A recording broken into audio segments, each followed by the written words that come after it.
Affaires courantes ordinaires. Routine proceedings. Daily routine of business. No. Tabling of documents. The Honourable Deputy Prime Minister, Minister of Finance. Pursuant to Standing Order 83-1, I would like to table, in both official languages, a notice of a Ways and Means motion to implement certain provisions of the Fall Economic Statement, tabled in Parliament on November 21st, 2023, and certain provisions of the budget, tabled in Parliament on March 28th, 2023. Pursuant to Standing Order 83-2, I would ask that an order of the day be designated for the consideration Tabling of documents. The Honourable Deputy Prime Minister. Mr. Speaker. Yep. Here. I vote. Dépôt de documents, le secrétaire. Tabling of documents. The Parliamentary Secretary to the Minister of Veterans Affairs and Associate Minister of National Defence. Merci, Mr. Speaker. Thank you. Standing Order 32-2, it's my honor to table in both official languages the 2022-2023 Annual Report for the Office of the Veterans Ombudsperson.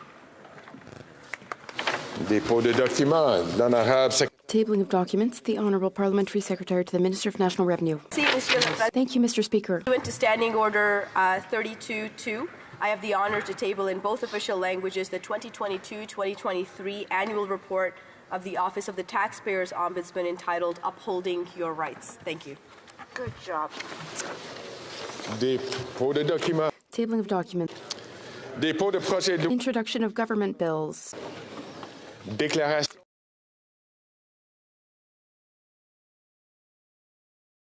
Statements by ministers. Rapport de Reports from interparliamentary delegations. présentation. Presenting reports from committees. Dépôt de. Introduction of government bills. Of private members' bills. Monsieur Blanchet, appuyé. Mr. Blanchet, seconded by Monsieur Fortin, moves for leave to table a bill entitled An Act to Amend the Criminal Code when it comes to fomenting hatred and anti-Semitism. Cette motion est réputée. This motion is deemed adopted. L'honorable député de Belleuil-Chambly. The Honourable Member for Belleuil-Chambly. Mr. Speaker, I have the impression that in a modern parliament, a true parliament, there are things that need to be done. We all live together in society, and that has a cost. To live in harmony in a society, that has a price. And the price may be to not grant undue, inappropriate rights and privileges to some people in society, some people who harm peace and harmony, especially if that privilege enables people to sow hatred, to wish death upon others, even, at the will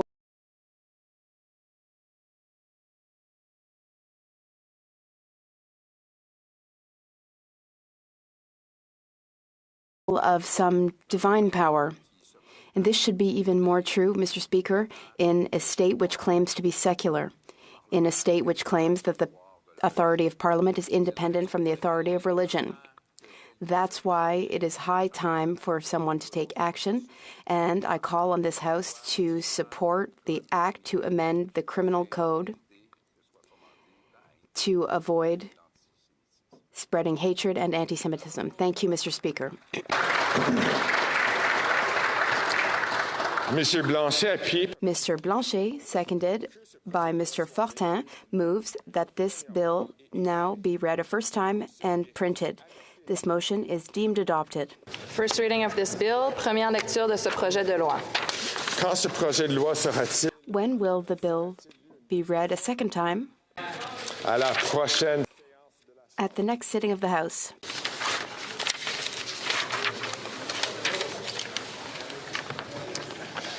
Première lecture de projet. First reading of Senate public bills. Motion. Motions. Présentation de. Presenting petitions. Question inscrite au feuilleton. Questions on the order paper. L'honorable député de North. Apologies. The Honourable Member for North Island Powell River. So much, Mr. Speaker. I'm here tabling two petitions today. One is to the Ministry of Fisheries, Oceans and the Canadian Coast Guard, talking about the importance of wild salmon stocks that are currently under threat. Wild salmon support First Nations cultural traditions and complex ecosystems, including contributing to coastal forests, which produce the oxygen we breathe. Pacific salmon runs on the British Columbia coast are in a state of emergency. So these members from my constituency acknowledge and express support for the closure of the Discovery Island fish farms and urge the Ministry of Fisheries, Oceans and the Canadian Coast Guard to continue to save Pacific wild salmon by not issuing any more licenses to open pen fish farms.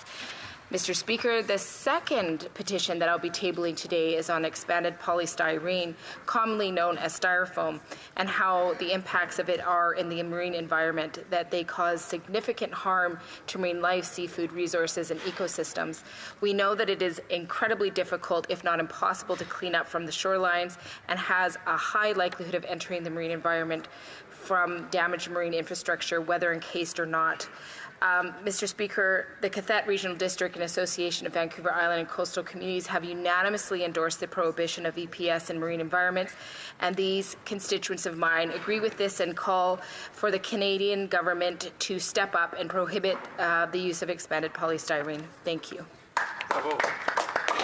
Presenting petitions, présentation de pétition, the honourable member for Courtney Out. Thank you, Madam Speaker. Madam Speaker, it's an honour and privilege to table a petition today on behalf of constituents of mine from Bowser, Dashwood, Deep Bay, Union Bay, and from Denman and Hornby Island, and the other 20 communities that have volunteer fire departments in my riding, and 3 search and rescue stations.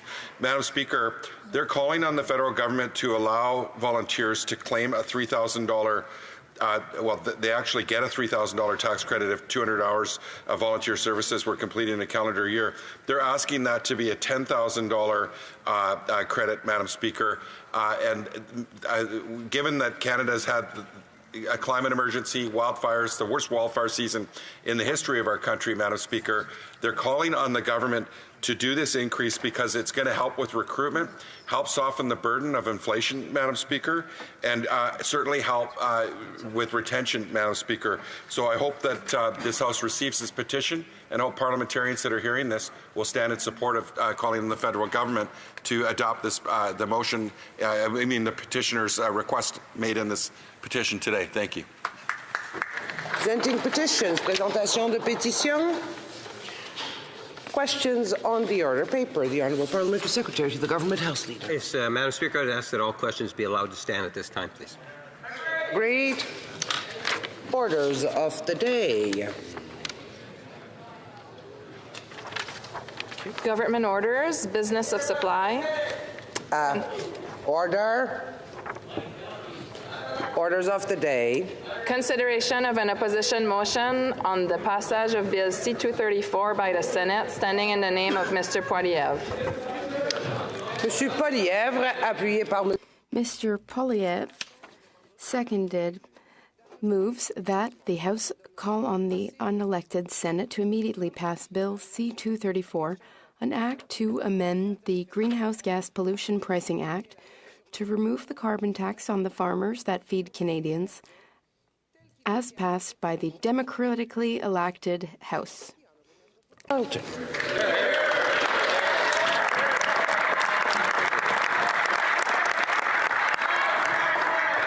Why is it, Madam Speaker, that the House of Commons is green?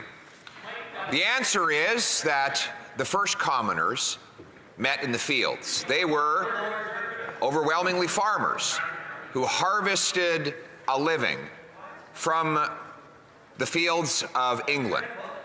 They were overwhelmingly taxed, though, by a greedy crown that took out of their pocket and out of their hands the bread that they had earned.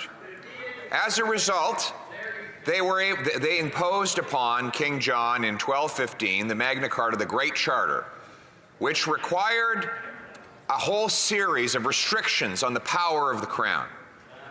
Most important of these, among the most important, was the crown could not tax what the commoners had not approved.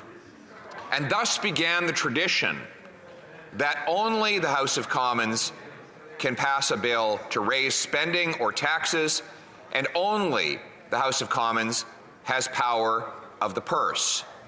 That principle remains in place today. I have the rule book, O'Brien and Bosk, which you follow in your chair as you administer this chamber. And it says the Constitution Act of 1867 provided that any bill appropriating any part of the public revenue or imposing a tax or duty must originate in the House of Commons with the commoners. It follows that the same principle be that if the Commons votes to remove a tax, that tax must be removed. This House of Commons has voted for a common sense conservative bill, C-234, to take the carbon tax off the farmers that feed us. Yes, you can applaud that. Applaud them, applaud the farmers. The farmers that feed us, of course, need energy to do so, and therefore they need the ability to power their drying machines, to transport their grains, to heat and cool their barns for their animals, all of which requires energy. The more tax the government imposes on that energy, the more expensive it is for them to produce the food that we eat. And thus we have the misery and poverty that has resulted today in the same way as it always has whenever the Crown, or in this case the state and the Prime Minister, take too much. And we see what's happened. The government is rich and the people are poor. After 8 years of this Prime Minister and his NDP government, there's record food bank use. This week we learned that under NDP policies imposed through this Prime Minister, we've had 800,000 people in Ontario alone visit 6 million times to a food bank. This is a record-smashing number. Nationwide, 2 million Canadians going to a food bank. This is a 32% increase from when the Prime Minister took office. After 8 years of this Prime Minister, housing costs have doubled, the rent has doubled, mortgage payments have doubled, down payments have doubled. Tent cities have formed in every major city in this country. In Halifax, in the province of the federal housing minister, there are now 30 homeless encampments in Halifax, one city. We never had this before this Prime Minister. What is his response? He divides to distract. He turns Canadian against Canadian. He gives out taxpayer-funded opioids to medicate people out of their misery. Later, next year, he intends to bring in medical assistance in dying for the mentally ill so that people who are living with the total misery and isolation that his economy has created can have their lives ended altogether. We couldn't even have imagined that life would be this hellish for our people 8 years ago, Madam Speaker. And what is his solution now? He wants to quadruple the carbon tax. He wants to raise it to 61 cents a litre on gas and diesel. Obviously, this will make it unaffordable for people to drive to work and heat their homes. But then there are the indirect costs. Because when you tax the energy of the farmer who makes the food and the trucker who ships the food, you tax all who buy the food. Let me give you an example. In my riding, we have Carleton mushrooms.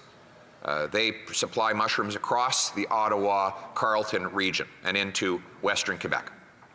They're now spending $150,000 a year on carbon taxes. $150,000 a year. And now the Prime Minister wants to quadruple that tax. So we can presume that their tax bill would go up to $600,000 a year for one farm. How is that farm supposed to feed people? Well, the answer is it will become mathematically impossible to do so, because as the member for Foothills will tell you, as I'm splitting my time with him, we will see more of our food produced by foreign farmers in countries with poorer environmental standards. This is the famous story of Suntech tomatoes, another great farm in my riding where the Prime Minister taxes the CO2 they release into their greenhouse, even though it's absorbed by the plant life. Apparently he missed that day in science class. But the problem is that it's now more expensive to buy a Manotick tomato in Manotick than a Mexican tomato.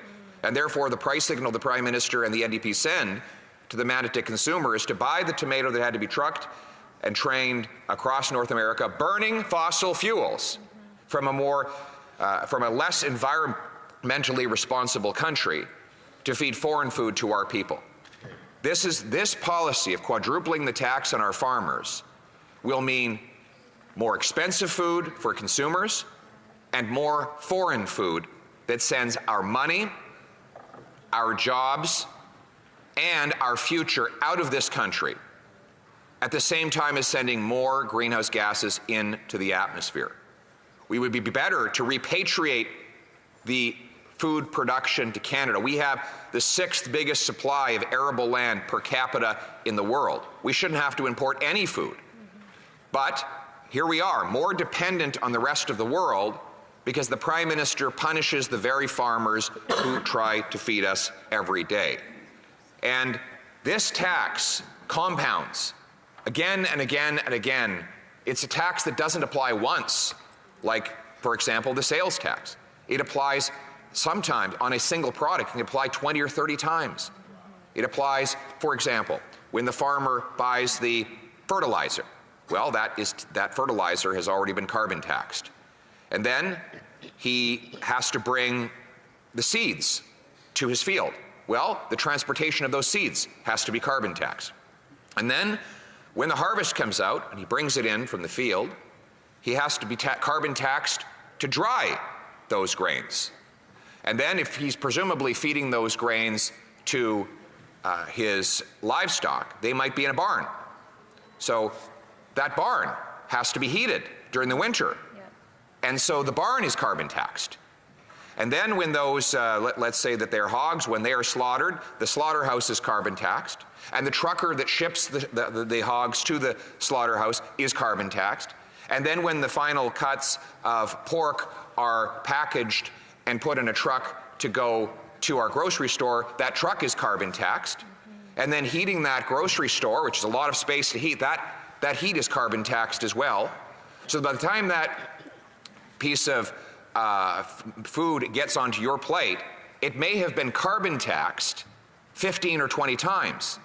And you wonder why we've had the worst food inflation in 40 years after 8 years of this Prime Minister. You wonder why food is so much more expensive in Canada than it is in the United States of America. You wonder why 7 million people are skipping meals and not eating enough to remain healthy. You wonder why we have lineups around streets, around blocks, that if the images were put in grainy black and white, you would assume you were watching something out of the dirty 30s.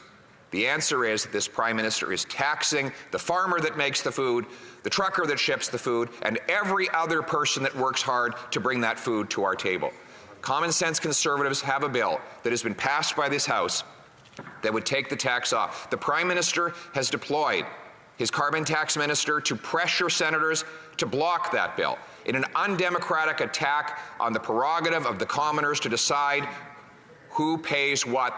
The government cannot tax what the people do not approve, and the people do not approve of this carbon tax. They want us to axe the tax, to bring home lower prices, to bring home our food production and our self-reliance and independence to this country, to bring home more powerful paychecks, affordable food, decent homes to our Canadian people, the common sense of the common people, united for our common home. Your home, my home, our home. Let's bring it home. Thank you.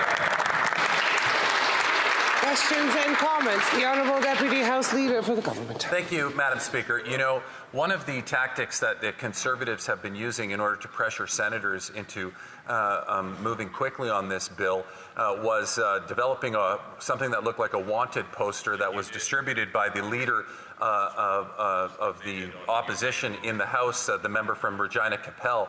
That senator has received a number of threatening phone calls, emails, and has been very outspoken about that aggressive tactic used by the member from Regina Capel. I'm wondering if the Leader of the Opposition can comment on whether or not he regrets his House Leader's decision to employ those types of intimidating tactics. The Honourable Leader of the Official Opposition. Mr. Speaker, the Senator's contact information is widely available on websites. The member is simply trying to distract. I want to tell him what intimidation looks like. Intimidation is when a single mother opens the fridge in the morning and there's nothing there, and she looks over at the empty lunch bag that she needs to fill for her children, and there's nothing to put in it. Intimidation is when, at the end of the month, she looks at the bills that have stacked up, and she looks at her bank account, and the former is way bigger than the latter. She doesn't know where she's going to live the next month. That is the real intimidation that this government has imposed on working class people right across this country. He wants to talk about threats. It's a threat to the quality of life of the people who do the work in this country that I'm most worried about. Questions and comments. The honourable member for Jonquière. Madam Speaker, once again today we are listening not only to the bullying that my colleague mentioned, but the leader of the official opposition. I've already heard him that people are asking for aid because they have nothing to eat. The leader of the official opposition has said that the next election issue will be carbon tax, and we know that this carbon tax does not apply in Quebec. I have a simple question for the leader of the official opposition. When he makes such proposals, does he believe them himself? Yes, I believe them, and I know this. First, when I said that people are seeking aid because they're hungry, I'm not the one saying this. It's the CEO of the Mississauga Food Bank, so he can look at his own statements. People showed up to that food bank to ask for aid, not because they were sick, because they're hungry. The Bloc doesn't know this because they spend all their time in trips to Europe talking about sovereignist movements in Europe, and they don't care about people in their own ridings. And yes, the carbon tax applies to Quebec first because food produced elsewhere in Canada has to be taxed with the trucks that bring it to Quebec. And there's a second carbon tax of 17 cents that will apply, and the Bloc wants to radically increase it. Madam Speaker, it's only the Conservative Party that will remove this tax for Quebecers. The Honourable Member for Cowichan, Langford, Malahat Langford. Thank you, Madam Speaker. You know, I'm astounded at the sheer audacity of the Conservatives lecturing us on the Senate. After all, this is a party that has a history of appointing party bagmen and failed candidates. This is the party of Nigel Wright and Mike Duffy. This is the party that has 15 senators that still caucus with it every week, the only party, and this is a party that has had their senators frequently block private members' bills in the past. My question through you, Madam Speaker, why does the member for Carleton think, or is he aware of his own hypocrisy, and why does he think he can stand here and lecture us on the Senate? Here, here. The Honourable Leader of the Opposition. Well, I'll tell him why I think I can lecture him. Because that member betrayed his constituents. They elected him to be a member of the opposition. Instead, he works for the Prime Minister. Every time I go to Vancouver Island, they say their MPs sold them out.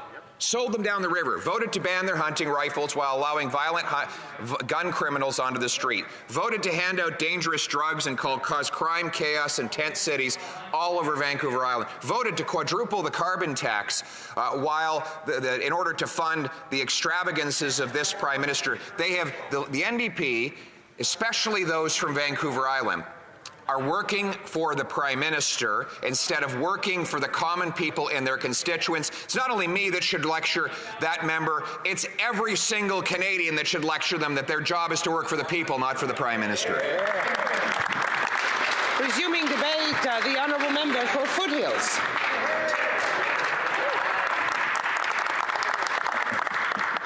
Thank you very much, Madam Speaker. Every single Canadian wants one thing in life, or amongst one thing in life, to have nutritious, sustainable, and affordable food produced right here in Canada. But the Prime Minister's carbon tax coalition with the NDP is making that almost impossible for Canadian farmers and for Canadian consumers. The Parliamentary Budget Officer was very clear.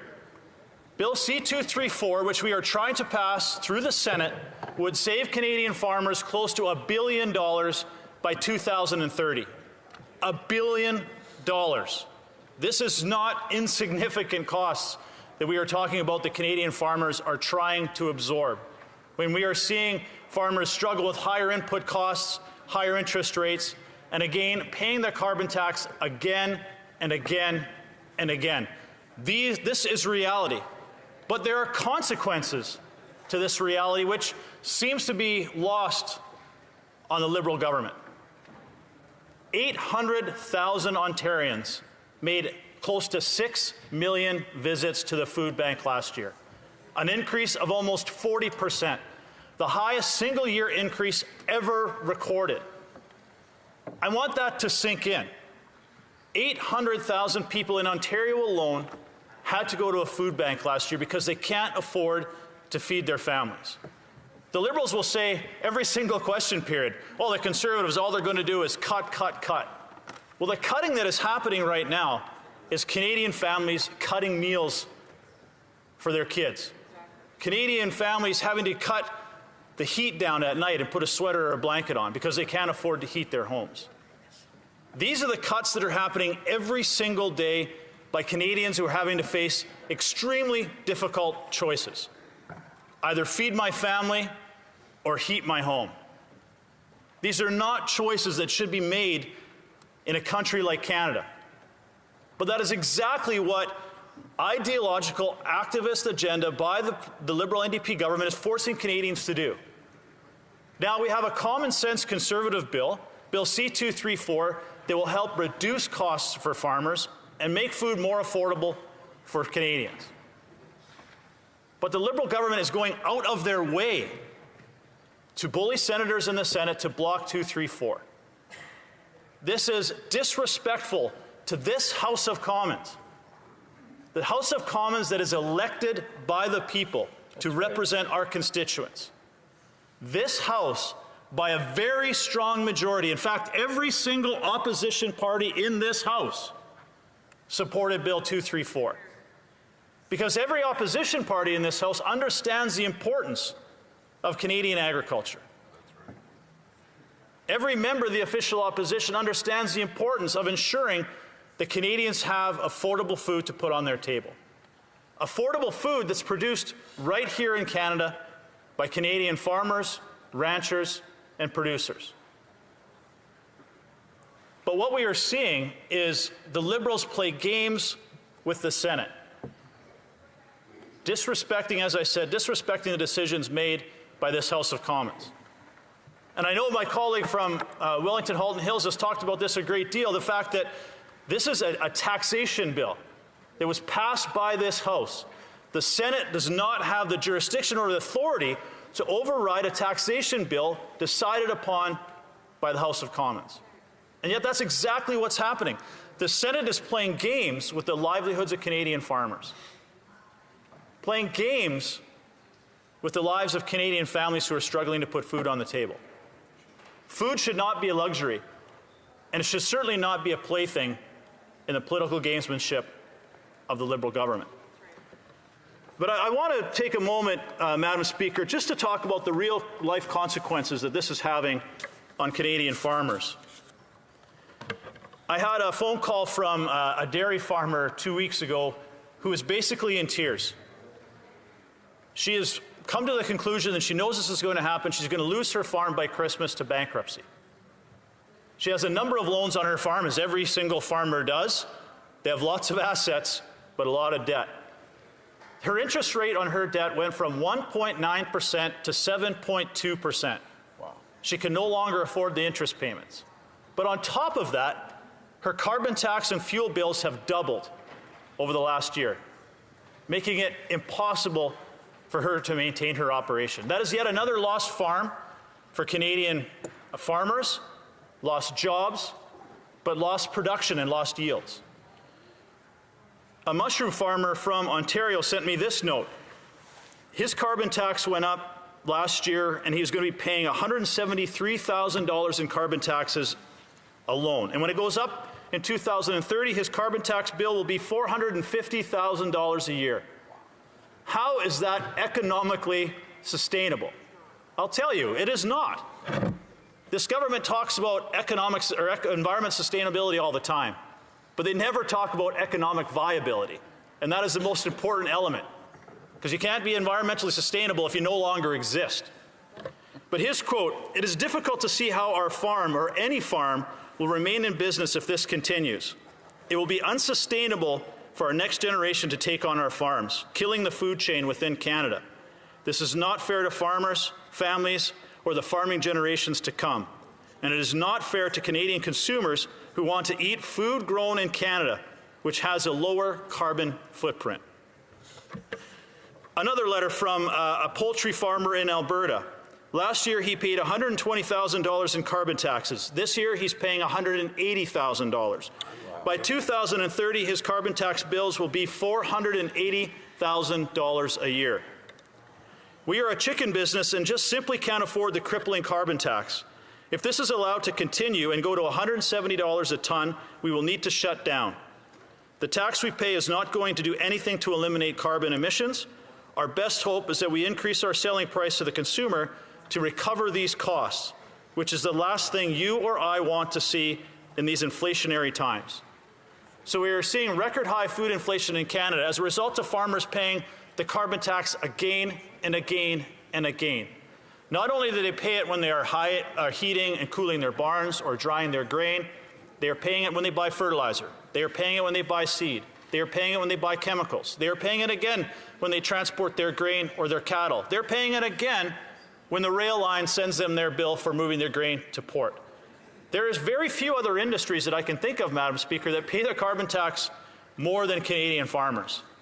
And yet, they're dedicated to the job that they do, and they are dedicated to always finding better ways and new innovations to reduce their emissions. But that is not taken into consideration whatsoever with bills that are being blocked by the Liberals. I have a military veteran who retired from the military and moved to Saskatchewan. And he said in 2020, his fuel bill was $7,000. In 2021, $9,000. In 2022, it's now $12,000. He said, "The weird part is I drive my machinery the same amount and the same number of hours each year. His land is the same size, which means taxes are making up the difference in costs. I'm only farming a half section and I'm farming organically. If I didn't, I would be broke by now." These are stories that we are getting in our office every single day, Madam Speaker. And these are the real life consequences of the carbon tax and the impact it's having on farmers. But the consequence of that, Madam Speaker, is it's increasing the cost of food that Canadians are having to deal with every single day. So when you increase the costs and carbon tax on farmers who are growing the food, you're increasing the taxes on the truckers who are moving the food, you are increasing the costs on carbon on processors who are manufacturing the food, retailers who are selling the food. Do you know what happens, Madam Speaker? Food becomes unaffordable for the Canadian consumer. And that's why we're seeing 1 in 5 Canadians skipping meals. That's why you're seeing record-breaking numbers at food banks. And this is not lost across Canada. We have letters from 5 premiers that are asking the Senate to pass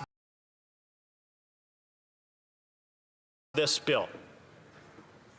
Premiers across Canada understand the importance of this legislation. Saskatchewan, Alberta, Ontario, Nova Scotia, New Brunswick are begging the Senate to do their job, respect the will of the House of Commons, and pass this legislation. But we have the Environment Minister, the Prime Minister's Environment Minister, threatening to resign if this bill is passed. He said no more carbon tax carve-outs. This comes days after the Prime Minister already admitted that his carbon tax is unaffordable and had a carve-out for home heating oil. This is clearly common sense legislation, Madam Speaker. This will make food more affordable, but the most important thing is Canadians want nutritious, sustainable, affordable food produced by Canadian farmers. C-234 will make that a reality. Questions and comments. The government's Deputy House Leader. They say they're begging senators, Madam Speaker. That's not what they're doing. They're actually inciting violence towards senators. I have a news report with me.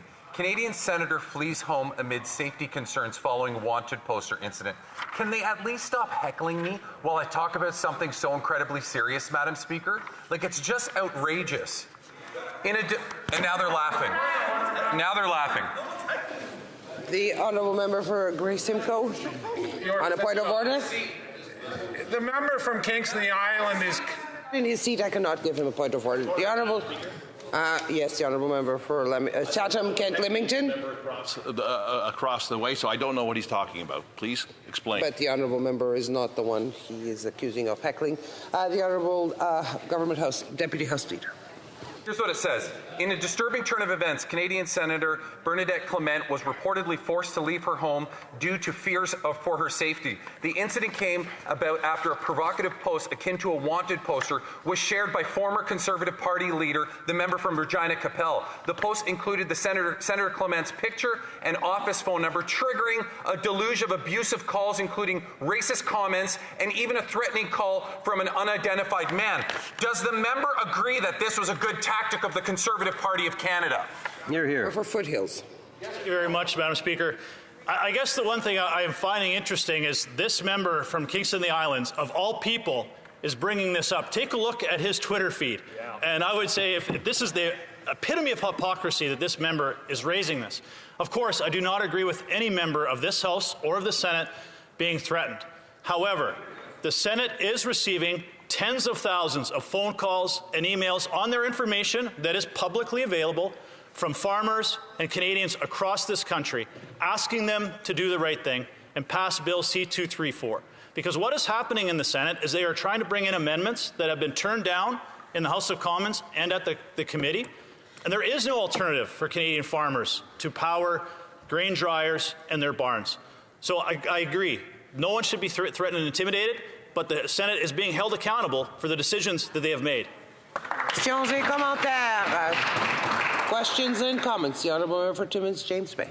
Thank you. It's amazing the hypocrisy of Conservatives talking about the Senate and talking about democracy when they pick bums like Larry Smith, who couldn't get elected, came in third, and he got appointed to the Senate twice. Leo Husakos, party bagman who gets paid for life. But what's even more astounding is this is a party that, while we see Tucker Carlson, pro-Putin propaganda, Republican pro-Putin propaganda, the Danube Institute and Stephen Harper, pro-Putin propaganda, had the gall to stand in this House and vote against a trade deal with Ukraine. Shame. And they claimed it was on carbon pricing, which Ukraine has had for years, that they would use carbon pricing to undermine Ukraine's war effort to support their right-wing hack friends in the United States is the height of hypocrisy for the Conservative Party. Honourable member for Foothills. I'm not sure if there was a question there other than a diatribe, but I guess for the epitome of hypocrisy from the NDP member is they are propping up. James Bay, to allow the member for Foothills to answer the comment, as this is a period of questions and comments. The honourable member for Foothills. This member of the NDP Liberal government, unfortunately he never made it into cabinet with this agreement, which I find shocking in itself when you sell your soul and don't really get anything for it, supports a government that sold a turbine to Putin to help him move his gas and help fund Putin's war machine. That is the epitome of hypocrisy. L'honorable député Jonquière. The honourable member for Jonquière. Madam Speaker, what we're going to be hearing over and over today is talk of misinformation and intimidation. We're going to hear so much about that today. I'd like to hear from my colleague if he agrees with me. We know that what happened to the two senators in the last few days is exactly what the Conservative Party did to the member for Richmond, Arthabaska, telling people to call the member's office, motivating people to ask on the worst parts of themselves in order to gain political points. Does the member agree? No, I do not agree, Madam Speaker. What we have done is encouraged Canadian farmers who have done so by themselves. The Agriculture Carbon Alliance, for example, a group that represents hundreds of different agriculture stakeholders, commodity groups across the country, have encouraged their members to phone and call senators. That is, when a senator assumes or accepts that invitation to join the Senate, they accept the fact that they are a public figure.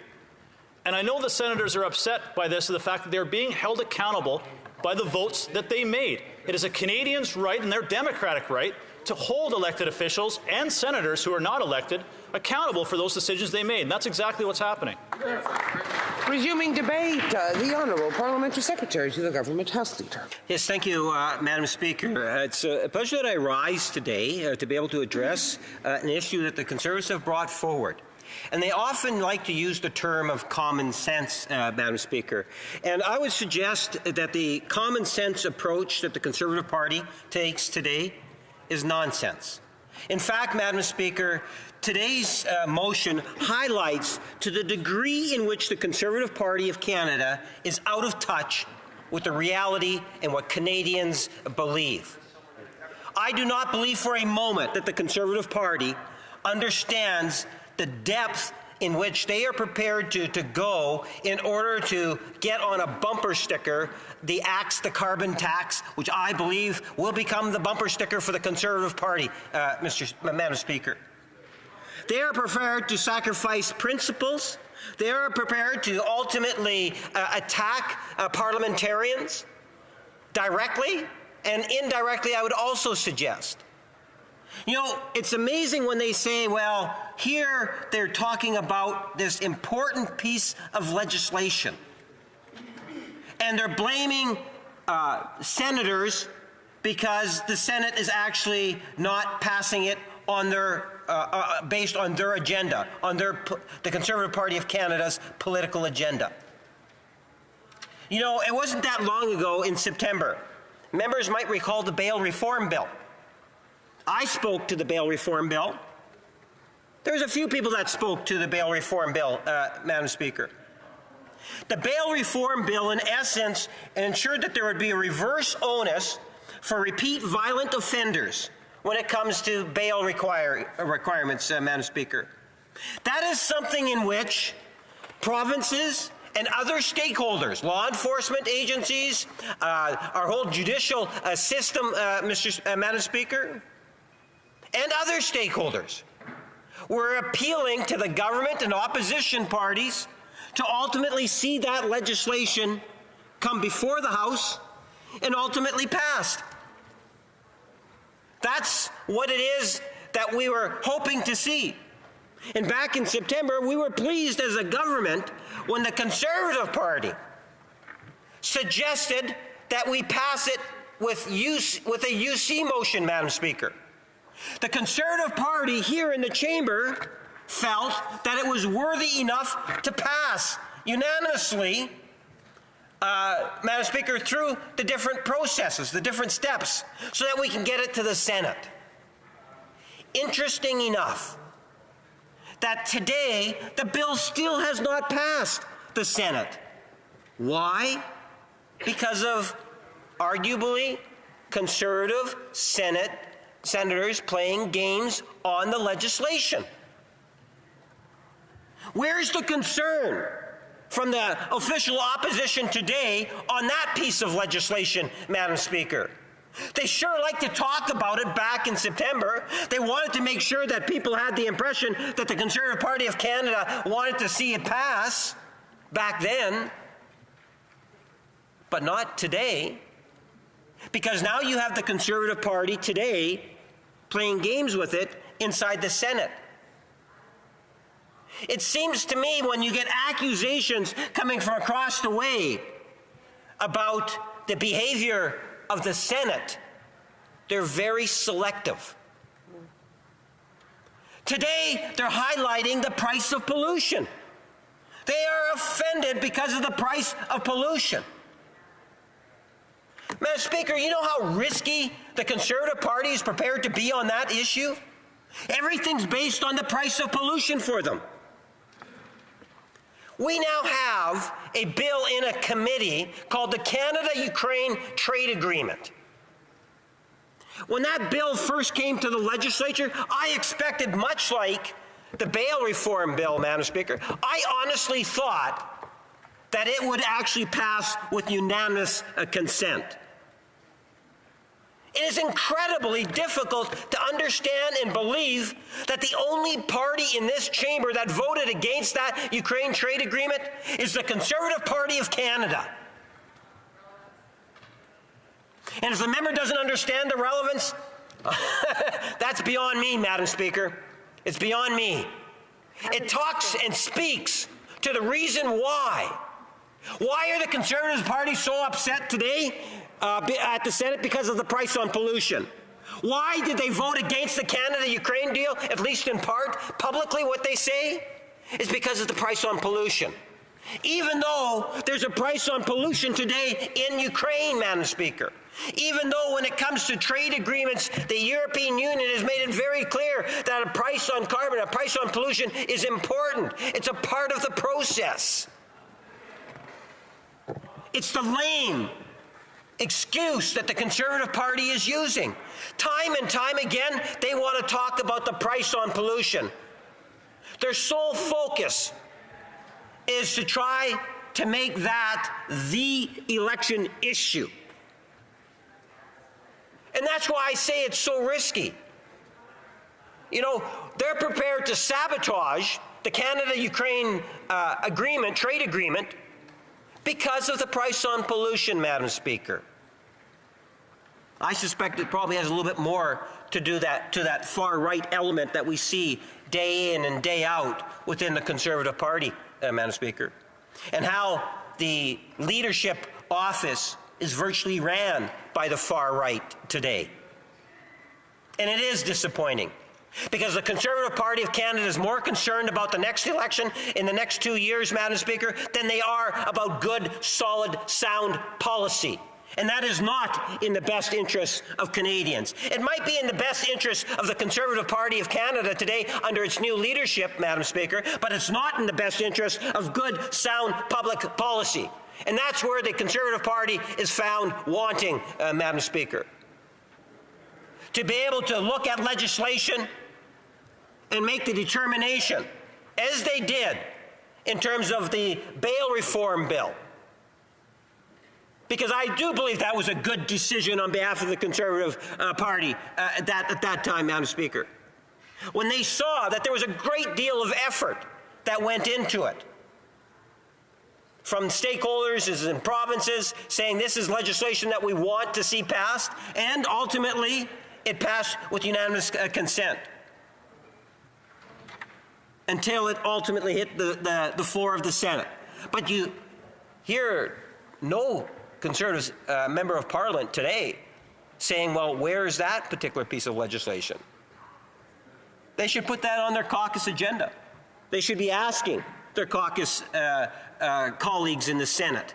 There's a dozen or 14, 15 of them, Madam Speaker, why it is that they're not supporting that piece of legislation.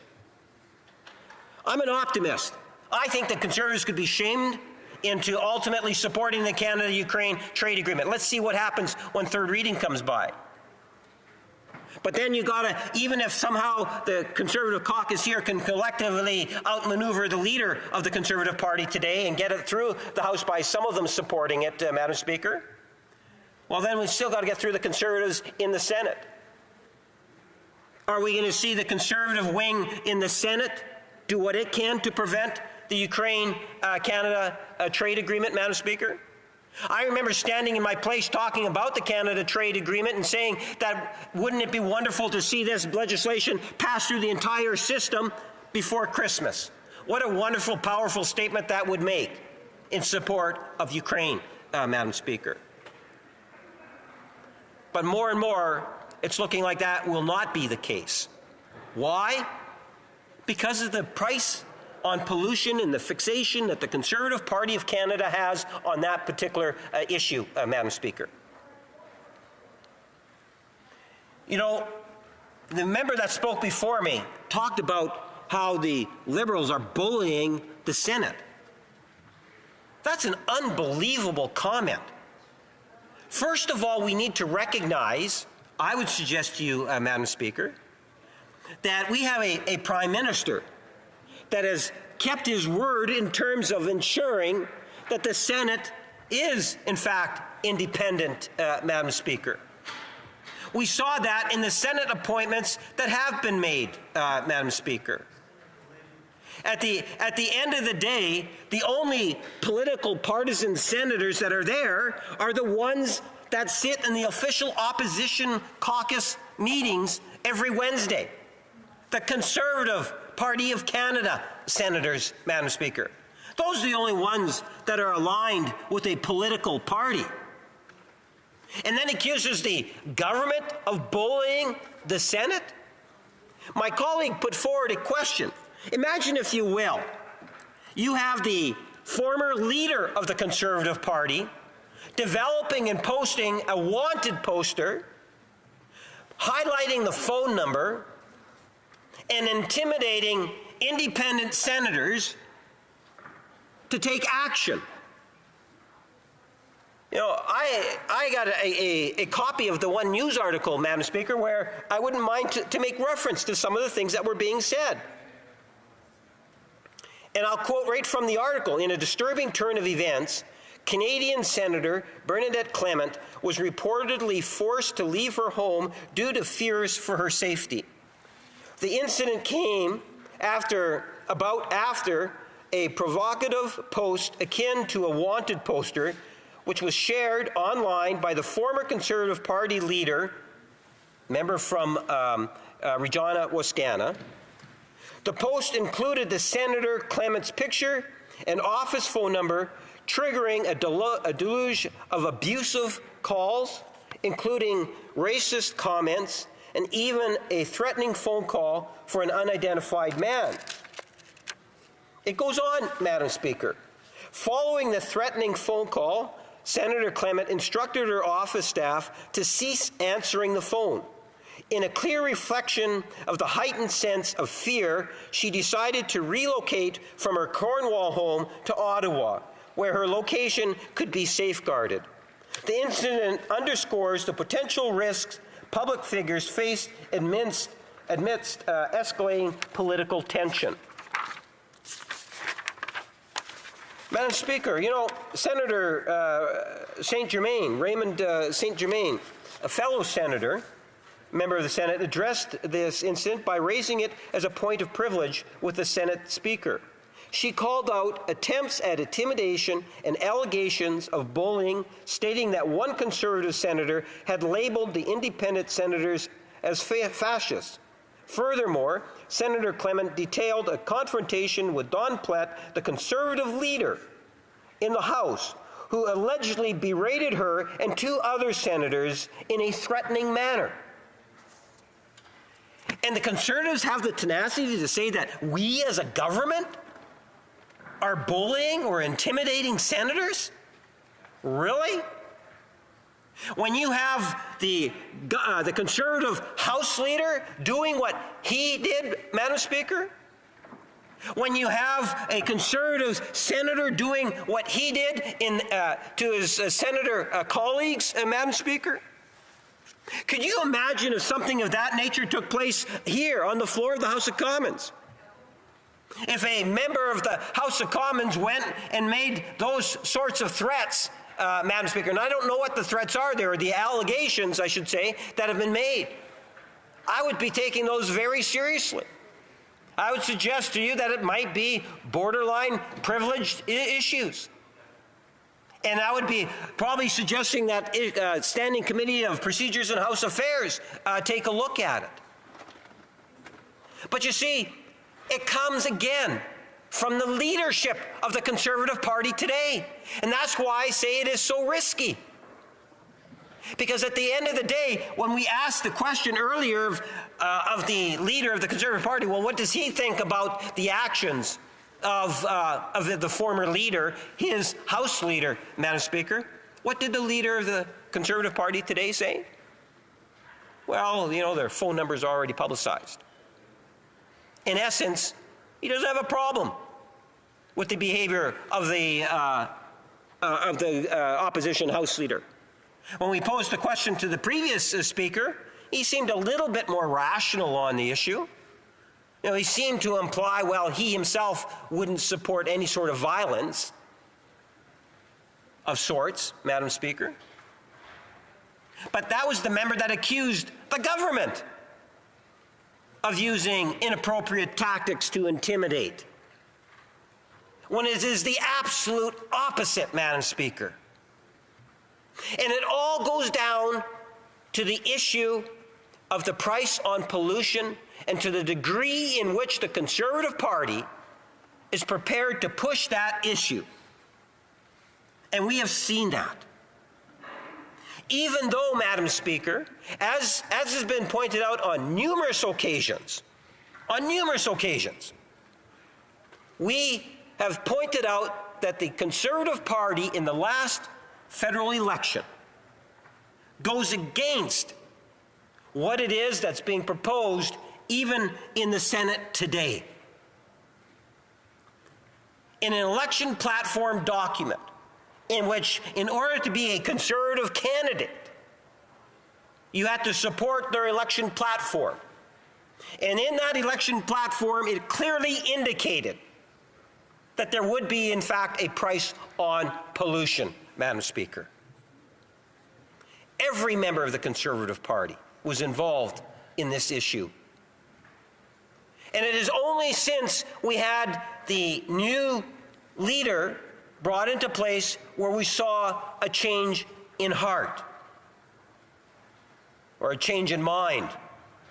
And the mind was that of a concern about the next election as opposed to public policy that I talked about previously, Madam Speaker. And the consequence of that change has been very profound.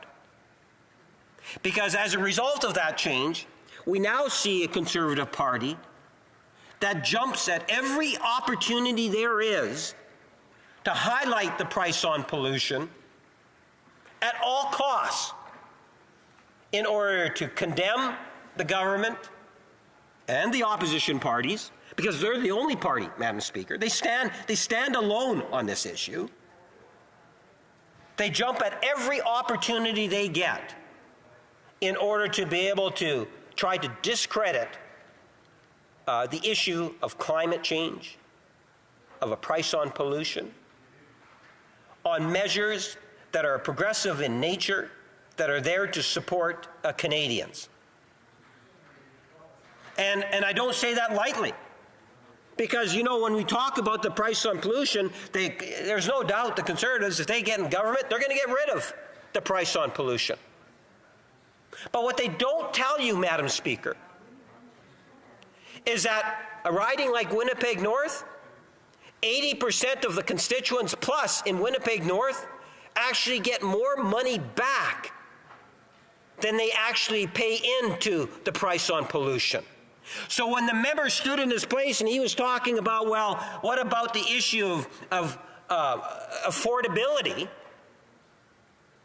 Well, the price on pollution in Winnipeg North ensures that there's more money going into the pockets of Canadians or the residents of Winnipeg North than there is in contributing towards the price on pollution, Madam Speaker. There's a net benefit, and Winnipeg North is not alone. But you see, Madam Speaker, the Conservatives, in taking that risk, that extreme position, today, the emphasis is on farmers. And as a government, we've been very supportive of our farmers, Madam Speaker. And maybe in a question or two, I might be able to expand on ways in which we have been supportive for our farmers, Madam Speaker. But they're so fixated on the issue of price on pollution, every one of them that voted actually voted against the Canada-Ukraine trade agreement, contrary to what Canadians as a whole, let alone people of Canadian-Ukrainian heritage, Madam Speaker, feel on the issue, or the ambassador of Ukraine to Canada feels on the issue, or the Canadian-Ukrainian Congress feels on the issue. Not to mention the wide-spreading benefits. But because of their fixation on that issue, they're prepared to vote against. Well, I shouldn't say they're prepared. They have voted against that agreement, Madam Speaker. And it's all based on that far-right extreme element that is alive and well in the leader of the Conservative Party's office. And like lemmings, all follow the leader, Madam Speaker, with respect to votes, and that's why we are seeing opposition members ultimately, Madam Speaker, voting against the Canada-Ukraine agreement because of something that Ukraine already has in place, a price on pollution. Because the government of Canada and all the other parties, except for the Conservatives, see the merit of that particular issue. Thank you, Madam Speaker. Questions and comments. The Honourable Member for Selkirk Interlake Eastman. Thank you, Madam Speaker. And member from Winnipeg North is my neighbour in Manitoba, and you know, he should get outside the city more often and actually talk to some farmers. You know, he says they've done so much great stuff for farmers. I wonder why farmers aren't voting for these Liberals if they're doing so many great things. Madam Speaker, you know, I'd like to just explain to the member from Winnipeg North. You know, when you put carbon taxes on the cost of growing our food, it increases the cost of food for everyone. Whether it's the propane or natural gas that's used for drying grain or used in heating the barns to keep our poultry and livestock warm, this member would just as soon let all those animals die or freeze to death and allow piles of crop to actually go unharvested because we wouldn't be able to dry it down and properly store it. The policies that these Liberals are pushing upon Canadians right now is actually creating food insecurity. You know, he's doing no different than what Putin's doing in Ukraine by creating food insecurity. So my question to the member from Winnipeg North is, why do you hate farmers? The Honourable Parliamentary Secretary to the Government House Leader. Yes, Madam Speaker. Like the farmers in Ukraine, where there is a price on pollution, like the farmers in Canada, in all regions in Canada, you will find that there is support for a price on pollution. Countries around the world, all political parties inside this chamber, with the exception of the Conservative Party of Canada, understand the reality. Climate change is in fact real, and climate change can in good part be addressed by issues like having a price on pollution. Only the Conservative Party of Canada says no to a price on pollution, and they're so fixated on that issue that they actually voted against the Canada-Ukraine trade agreement, Madam Speaker, which demonstrates taking the side of Russia over supporting Ukraine at a very important time in world history. Shame on them. Before we go back to questions and comments, could we avoid conversations in the chamber so I can actually hear what's being said? Questions et commentaires, questions and comments. The Honourable Member for Timmins, James Bay. Thank you, Madam Speaker. People often say flamboyant and outrageous things in the House, but today I'd like to stand up and make an apology. I'd like to apologize to the leader of the Conservative Party because I've accused him of never having a job. Apparently he had a paper route. But that's not fair because he did have a job, because when Stephen Harper needed someone to defend the secret bribery of $90,000 to Mike Duffy, I mean, of all the members of the Conservative caucus, nobody wanted to stand up and take that job. But the present leader of the Conservative Party, he didn't mind standing up and defending Mike Duffy, who might be the worst choice for senator since Caligula appointed his horse. Or he could be on a list of all the other Conservative hacks and bums and friends of the party who were there to raise money for Stephen Harper. Yeah. So when the Conservatives come in now with him, this man who defended a secret $90,000 payout to someone who was facing bribery and fraud charges, it shows you what the Conservative Party's up to. And I'm amazed that he comes in here with the gall to talk about democracy. Exactly. There is nothing democratic about pointing bagmen like Leo Housakos or Larry Smith, who was so bad as a candidate. They appointed him in the Senate, then he ran and lost, came in third, and Stephen Harper put him in there for life. I'd like to ask my honourable colleague, what is it about the Conservatives? and their use of the Senate for friends, cronies, bums, and corrupt allies who the leader of the Conservative Party will stand up and defend day after day after day. The Honourable Parliamentary Secretary to the Government House Leader. Madam Speaker, allow me to give a good example in terms of when I talk about the current leader of the Conservative Party and the risk that we all take with him as leader.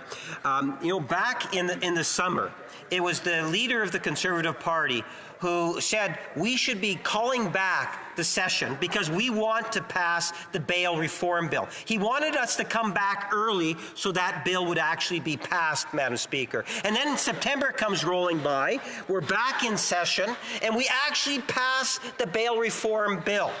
We pass it with unanimous consent. Today, that bill is stuck in the Senate because Conservative senators have chosen to play games on it. The games that are being played, in most part, inside the Senate, ultimately come from the Conservative caucus. The Conservative caucus is Conservative members of Parliament and Conservative senators. It is a bad combination, Madam Speaker, because they can play a destructive force here on the floor of the House, as we saw in the Ukraine trade agreement, Madam Speaker, and they can also be a Questions and comments. Questions et commentaires. The Honourable Member for Peterborough, Cowart. Thank you, Madam Speaker. To my colleague across the way, there seems to be a sort of a lack of common sense that is percolating from the other side that has been for a long time. We have farmers, and we heard from my colleague earlier. They're paying $480,000 a year in carbon tax. But what I would like to hear from my member opposite, not only is that absolutely outrageous and not sustainable because food isn't a luxury, I would like him to talk to the farmers directly in the camera and tell them that they also have to pay GST on that amount. To the Government House Leader. Yes, thank you, Madam Speaker. The member puts out a challenge in the sense that there are rebates that also go to rural communities. There's substantial hundreds of millions of dollars that is also invested in our rural communities. Madam Speaker, my question to the member, and specifically to the leader of the Conservative Party, why is it, and I would classify it, and I don't know if it's okay to say the word big lie, Madam Speaker, there's this issue that's out there. There's this issue that's out there, Madam Speaker, where the leader of the Conservative Party will say, we're going to axe the tax, but what he never says is that he's going to be axing the rebate, because that's a part of it, Madam Speaker. And 80% of Canadians have a net gain. So he's taking money out of the pockets of Canadian, not to mention he continues to deny climate change. The price on pollution is a good, sound policy, Madam Speaker. Questions and comments. The Honourable Member for Edmonton, Grisbaugh. Thank you very much, Madam Speaker. And today it's no secret that the Conservatives have tabled this Opposition Day motion, when, as a matter of fact, Madam Speaker, we could have been talking about so many things. New Democrats supported this motion because we believe that farmers deserve a break. But what we don't believe is that this place, that Conservatives and Liberals are going to take seriously the issues that are present to Canadians. A crumbling healthcare system that lacks funding from this place. A terrible situation when it comes to our economy where we're looking backwards rather than forwards. And Madam Speaker, we need to be debating the protections of workers today in this place, and time is of the essence. To the member, why is it that you believe the Conservatives would take a whole day of important business of this place to speak about how they themselves have always participated in this Senate, and now all of a sudden, these same members who have senators that are Conservative, they meet with every single Wednesday, asking for that debate in this place when the Canadians deserve so much better. If this is the type of leadership the Conservatives have in this place today, imagine what they'll do tomorrow. The Honourable Parliamentary Secretary to the Government House Leader. Speaker, there is a certain amount of irony here. As I indicated, the only partisan political politics that takes place where you've got a political entity involved both here in the House and in the Senate is the Conservative Party of Canada. The Conservative senators, on a weekly basis, when the House is sitting, meets with the Conservative MPs at their national caucus, Madam Speaker. That's where they set their agenda, and it's in both places.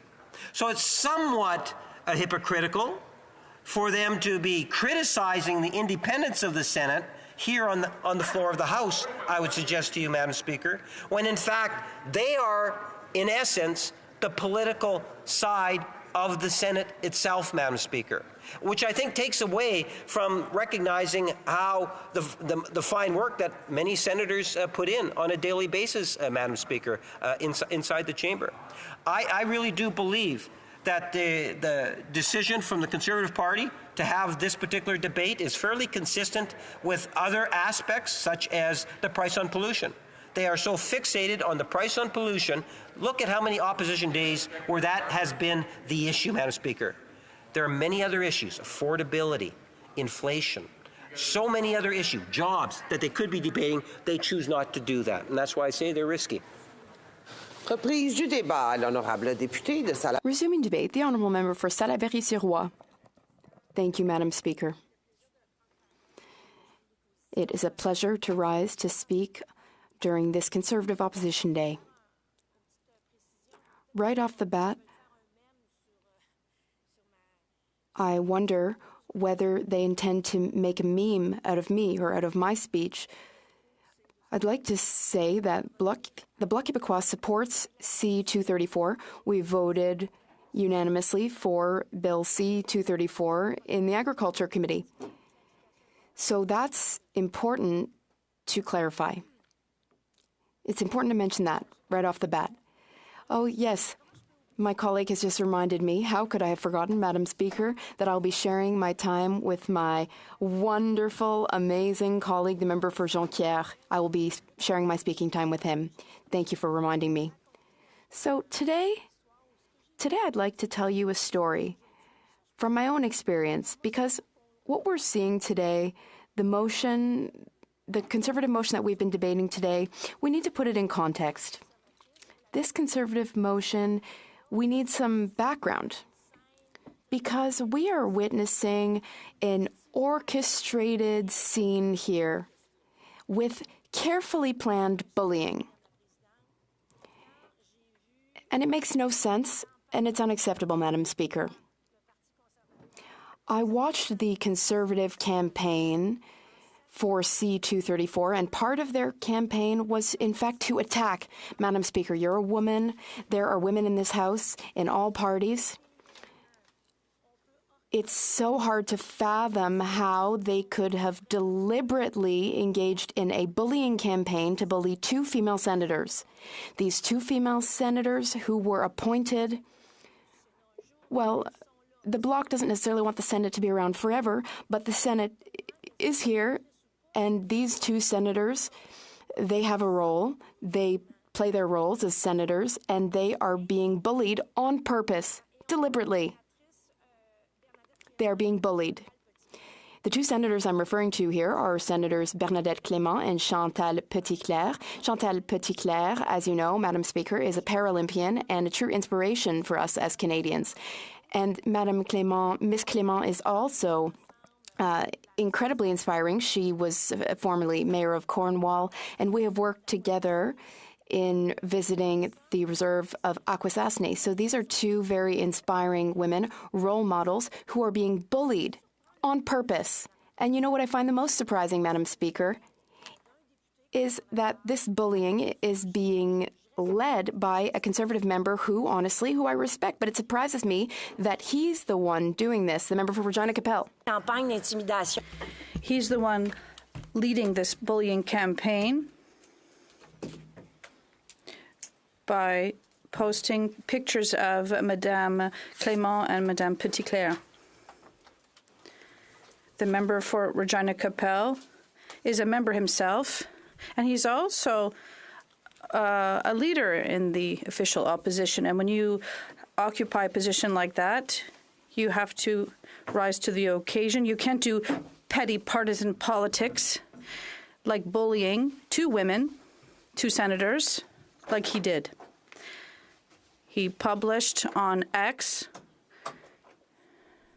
on social media, two photos, one of Senator Clément and one of Senator Petitclerc.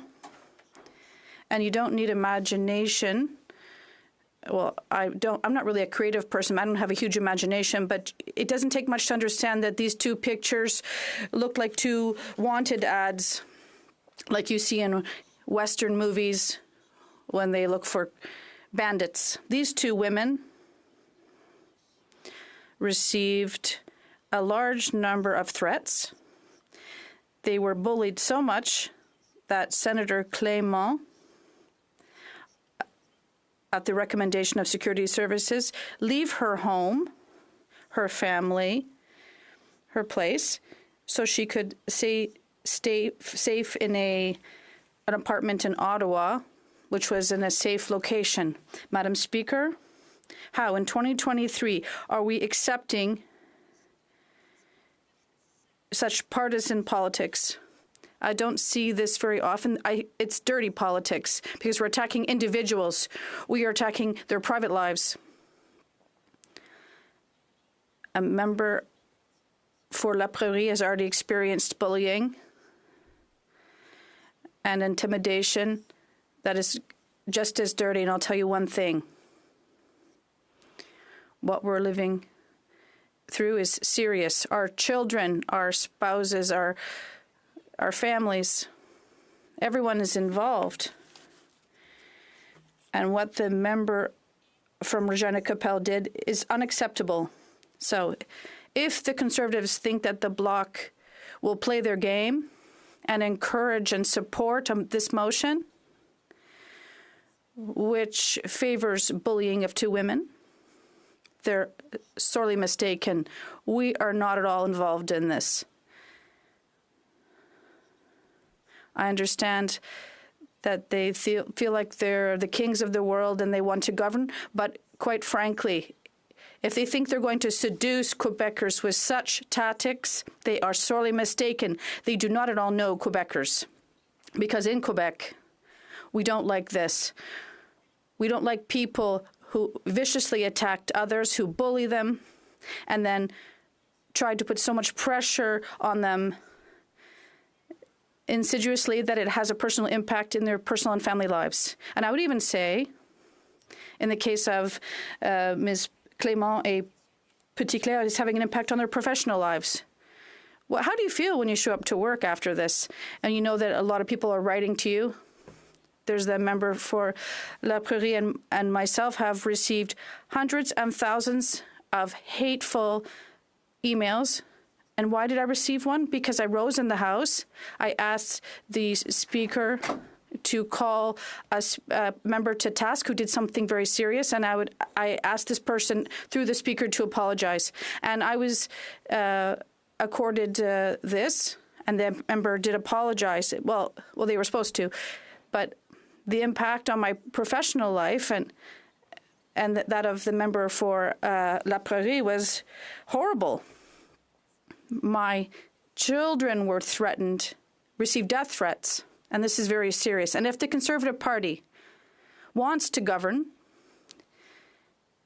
the country in the near term, this won't allow Quebecers to trust them, and because Quebecers hate people who are bullies, people who intentionally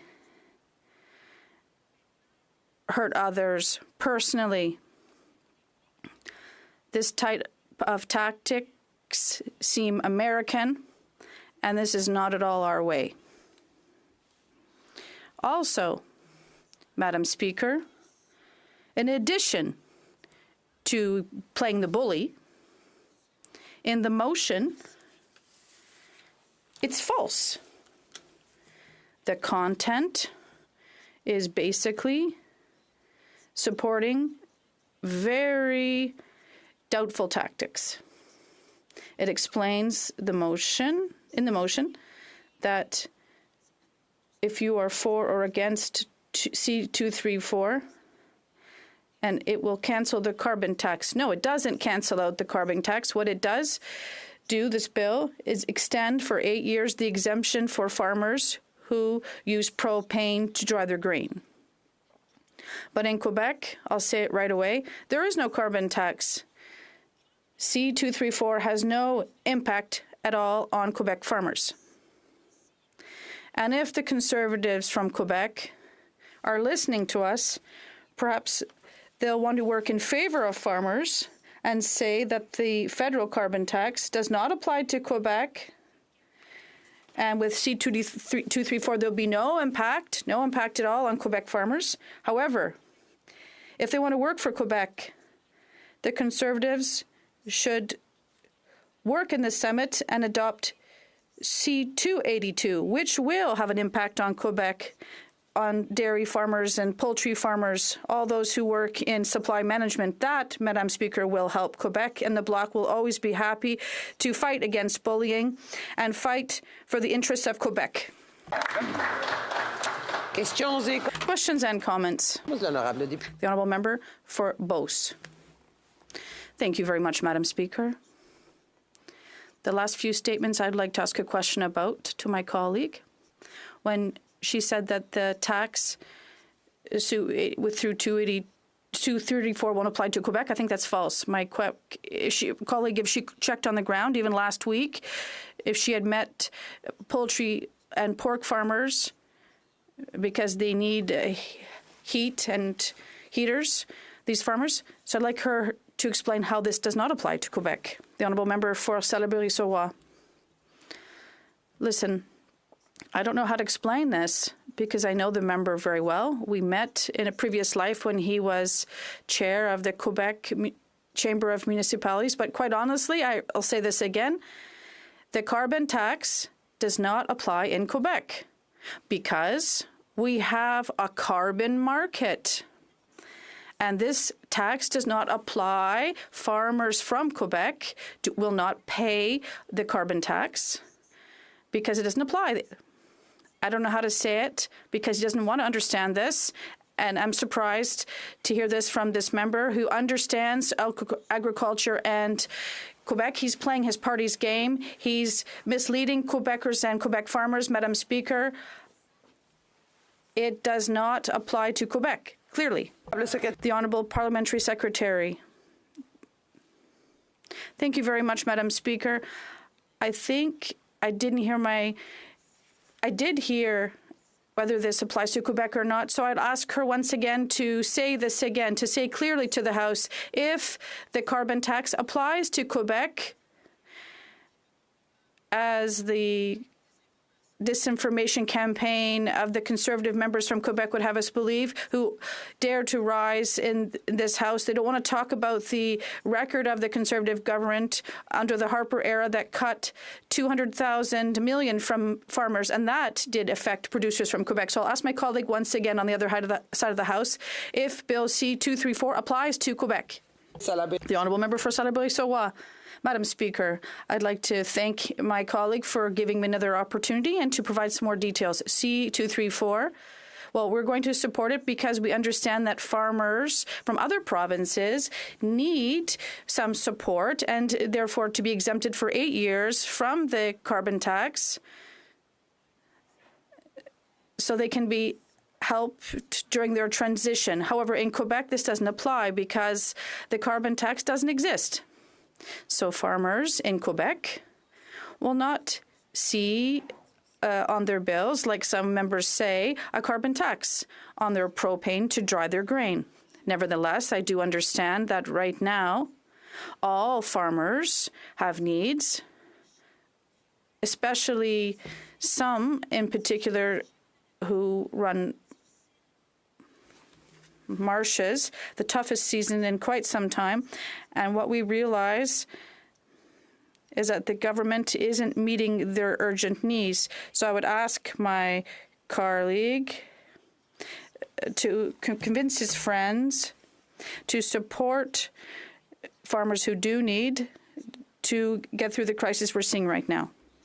Comments, questions et commentaires. L'honorable député des... The Honourable Member for Lévis-Lotbinière. Thank you very much, Madam Speaker. I partially listened to my colleague's speech, but I'd like to ask a question. In what year and for what reason was she elected to the National Assembly of Quebec? The Honourable Member for Salaberry. Thank you. I don't think it's a history lesson here, but I think my colleague and myself both know that the bloc is in favor of abolishing the Senate and the monarchy. But right now, we have to work with the Senate, and we're not here to serve the king or to pray, but I think we have something in common. Both, and I am sure he shares my opinion, we are against bullying. We are against people who use their position and notoriety in the media to bully two women who are senators because they are not doing what the Conservatives would like them to do. Madam Speaker, I find this unacceptable, and I'm sure that the member who asked this question disagrees with his party, but he is obliged to keep his mouth closed because he has to follow party lines. Member for Selkirk Interlake Eastman is rising on a point of order. Madam Speaker, I just want to add some extra information to the point of order that was raised yesterday after question period on the government House Leader, the Member of Parliament from Burlington, when she said it is because there is a group of Conservative members of Parliament who are pro-Russia and anti-Ukraine, they have to cover for them. Now, Madam Speaker, as you know, yesterday the Speaker ruled that Conservatives can no longer say the NDP are Hamas supporters. And so in that light, we're saying that the Liberals shouldn't be saying that we are pro-Putin when we're nothing but. Conservatives stand with Ukraine. We always unequivocally have stood with Ukraine in their fight. Just want to bring to attention that when the consideration the Speaker is going to make his ruling, that I'm making a point of order. Okay. So, Madam Speaker, I just say that in consideration of Russia and a reference made by the government House Leader, I just want to remind the Chair that on March 17th, 2023, that the International Criminal Court issued a warrant, a red notice, an international warrant for Vladimir Putin for crimes against humanity and for the unlawful deportation of population and the unlawful transfer of population from the occupied areas of Ukraine to the Russian Federation and prejudice of Ukrainian children. As you know, Madam Speaker, we are currently sitting with over 110,000 war crimes being investigated by Ukraine against the Russian Federation during their war of aggression. We know that there are over 9,000 children that are currently held in military camps in Russia that are being reprogrammed or brainwashed by the Russian Federation. All this are crimes against humanity and are war crimes, and these atrocities have to stop. So for anyone to imply that the Conservative Party supports Russia is unparliamentary and is in contravention to the ruling that the Speaker made earlier yesterday in saying that we can't make these correlations. And so, Madam Speaker, I just ask that this is taken into consideration as the Speaker rules on whether or not those types of utterances are allowed. Duly noted, and it will be taken into consideration. The Honourable Member for Winnipeg Centre is rising on the same point of order. Yes, thank you, Madam Speaker. I just, in making the point of order, my colleague once again mentioned something that one of his colleagues had to apologize for around an association. Now, I understand that he's making a point of order in regards to my colleague across the way from Winnipeg North. However, it's a problem for me that he's asking for the comment to be removed when he's doing exactly the same thing his colleague had to stand up and apologize for yesterday and withdraw his comment for. I think the Honourable Member was referencing to it to make the comparison, and I get it, but it will all be taken under advisement, absolutely. And it was the member for Burlington, not the member for Winnipeg North. Just to the Honourable Member for Timmins James Bay on the same point of order. Yes, Madam Speaker. It felt like my colleague was had verged well into the area of debate in order to defend the Conservative record. The facts that have been raised here are very clear. The Conservatives are the only party that voted against the Ukraine trade deal. That is a fact. Raising into debate, so I'm going to let the Speaker make the ruling on the point of order with the elements that have been brought to his attention. The Honourable reprise du débat. Resuming debate, the Honourable Member for Jonquière. Thank you very much, Madam Speaker. I'd like to say, under my whip, well, it's interesting to see what we heard in terms of the member of the official opposition. Well, Madam Speaker, I'll say from the outset, defending ideas is not intimidation. Debating is not disinformation. Advancing political ideas is not done or never done by pitting people against each other. I say this, why? Because I get the feeling that growingly I see danger in Canadian politics that is playing out. It's the use of polarizing strategies like we see in the U.S., and all too often the objective is disinformation and bullying. These strategies replace reflection and democratic dialogue. I feel like we're facing this today with the motion from the Conservatives. Basically what they are saying and what we've seen in the events of the recent days with C-234, what the Conservatives are saying is not only they're not afraid to heckle, but they're going to table a motion to do so. That's what the whip earlier said. We all know this. Unfortunately, the leader of the official opposition tweeted, and the member for Regina Coppell tweeted about two senators to encourage people to bully them. And my colleague presented this. One senator apologized, Conservative senator, because his statements did not make sense. We all know this. But, Madam Speaker, this type of strategy from the Conservatives involving bullying and disinformation, we're seeing these type of strategies more and more. And here's the reason. It's kind of they like to focus on the carbon tax. The Conservatives have a very strong passion with oil, so carbon tax becomes something very physical for them. It's like version 1.0 of the carbon tax during official opposition day. It seems to be their slogan. And in recent days, what did we see in terms of this disinformation? We have seen recently, in recent weeks and days, their ideas very strongly defended, even during QP, that the carbon tax applies in Quebec. There's no credible politician in Quebec that will tell you that the carbon tax applies in Quebec.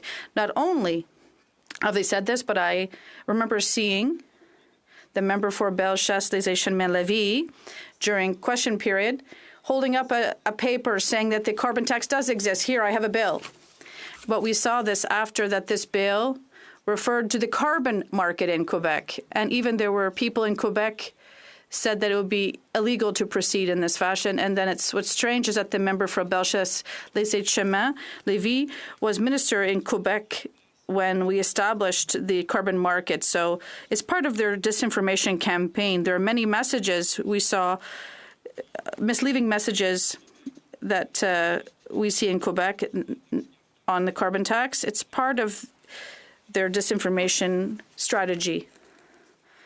And this week we hit a new low when the head of the leader of the official opposition didn't want to clearly say, when he talked about terrorist attacks, that he was referring Fox News, one of his preferred news channels. He attacked journalists by saying that it's your fault.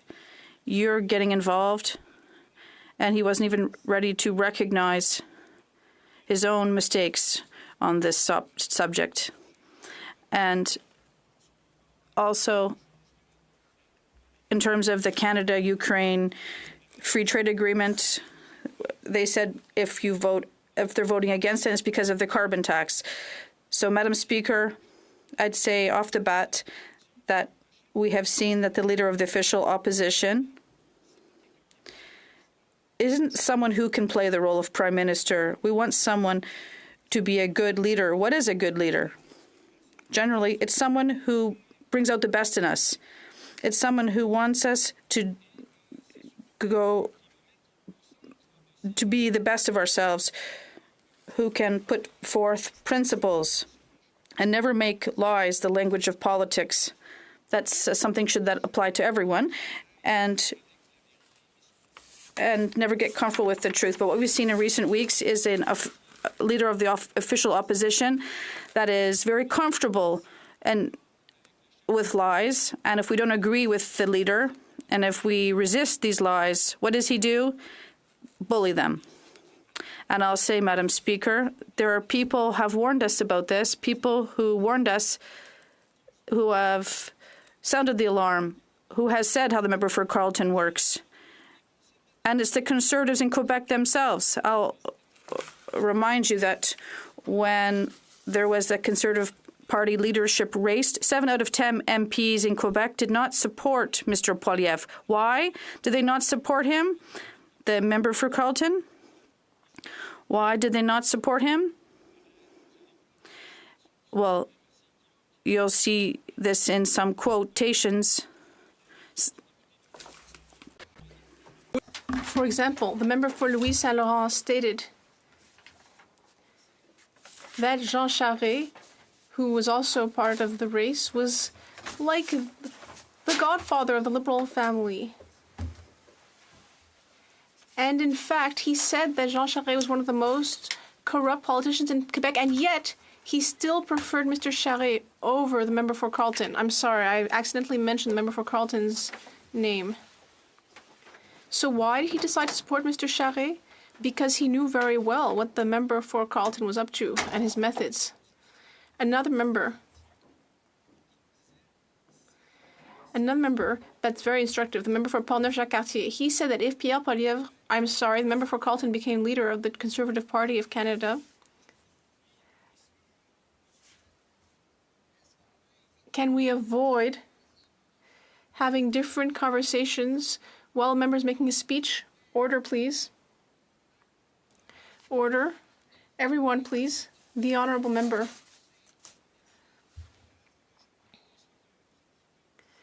Well, despite that background noise, I'll continue. What we heard from the member for Portneuf-Jacques-Cartier is that if the member for Carleton became the leader of his party, he'd have to think about his future as a Conservative member. He said, either I will have to leave as an MP, either I will join another party in the House, or I will become an independent, or I will participate in the creation of a new party. That's because he knew very well what kind of methods the member for Carleton uses. And here's another interesting quote in this regard. Now, Stephen Harper, the former Prime Minister, supported the member for Carleton, and the member for Portneuf-Jacques-Cartier said, I had a lot of esteem for Stephen Harper, a former economist, and I understand, I'm having a hard time understanding why he would support a candidate who wants to fire the governor of the Bank of Canada and base the economy on Bitcoin. And here's another quote from that member. He said, I have never seen a leadership race that is so aggressive and so vicious with its personal attacks. And that's what I've been saying, Madam Speaker. Even Conservative members from Quebec are against this measure, this method used by the member for Carleton, Pierre Poilievre. Oh, no. Really, we cannot be using people's names in the House.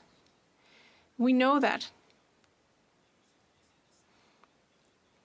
We were advised about the Carleton doctrine based on intimidation and misinformation. We also heard that from Senator Jean-Guy Dagenet, who said he would tear up his membership card. And that, in fact, what was at stake here was the future of the Conservative Party in the Canadian political landscape. He spoke about Marine Le Pen's France, Donald Trump's U.S., and he said, do we really need to have the member for Carleton? Do we really need to have that person at the head of the party? That person could become Prime Minister. And the worst part was the hateful campaign against the member for Richmond-Arthabaska. I don't know if you recall, but the member for Richmond-Arthabaska had to leave after what happened during the leadership race. And what happened when he left the Conservative caucus? He was bullied by his colleagues who were calling his office and who were telling people in his riding to call his office to pressure him. People like the member for Charlesbourg-Saint-Charles, who contacted people in his riding to tell them that they should ask for him to step down. A point of order. The honourable member for Charles-Bourg-Saint-Charles. I don't know what's going on with Member Jonquière today, but what he just said is completely false. He's defaming everyone on his list, and I'd like him to withdraw what he said. The honourable member for Jonquière. Well, sometimes the truth hurts, and that's what I would say to my colleague, but it's better to tell the truth. Now, the honourable member is saying that the statement is false. So I would like to ask the honourable member for Jonquière to correct what he said. Well, the member for Richmond, Arthabaska, said that he was intimidated, he was bullied, and that was the tactic that was developed by the member for Carleton. And I'm just quoting the member for Richmond, Arthabaska. And so what I'm saying, Madam Speaker, is that this is the Carleton method. That's what I'd like to call it. And MPs from Quebec themselves knew that this was the way the leader of the Conservative Party functioned. They knew that there was a problem and that there was danger for the party, and now we're seeing that play out. The honourable member for Charles-Bourg-Saint-Charles on the same point of order. Well, it's very unfortunate to see this colleague dirtying the name of members from Quebec. I would like to repeat my point. I've never done what I'm being accused of doing by the member Jonquière. I'd like him to take it back. Well, it's really not up to me to decide what's true or not, so I'll let the honourable member for Jonquière respond. Madam Speaker, I was referring to an article where the member for Richmond, Arthabaska, told us that he fell victim to this unfortunate treatment. My objective isn't to dirty anyone's name, but I'm simply referring to a fact that has come out in public that members of the Conservative Party decided to support Jean Charest during the leadership race, and we all know that Conservative MPs said that it was irrational to want to make Bitcoin Canada's currency. Now we're getting into debate. I was simply referring to what the member for Charles-Bourg-Saint-Charles said. And now, the honourable member for La Prairie on the same point of order? Yes, because people are rising in the House to say that my colleague, the member for Jonquière, to say that he's lying. What lies? What lies are we even talking about? Can my colleague explain why it's a lie? This makes no sense. The member is rising and saying that it's a lie. What lie? And if it is a lie, I think it's up to the person making the point of order to say why it's a lie. Indeed, the honourable member for Charles-Bourg-Saint-Charles will have to demonstrate to the honourable member for Jonquière that what was alleged is not true. The honourable member. Well, absolutely, Madam Speaker. The member for Jonquière, in his speech, personally accused me of having made calls personally to the riding of Richmond Arthabaska to ask people to call the member and ask him to step down. But I never did that. He directly accused me, using my riding name. He directly accused me of this, and I'm saying that I did not do this. The honourable member for Jonquière. Well, what I indicated to my colleague is that in newspaper articles, reference is made to calls that he is supposed to have made, to calls to the writing of the member for Richmond Arthabaska to ask him to step down. I could send him references to these newspaper articles. Just a few minutes ago, I posed a question to the leader of the official opposition. I asked him if he's really willing to support his claim that he's made many times, that people are asking for made because they don't have enough to eat. And he said, well, that's easy. There was a newspaper article about it. So if my colleague is not willing to accept this newspaper article that I'm talking about, well, that should apply to his leader as well. All right, now we're going to move on to questions and comments on the speech made by the honourable member. The honourable member for Beauce. Thank you, Madam Speaker.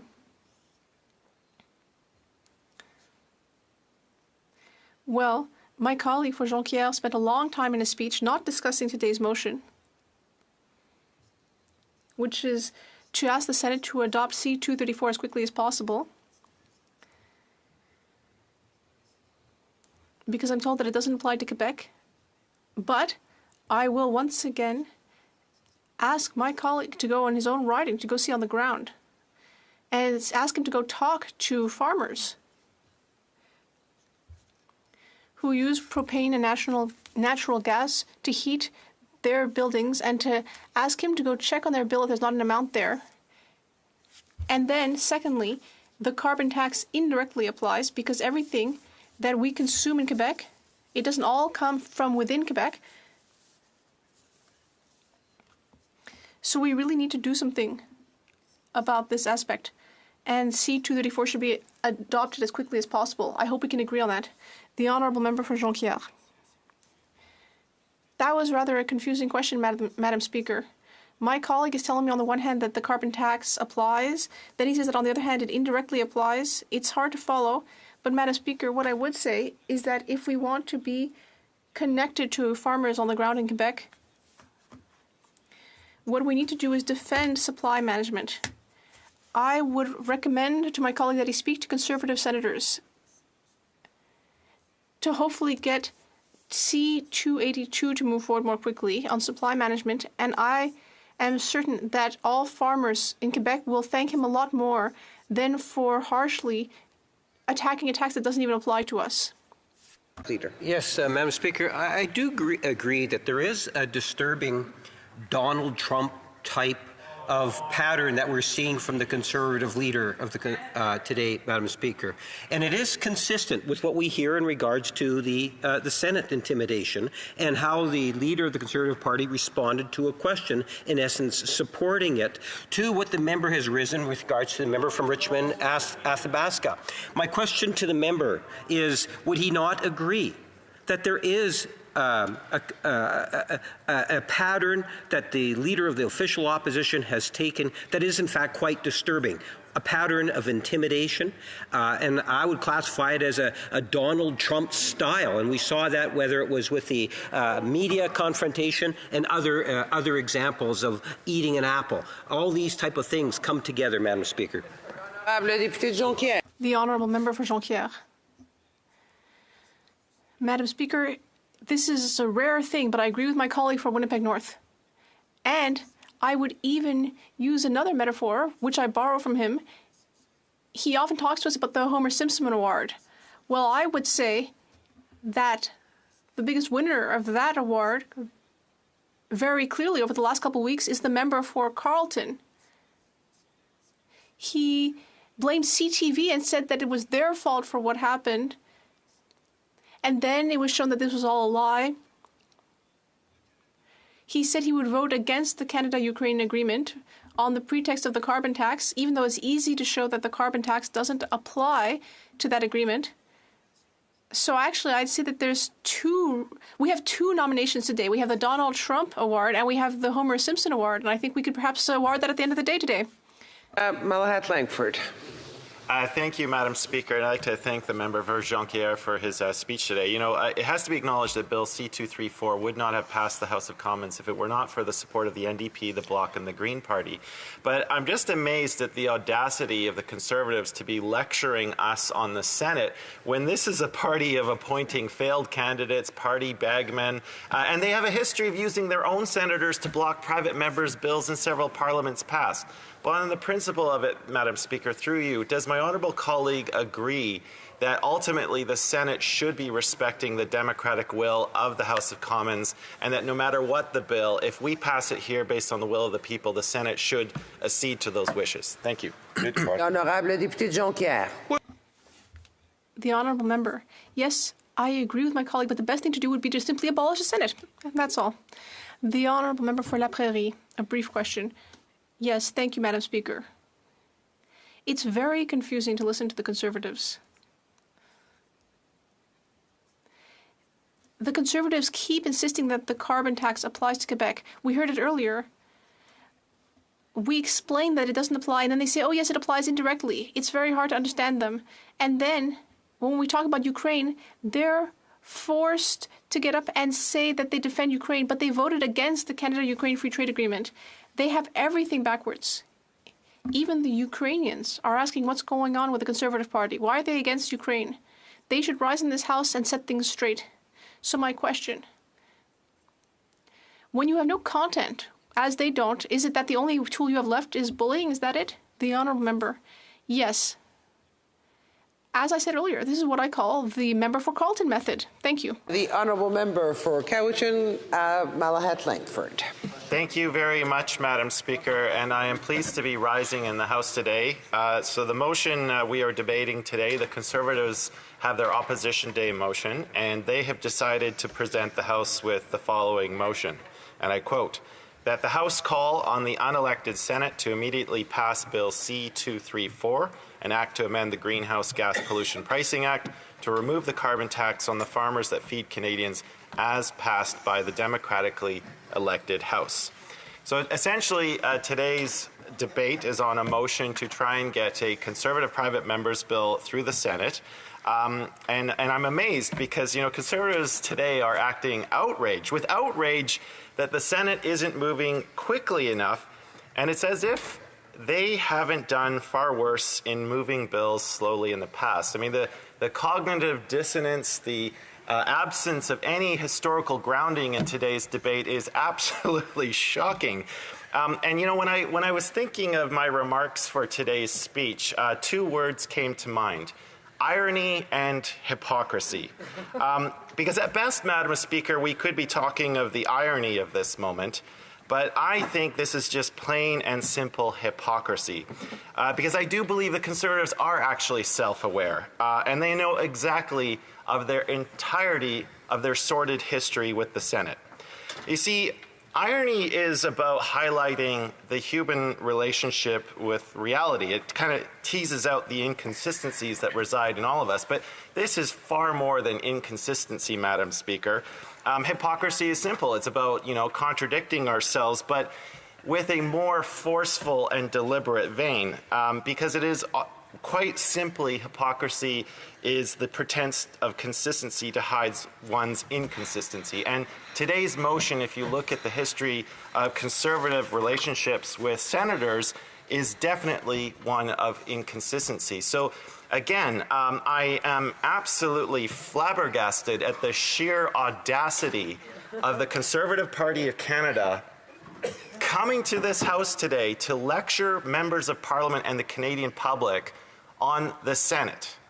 And I will get into that in far greater detail as I use my remarks today, Mr. Speaker. Please do. So, but first of all, I want to start on Bill C-234. And it's important to acknowledge that that bill was duly passed by a vote of 176 to 146 in the House of Commons earlier this year. And it is also equally important, Mr. Speaker, to note that that bill would not have passed this House if it were not for all opposition parties giving their support. That included the Green Party, the Bloc Québécois, and the NDP. There were also 3 Liberals that lent their support to that bill. So the electoral math in this place shows that those kind of numbers are needed for any bill.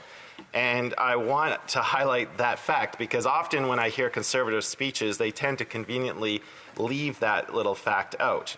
And I think it's also important in today's debate that we are not here to relitigate Bill C-234. That has been done by the House. That bill went through second reading. It went through the Standing Committee at Agriculture and Agri-Food, of which I have been a proud member for the last 6 years. I was present for those meetings. I listened to the witnesses. I participated in the clause-by-clause review of the bill, the amendment of the bill, the reporting of the bill back to the House, and its third reading. So again, the House has voiced its opinion on the matter. A clear majority of MPs decided to pass it, and we don't need to be spending our time talking about what has actually been done. You know, at the time, Mr. Speaker, I highlighted my support for that bill because I actually thought that the provisions in the bill were consistent with the act it's trying to amend, namely the Greenhouse Gas Pollution Pricing Act, which was passed by a majority Liberal government back in 2018. If one takes a careful reading of the parent act, you will see there are exemptions listed in the act for qualifying farm fuels, for farm machinery, for farming activities. And after my careful consideration of this bill, of listening to the many farm groups that appeared before our committee, I agreed with them. There are no commercially viable alternatives to using propane and natural gas for certain farm activities, and I thought that this amendment was quite in line with the original document that Liberal drafters had put together. And, so again, we have done our due diligence on this bill. I don't think we need to be spending too much time dwelling on C-234. And, I was quite happy with the amendments that were made to C-234, the committee stage. Narrowing its focus so that there's more clarity on specifically on what it's going to be applied to, and also introducing a sunset clause so that it's a signal to the industry that there's a narrow window of time to start developing commercially viable alternatives. And I know from witness testimony that those efforts are well underway. Again, it's a price signal, sending a signal to the market that they need to step up their game. But, I think I've had the honor of spending, as I mentioned, 6 years on the Agriculture Committee. And one thing I have heard consistently from our farmers is that they are on the front lines of climate change. They're the ones who are dealing with the shifting weather patterns that is caused by fossil fuel-driven climate change. And when entire crops fail, whether it be from a drought or a flood, the shortage of feed like we had in many parts of British Columbia due to drying up water sources, this is now the norm in many parts of Western Canada, and it's only going to get worse in the years ahead. Anyone with a simple knowledge of scientific fact can see that this situation is going to get worse. And so, when I hear my Conservative colleagues talking about support for farmers, I try to put that in conjunction with their support for the oil and gas industry, or how should I say this, their lack of effort in going after the intense corporate profits of the oil and gas sector, which are, of course, fueling the planet burning right now. So again, there is a dichotomy there where my Conservative friends will like to say, well, we stand on the side of our farmers, and meanwhile farmers are telling us the greatest threat to their livelihood is in fact climate change, and I don't see any viable policy alternatives to actually addressing that fact. But enough on that, Mr. Speaker. Let's get to the real heart of the matter today, the Senate. So Canadians, of course, do have legitimate questions about the Senate. In Canada's Parliament, of course, we have a bicameral system. We have here the lower house, the elected House of Commons, and we also have an appointed Senate. And if you are one of the lucky few to get selected for the senator position, well, guess what, Mr. Speaker? You have a locked-in job until age 75. You never have to face the electorate. And, you get to enjoy all of the trappings that office has, but with none of the accountability. See, I, like every member of Parliament of this place, I have to reapply for my job every certain number of years. I have to be accountable for the votes I take, for the speeches I make, for the policy positions I take, because that is the heart of democracy. I'm not just here by myself. I'm here representing an entire riding of Cowichan and Malahat Langford, and those are the people I report to, and I have reported to them through 3 federal elections. Senators don't have to do that. And only a handful of democracies around the world have an appointed upper chamber. And I think many Canadians who are listening to today's debate would agree with me that in a modern, functional, 21st century democracy, an appointed upper house with all of the nominal powers of the lower house has no room in this kind of a system. The system we have has been begging for reform for many, many years. And, the NDP's position on the Senate is quite well known. We have certainly called for its abolishment. We note that there are many countries around the world who do quite well with just one single chamber of elected representatives. Other places have indirect elections or have direct elections for their senators. And whatever system, at least those senators are accountable to the people they serve, unlike our upper body. And this is an important context for today's debate, because ultimately what we're doing here in the lower house is complaining about the appointed upper chamber thwarting the democratic will of the House of Commons.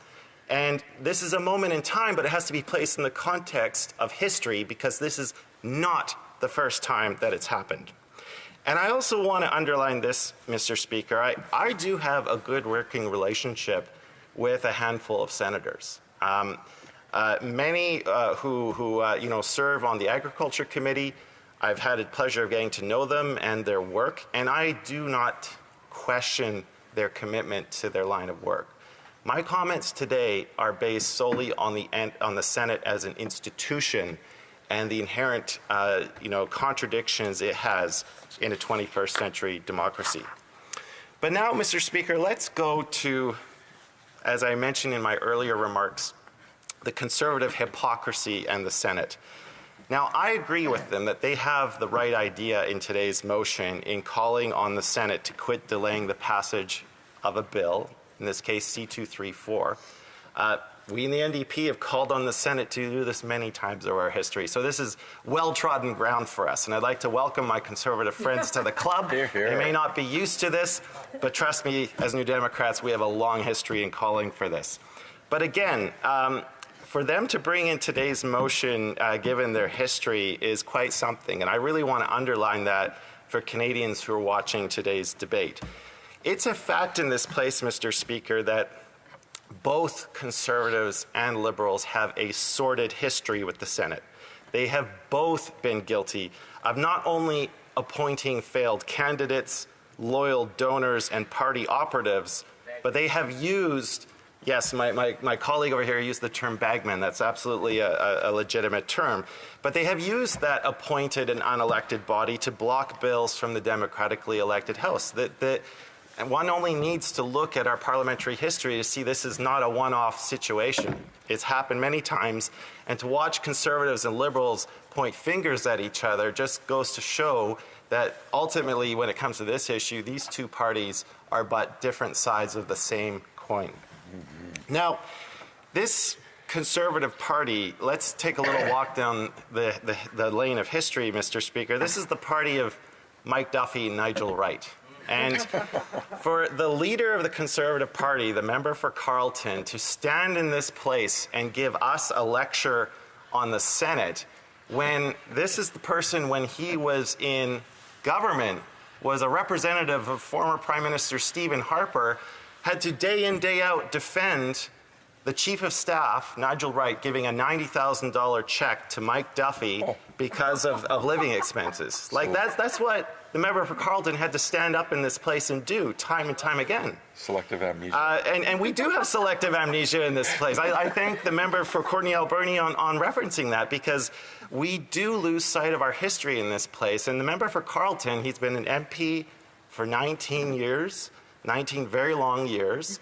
And I know the Conservatives have spent millions of dollars on burnishing up his image, but he has a long history in this House of Commons. And I think if we do some digging, there's a lot of comments, a lot of questions, a lot of speeches from the member for Carleton that will give the truth to who he really is.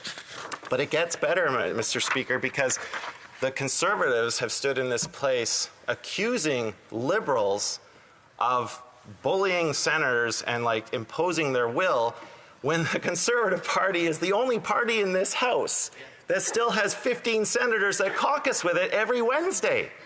15 Conservative senators join with their MP counterparts for every Wednesday meeting, and they get their marching orders from the member for Carleton on how to play games in the Senate. True. This has been the case for several parliaments, and we have seen it in the past. Conservative senators, they have taken their marching orders from former Prime Minister Harper, and they have done the very thing that Conservatives are mad about today with C-234.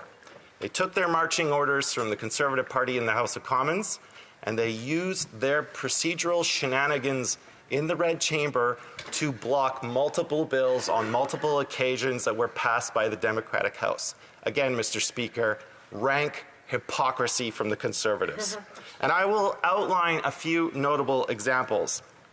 So, our former dear beloved leader, Jack Layton, several parliaments ago, had a bill that was passed from the House called the Climate Change Accountability Act.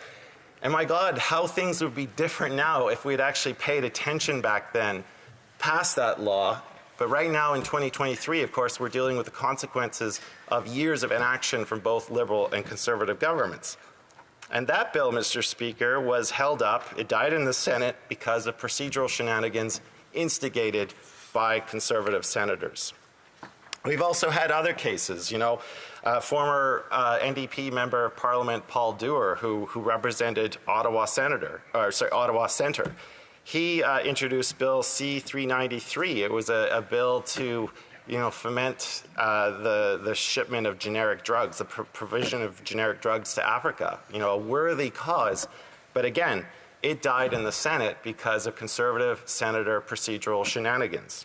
And then, of course, in the 42nd Parliament, a bill that brought us to where we are today, the bill that was introduced to fully implement the United Nations Declaration on the Rights of Indigenous Peoples, a groundbreaking piece of legislation, Bill C-262, that was ahead of its time, ahead of where the puck was going, and I think directly led to the government introducing its own legislation in the subsequent Parliament and making sure that Canada's federal laws are in harmony with the United Nations Declaration on the Rights of Indigenous Peoples.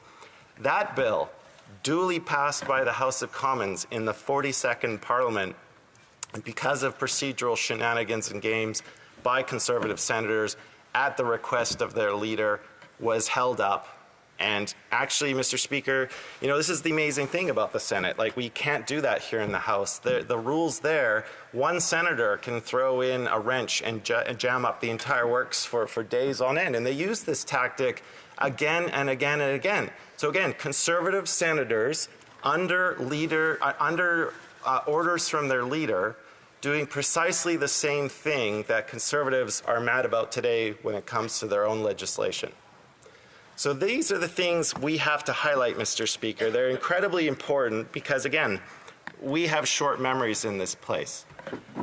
So I know, Mr. Speaker, that I'm coming down to my final 3 minutes, and I'll very much look forward to the questions that come. But again, I think it does us well to understand that, first of all, Bill C-234 would not have passed this place if it were not for all opposition parties working together to pass it because they saw merit in the bill.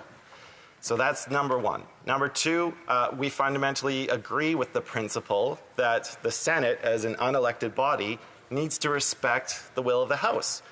The only party that's been consistent on that position through several parliaments is the NDP. We're the only party here who comes out squeaky clean in a debate about the Senate. And I think all members could do well to acknowledge that fact. Consistent with our third reading vote on Bill C-234, we will be voting in favor of today's motion because that is consistent with the approach that we have always taken. Had there been motions on our own private members' bills from several parliaments past, we would have done the same thing. And I think it is important to remind senators that, we're the ones who have to go and face the electorate. We're the ones who are conveying the wishes of the people of Canada, and every seat in this place here represents a distinct geographic area of Canada. We're the ones who are bringing the voice of the people here, and senators need to be reminded of that fact.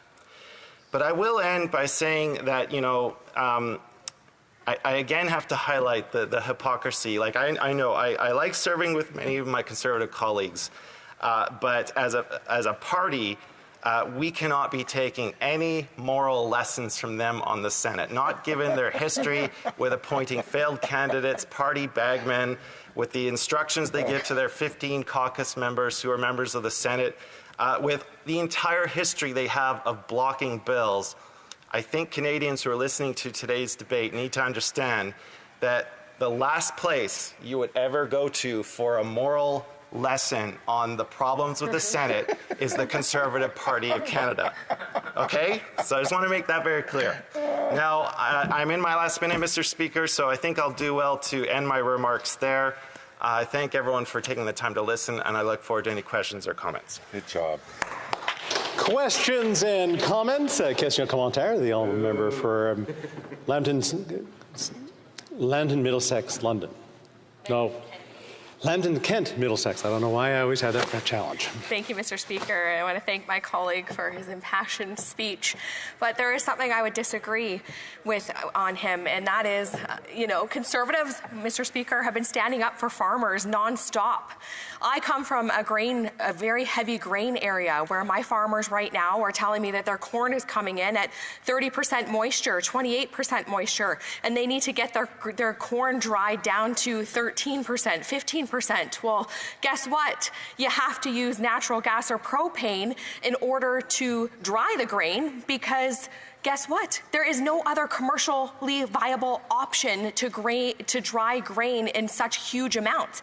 And in Northern Ontario, we have grain farms that are 20,000 acres, 15,000 acres, as much like the prairies. And we have senators in the Senate who are stalling this legislation who are from Northern Ontario who should know that the cost is exuberant for these farmers to dry their grain. So I'm wondering if my colleague could comment, Mr. Speaker, on why these senators from Northern Ontario should not be held accountable by the constituents that they are supposed to represent, and why Canadians should not be able to call their senators to voice their concerns. The honourable member for Cowichan, Malahat, Langford. Well, Mr. Speaker, I mean, all good points. That's why I voted for the bill. We understood very clearly from committee hearings on this bill that there are no commercially viable alternatives. And I would say that those problems with drying grain, with getting appropriate levels of feed because of future droughts, those problems, as I said in my speech, are going to multiply because this is the new reality that our farmers are facing. And I would say it's not just Conservatives who support farmers. One of the reasons why the Agriculture Committee gets along so well is because all parties around that table understand that they have farmers as constituents. And I think it's the only committee of the House of Commons that regularly works and makes decisions by consensus. But again, I would argue with the one point, though. Senators don't have constituents. We have constituents. And I acknowledge it's a problem. I don't agree that the Senate should be holding up a bill. But I gave countless examples of where Conservative senators did the exact same thing for other bills. And that's the hypocrisy that people need to understand when it comes to the Conservative Party. Senators should not be doing this. They should be listening to the democratic will of the House. I just simply wish that the Conservatives would have a consistent position no matter what bill is being discussed in the Senate. I'm just sort of wondering why we couldn't use the air in here to dry grain. The honourable member for Winnipeg North. Because there's not enough Conservative speakers standing, Mr. Speaker, that breathe a lot of hot air. But, Mr. Speaker, at the end of the day, it is an interesting bill. But I would suggest that the member maybe give some thought in regards to the bail reform bill. The bail reform bill, if the member will recall, back in, I guess, sometime in the June, Conservative leaders said, hey, this is really important stuff. We got to pass this. In fact, we should come back into session in order to get that particular bill passed. And then we do come back in session in September. We actually passed the bill unanimously through the whole process. Today, it's being actually held up still. It hasn't passed because of the Conservative Party. And here we have the Conservatives now saying, well, let's pass this bill. They seem to have forgotten this really other important piece of legislation, which has wide spectrum of support and all different stakeholders, and every member of the chamber is actually supportive. I'm wondering if he sees any irony there, why it is they're being very selective in terms of raising on the floor. Why not the bail bill? The honourable member for Cowichan, Malahat, Langford. Well, that's a great question, Mr. Speaker. I know the Conservatives have suddenly taken it upon themselves to have a greater interest in the beautiful Vancouver Island area. But I would remind them that in my riding of Cowichan, Malahat, Langford, every single municipality I represent wrote to me and asked that that bill get passed quickly. And I'm sure it's the same up and down Vancouver Island and in many communities right across Canada. So yes, again, I think it goes to the theme of the hypocrisy of where, there is a selective memory in this place of how different parties have used the Senate to further their own ends or block an opposing party's piece of legislation. So I agree with my colleague from across the way, the member for Winnipeg North. That's an important bill. I was proud to support it. I was proud to see how we all came together, because the municipalities in Cowichan, Malahat, Langford, mayors and council from every single town wrote to me, urged me to pass that piece of legislation quickly. I'm glad I was able to report back as their member of parliament, something that senators don't have to do. I was able to report back to them that the House did its job, and I would like to see the Senate recognize and respect that fact. Question commentaire, l'honorable. The honourable member for Saint Jean. Thank you, Mr. Speaker. I'd like to thank my colleague from Cowichan, Malahat, Langford for his speech, which I greatly appreciated. Almost everything except for one little bit, saying that the NDP was the only party in favor of abolishing the Senate. I'd like to remind him also it's also the Bloc's position. And on this specific point, which I find somewhat sad, is that unlike the Bloc, which is predictable in its decision-making process, therefore, the people who elect us know why they're doing that, and they know what decision we're going to make in the House. The Conservatives only make a decision when it suits them. In terms of C-234, this is the case, but we can also talk about another bill, C-282, which was there to protect supply management. The Conservatives do the exact opposite. It's what they're criticizing us. They're accusing us of slowing this legislation down. With the Conservatives, if they're able to plug carbon tax somewhere, it'll be a tool to vote against something. They make particularly strange decisions. For example, they vote against a bill for a free trade deal with Ukraine. So I'd like to hear what my colleague has to say about this. Is it not sad for Canadians, this lack of rigor, this cherry picking, which doesn't allow those who elected the Conservatives to know where they're going with their decisions? The honourable member. Yes, Mr. Speaker, and allow me to withdraw the comment and apologize. I want to recognize that the Bloc absolutely is in line with the NDP in abolishing the upper chamber.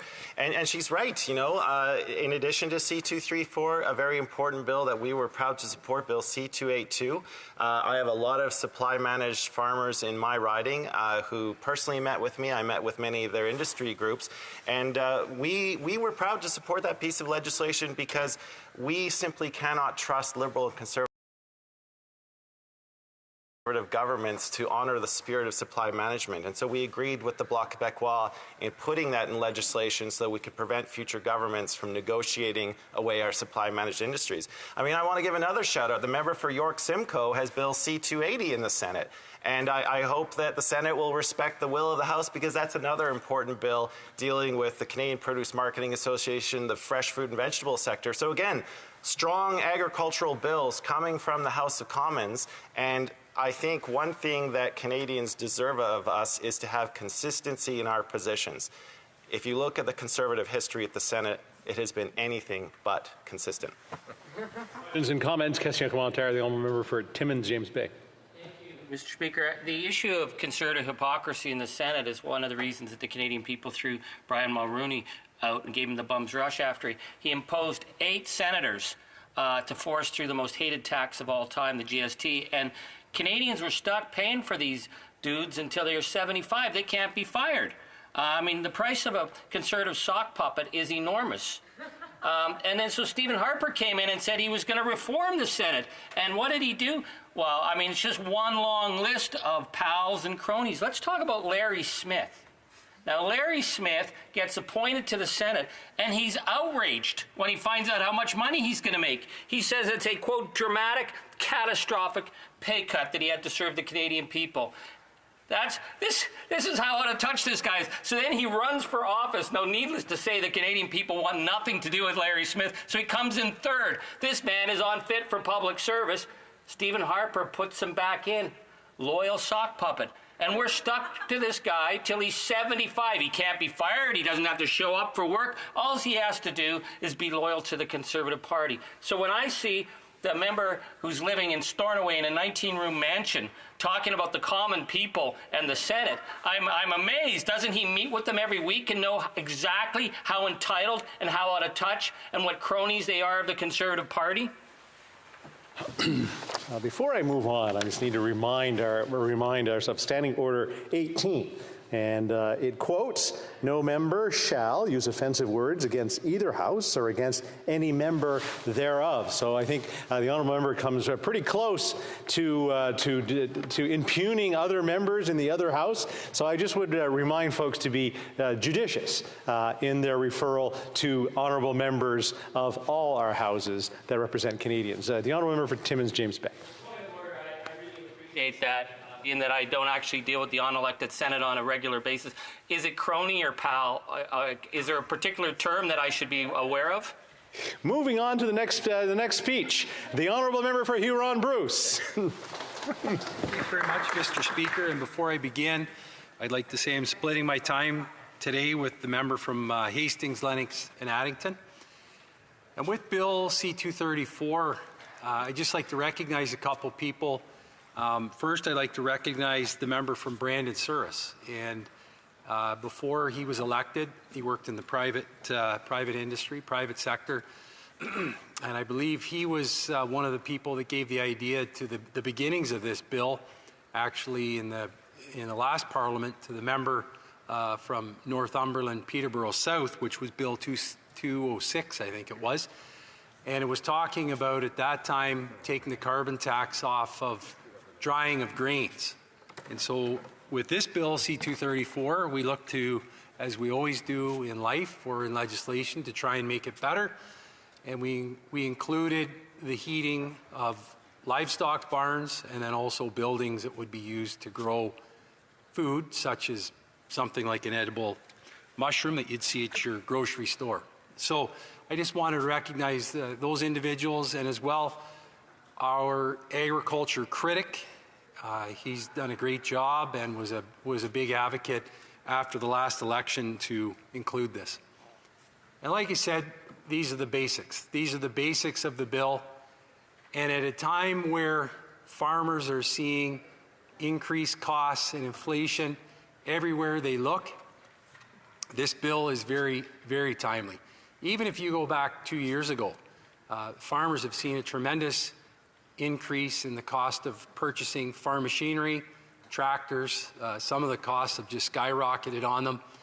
The cost of carrying debt, whether it's a mortgage on your farm, lots of farmers have a portion of it that's fixed, a portion of it that's variable. They may also carry an operating line of credit, maybe for inputs or for livestock, whatever it may be at the time. All these things have become more expensive. And, you know, it's in large part to what the government has done with their spending and the amount of debt and inflation and money printing that has caused this. And so farmers have they've borne a terrible amount of the brunt on this. And in addition to that, fertilizer. We remember a couple years ago how much the cost of fertilizer increased for farmers, even at a time when some of the farmers had prepaid. They had prepaid in the previous year, the previous fiscal year, only to find out that they had to pay more when it came time to apply it on their land. So they have had some really challenging times, and even at the end of it, they're still committed to being farmers, and they're still committed to feeding Canadians. And Canadian farmers, as we know, also help feed the world, around the world, many, many, many times. And so that's why this bill just happened to be maybe the right bill at the right time. It's been 2 years almost since I introduced this bill into the House of Commons, and now it's finally, hopefully, going to come to some sort of a decision tonight or maybe in the near future. But farmers need a break, and we've heard in question period, we've heard in statements, we've heard in speeches today what farmers are facing when it comes to the carbon tax. And the other thing that is frightening to them is that they know this is not the end of it. They know that each year on April 1st, the carbon tax price goes up until 2030, to the point where in many cases the profit margin will no longer be there at all for a small farmer, and they'll have to make a family decision on whether to carry on or what they're going to do. So at this time, that's why this is so timely. This is why it's so timely. And it's so important for the Senate to make their decision on it. And I am open to whatever way the Senate votes. If they vote it up or down, I can live with either result. But what I find unfortunate is that there are some games being played. I don't mind if they take the time to study at committee, which they did. I appeared. It was a great honor. But when you start bringing in amendments after virtually the same amendment was voted on at report stage and defeated, it does resemble a bit of a game, which is unfortunate. And the people that are getting the game played on them are Canadian farmers. That's the people. It's not me. It's not the members of Parliament in this House of Commons that suffer. It's the Canadian farmers that are suffering. That's right. And I think the other thing that really hits home, and I hear it every weekend when I come home and I'm at the community events, the farmers are currently in my area, and I drive up and down the roads in other counties, and they're still taking their corn off. The corn that's being taken off November 28th needs to be dried. That's just the reality. And it's propane and natural gas. And had the Senate dealt with this bill in the spring, farmers drying their crops today would not be paying a carbon tax. Farmers heating their broiler barns, their turkey barns, their layer barns, and their hog barns would not be paying carbon tax. I've had people come up to me, and I imagine of all political stripes, and they can't believe that this bill doesn't get passed. They understand. And like many people have talked about today, this isn't the only place it is touched on the price of food. That is passed along many, many, many, many times. One pork farmer in my riding told me his fuel surcharge, just the surcharge for him to ship his 20,000 hogs he ships a year to the processing plant, just the fuel surcharge was $20,000. Just that. Unreal. And so in the big scheme of a significant operation, it's not going to put the fellow out of business, but it's $20,000. That's $20,000 he could have put into his operation. It's $20,000 he could have taken care of on his line of credit or paid down his debt.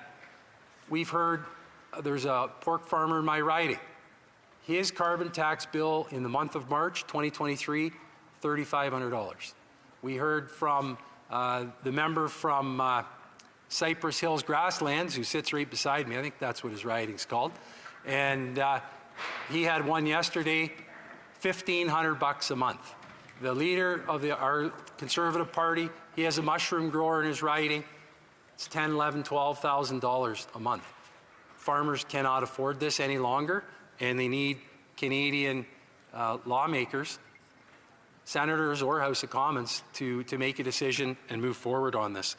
The other key point is when it becomes more cost-effective and cheaper to grocery stores and retailers to buy food, vegetables, whatever it is, from Mexico, from California, Colorado, when it becomes cheaper to buy food from them and put it in a transport truck and ship it 5 days to Ontario, where I live, there's something wrong with our cost structure here in Canada and in my province of Ontario.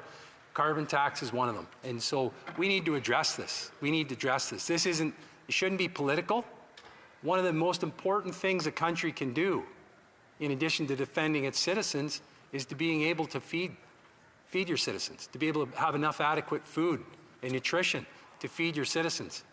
And we've had a lot of discussion about food banks, but the very idea to have a sustainable food production system, a full cycle in your country, is one of the most important things. And in the last 8 years, we have seen an erosion in food sovereignty in Canada. There's been a number of processing plants that have been closed because of cost, because of mismanagement at the government level on trade. We know all sorts of issues on that. Very important, very important. And the last thing I'll say, Mr. Speaker, is that when you drive up and down the rural roads, and you've known people pretty much your entire life that have worked hard, they've worked around the clock, You see them out at night, at 11 o'clock at night, combining their corn, harvesting their corn. They're doing it for Canadians. They're doing it for people. Yes, they like to make a little bit of money, but it is a passion. It is a livelihood. It is their life. And we have to make sure that we get this right. We have to make sure that we take the carbon tax off and make it affordable for the consumer, make it right for the environment, and make it right for the farmer. Thank you. Questions and comments? Question commentaire. The Honourable Parliamentary Secretary to the Government House Leader. Yes, thank you, Mr. Speaker. We all know the price on pollution gets such a reaction coming from the Conservative Party. They'll actually vote against, as they have, the Canada-Ukraine trade agreement, all because of that red herring of an excuse, Mr. Speaker. And when it comes to the Senate, again, we have legislation that's dealing with the bail reform. The Conservative Party of Canada itself, back in August, said we should come back into session so we can pass the bail reform bill. Provinces, all the different stakeholders saying it's important that we pass it.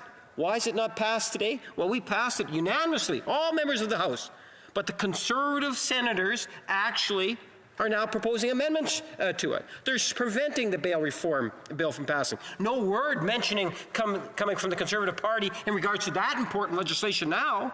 That's completely evaporated there. Why? Price on pollution. They're so fixated. They'll do anything on that issue, Mr. Speaker. Completely high risk as a political entity. My question is, when the Conservative caucus meets tomorrow and the Conservative senators meet with the Conservative MPs, will they ask what's the hold-up with the bail reform bill? The Honourable Member for Huron-Bruce. Well, first of all, on trade, the former Ag Minister, she blew it on the South Korean over 30 months of age for beef cattle. The current Finance Minister pretty well blew it on the European Free Trade Agreement. Our government, the Stephen Harper government, had it to the 1 yard line, and she just about fumbled it into the end zone. And on the environment, farmers get no credit for ethically managed woodlot. They get no credit for planting fall cover crops. They get no credit from this government for crop rotation, for environmental farm plans, for nutrient management plans. They do all that. And the Liberal government gives them zero credit. And that's even further frustrating to farmers. They're paying all this carbon tax and they're treating their farm like their child. Beautifully. And they get no credit. And that's a real shame.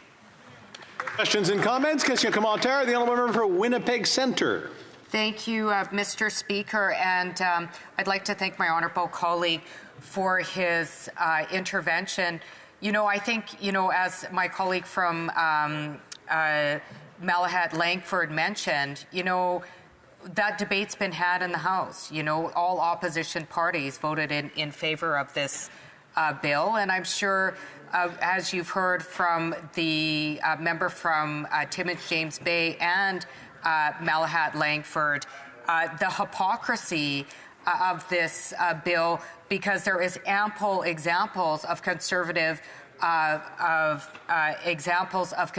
filibustering in the Senate.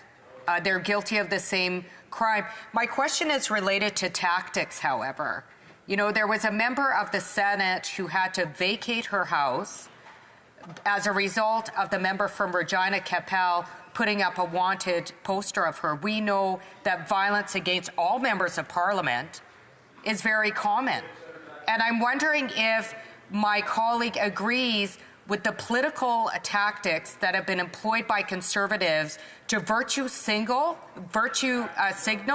alt-right members that live in Canada to harass elected officials and now senators, if he agrees with those kind of tactics. Honourable Member for Huron-Bruce. Well, I've never heard that member get up and say anything about somebody like Denise Batters. I've never heard her have any concern for some of the stuff that Senator Denise Batters goes through. So this particular senator that she speaks about, I really don't know what the whole deal is with that, what happened, to be honest with you. I got other things to think about. But I can tell you, posting somebody's office phone number, which is on the website anyways, and their email, they're just saying, call her up, let her know. And she had no problem playing games. She had no problems playing games. And as far as her safety goes, I don't know that. And the member that asked me, she doesn't know that either, because I'm sure she never talked to her. But we just hope that everybody's safe when you're in politics. And, you know, I would just leave it at that. Our focus is we want the bill to be addressed in the Senate. We've never asked for any special favors on this bill. We just want the vote to occur. Point of order, the honourable member Brandon Souris. I want to put a little bit on the record. I'd like to take the credit that my colleague just gave me from Brandon Souris for Bill C-234, but I think he meant the member from Portage-Lisgar, because he wrote the legislation in 234. I do support it wholly, and I just wanted to commend him for his thanks to the colleagues for their work on this bill. While I appreciate the point of order, that was just really part of debate, and we'll have to move on to the next speaker, because I know the honourable member for York Simcoe is really wanting to get up and ask a question, but unfortunately we are out of time because the honourable member for Hastings, Lennox and Eddington is up next. Thank you, Mr. Speaker. A few weeks ago, I had the opportunity to rise in this place and speak in favour of our Opposition Day motion to expand the pause on home heating to all forms of heating. The goal was to lower costs for Canadians as they prepare to heat their homes for the cold Canadian winter ahead. Unfortunately, and unsurprisingly, this government continued in their staunch refusal to accept common-sense solutions being brought forward by opposition parties, which would result in much-needed financial relief for struggling Canadians. However, today, we have another Opposition Day motion, and this House has another opportunity to do the right thing and vote in favour of our motion to help our farmers. Mr. Speaker, the very straightforward motion reads that the House call on the unelected Senate to immediately pass Bill C-234, an act to amend the Greenhouse Gas Pollutions Pricing Act to remove the carbon tax on the farmers that feed Canadians, as passed by the democratically elected House. Allow me to give you a little bit of background. These private members' bills, sponsored by members from Huron-Bruce, was sent over to the Senate in March of this year, with all parties in support of the legislation except the Liberals. Every single opposition party with status, in addition to the two Greens and two of the three independents, all support this legislation. Support from across the political spectrum, save for the one party that seems hell-bent on staking their political future on a deeply unpopular and deeply flawed carbon pricing scheme. Mr. Speaker, I would also like to point out that this legislation support transcends jurisdiction, too. Several premiers have taken the unusual step of throwing their support behind this legislation. Premier Ford said this legislation would help farmers in Ontario and across Canada by lowering their costs, which would help lower the grocery bills of hardworking families in need of extra support right now. While federal government has finally admitted that the carbon tax is hurting families by pausing its tax on home heating oil, all Canadians deserve a break right now, he suggests. This includes removing the carbon tax from all forms of home heating and passing Bill C-234 as soon as possible. One farmer in my riding wrote, "Grain drying and heating for livestock barns for young livestock has come a long way in efficiency, but we have no alternatives. Heat pumps cannot be built large enough to be effective. Hopefully the Senate can move C-234 forward without further delay. This government has used multiple unusual procedural tactics to stall it." I hear these same sentiments repeatedly, whether it's at a hockey game, a local event, or grocery stores in the riding of Hastings, Lennox, and Addington. Mr. Speaker, given the unique nature of this Opposition Day motion, this speech is as much for our friends in the upper house as it is for Canadians here at home. Recent media reports have indicated that flaring tempers and procedural games have reared their head in the Red Chamber, and it has attracted the attention of the provinces. Premier Scott Moe of Saskatchewan touched on this unfortunate development. He writes, "The House of Commons recently took an important step in the direction by passing Bill C-234, which would exempt agricultural producers from paying the carbon tax on natural gas and propane used to dry grain and to heat and cool farm buildings like barns and greenhouses. This would reduce the cost of food production, which in turn would reduce the cost of groceries for Canadian families. I commend all MPs who voted for this bill for taking this important step to reduce the cost of living for the people they represent. It is extremely concerning, Mr. Speaker, that the Senate now appears to be blocking the passage of this bill, which was passed by our elected members of Parliament. While senators are not elected, they are appointed to represent the residents of the provinces they represent. It is unacceptable that the Senate would stand in the way of providing Canadians with a break on grocery costs by blocking this carbon tax exemption, which has already been approved by the House of Commons. Similarly, Mr. Speaker, Premier Higgs of New Brunswick wrote, "I urge you to support Bill C-234, an act to amend the Greenhouse Gas Pollution Pricing Act, which is now before the Senate. This legislation would remove the carbon tax from fuels used by farmers in the production of their crops, which would have a beneficial effect on the price of food." The neighbouring Premier in Nova Scotia, Tim Houston, also wrote in support of C-234. The carbon tax has a significant impact on the Nova Scotian agricultural sector. For example, it will cost an average poultry producer an estimated $400 in propane and $1,300 for heating in 2023, pre-exemption, and $2,900 in 2030. Farmers across our country are struggling to deal with the impact of carbon tax on their activities. The pain is also being felt by ordinary Nova Scotians and Canadians with out-of-control food inflation, forcing citizens to skip meals or choose between rent and groceries. Food is not a luxury, it is a necessity. Bill C-234 will save farmers close to $1 billion by 2030 and bring desperately needed relief both to farmers and consumers. Mr. Speaker, there was another point that I would like to touch on that was raised by the member of Carleton earlier today. The capacity of Parliament to raise monies, and more specifically, the House of Commons. The long struggle that this legislature and its predecessors have gone through to secure our ultimate and most basic function to oversee the expenditure of public monies. This was not achieved without the shedding of blood, Mr. Speaker. Lord Durham, sent to investigate the rebellions taking place in Upper and Lower Canada, wrote, "The Assembly, after it had obtained entire control over the public revenues, still found itself deprived of all voices in the choice or even designation of the persons in whose administration of affairs it could feel confidence." He went on to state, "It is difficult to conceive what could have been their theory or government who imagined that in any colony of England or a body of invested with the name and character of a representative assembly could be deprived of any of those powers which, in the opinion of Englishmen, are inherent in a popular legislation." In short, Mr. Speaker, only the House of Commons may propose the expenditure of public funds. The House has been extremely clear in our intentions. We want this legislation passed.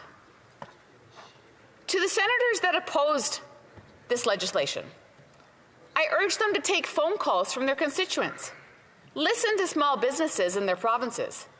Listen to what struggling Canadians have to say with empathy. Because if they are truly willing to stand against a piece of legislation that receives support from across the political aisle, except from the party that appointed most of them, they are going to have to explain their reasoning. And it's not a very good look, Mr. Speaker. They're going to have to justify the actions of an institution that is supposed to be a chamber of sober second thought, not a blind political ideology. We already know that this government is fanatically devoted to the carbon tax. I hope their political appointees in the Senate can come to some common sense. It is imperative, Mr. Speaker, that all parliamentarians, elected or not, respect the will and the voice of all Canadians. And on C-234, Canadians and their elected representatives have been exceedingly clear. We want this legislation, we need this legislation, and we needed it yesterday. It has been sitting on the dockets of both houses for nearly 2 years. Thankfully, C-234 is in the final stage of the process, and I look forward to seeing this legislation come into force so that the wallets of our farmers and our Canadians at large can finally get some relief. Thank you, Mr. Speaker. Good job. Questions and comments? Question commentaire. The Honourable Parliamentary Secretary to the Government House Leader. Yes, Mr. Speaker, I'm wondering if the member would provide her thoughts on this media report, and I quote, Canadian Senator Bernadette Clement was reportedly forced to leave her home due to fears for her safety. The incident came about after a provocative post akin to a wanted poster was shared online by a former Conservative Party leader, a member from Wascana, Regina Wascana. The post included the Senator Clement's picture and office phone number, triggering a deluge of abusive calls, including racist comments and even a threatening phone call from an unidentified man. She went on to say that her office staff, too, ceased answering the phone. In a clear reflection of a heightened sense of fear, she decided to relocate from her Cornwall home to Ottawa. My question to the member is, does she support the type of intimidating factors that are being used by the Conservative Party today being applied to the Senate of Canada? The Honourable Member for Hastings, Lennox and Addington. I certainly disagree, Mr. Speaker. While I do not agree with anyone ever being threatened or intimidated, I do agree with holding the upper chamber accountable. The question I would pose is the intimidation that this member is suggesting is mere distraction. Mr. Speaker, the intimidation imposed by this member of Parliament and this Liberal NDP government on hardworking Canadians is insufferable. So the question is, who's being intimidated?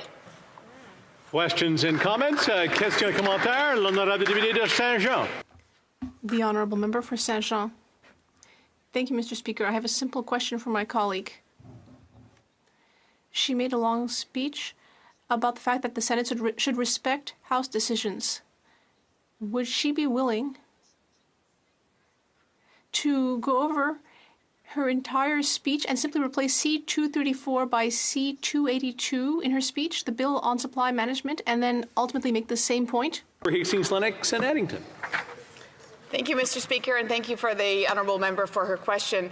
My question suggests and remains that Canadian farmers, growers, and ranchers are driving our economy. Bill C-234 is a vote for Canadian farmers, a vote for rural communities, a vote for sustaining farm practices, and a vote for food security. I think that answers the question, Mr. Speaker. Questions and comments? The honourable member for Elmwood-Transcona. Thank you very much, Mr. Speaker. I've been listening to the debate today. I've heard a lot of Conservatives talk about trying to hold the upper chamber to account. But of course, you can't, by design, because they're appointed by the Prime Minister. They never face the electorate. Exactly. They serve until they're 75. We've heard complaints today about this particular bill that's being held up in the Senate. We've seen bills, including a bill having to do with the implementation of the UN Declaration on the Rights of Indigenous Peoples, killed by the Senate in previous parliaments.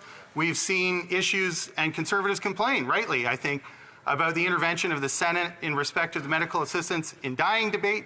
We know the Senate costs Canadians $125 million a year plus. Will she join with me today in calling for the abolition of the Senate? Hear, hear. The honourable member for Hastings, Lennox and Addington. Thank you, Mr. Speaker. I would certainly call on this member of Parliament for betraying Canadians, because when he was elected to this House of Commons, he was elected to be the opposition, and instead he's been propping up this government for how long? So I would pose this question.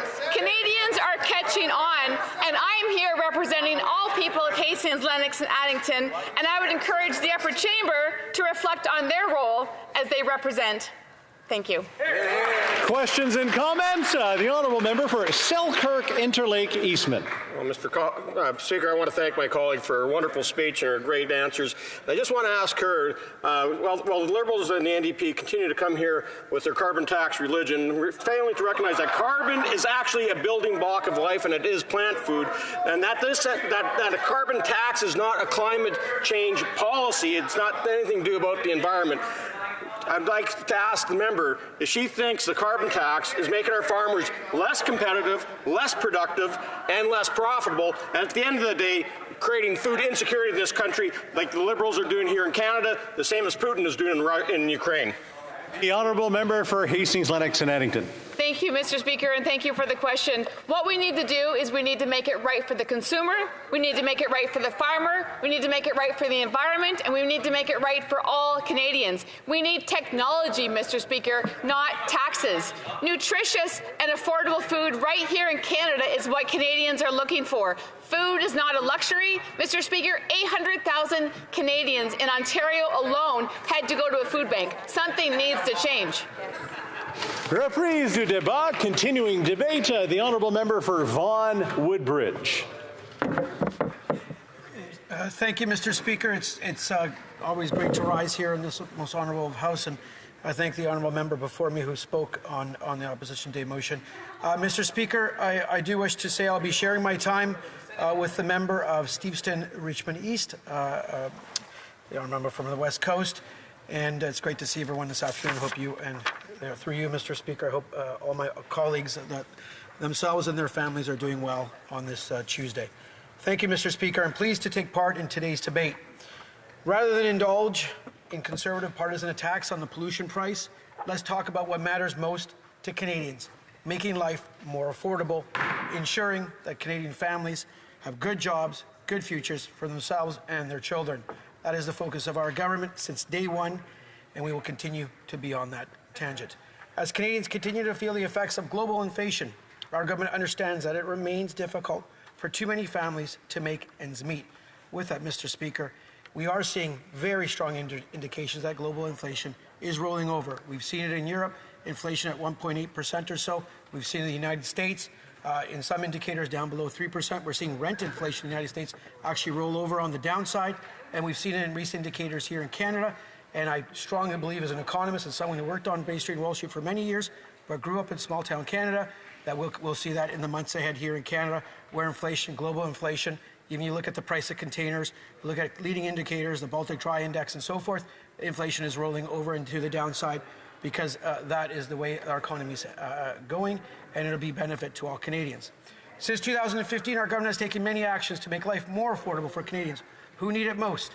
But we understand that some Canadians still need more support.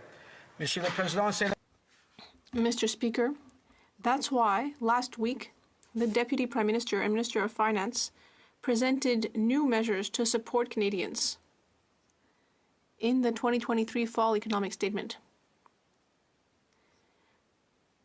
Of course, we are doing this while also continuing to implement the government's economic plan, and while making significant progress on commitments already made by the government to help make life more affordable throughout the country.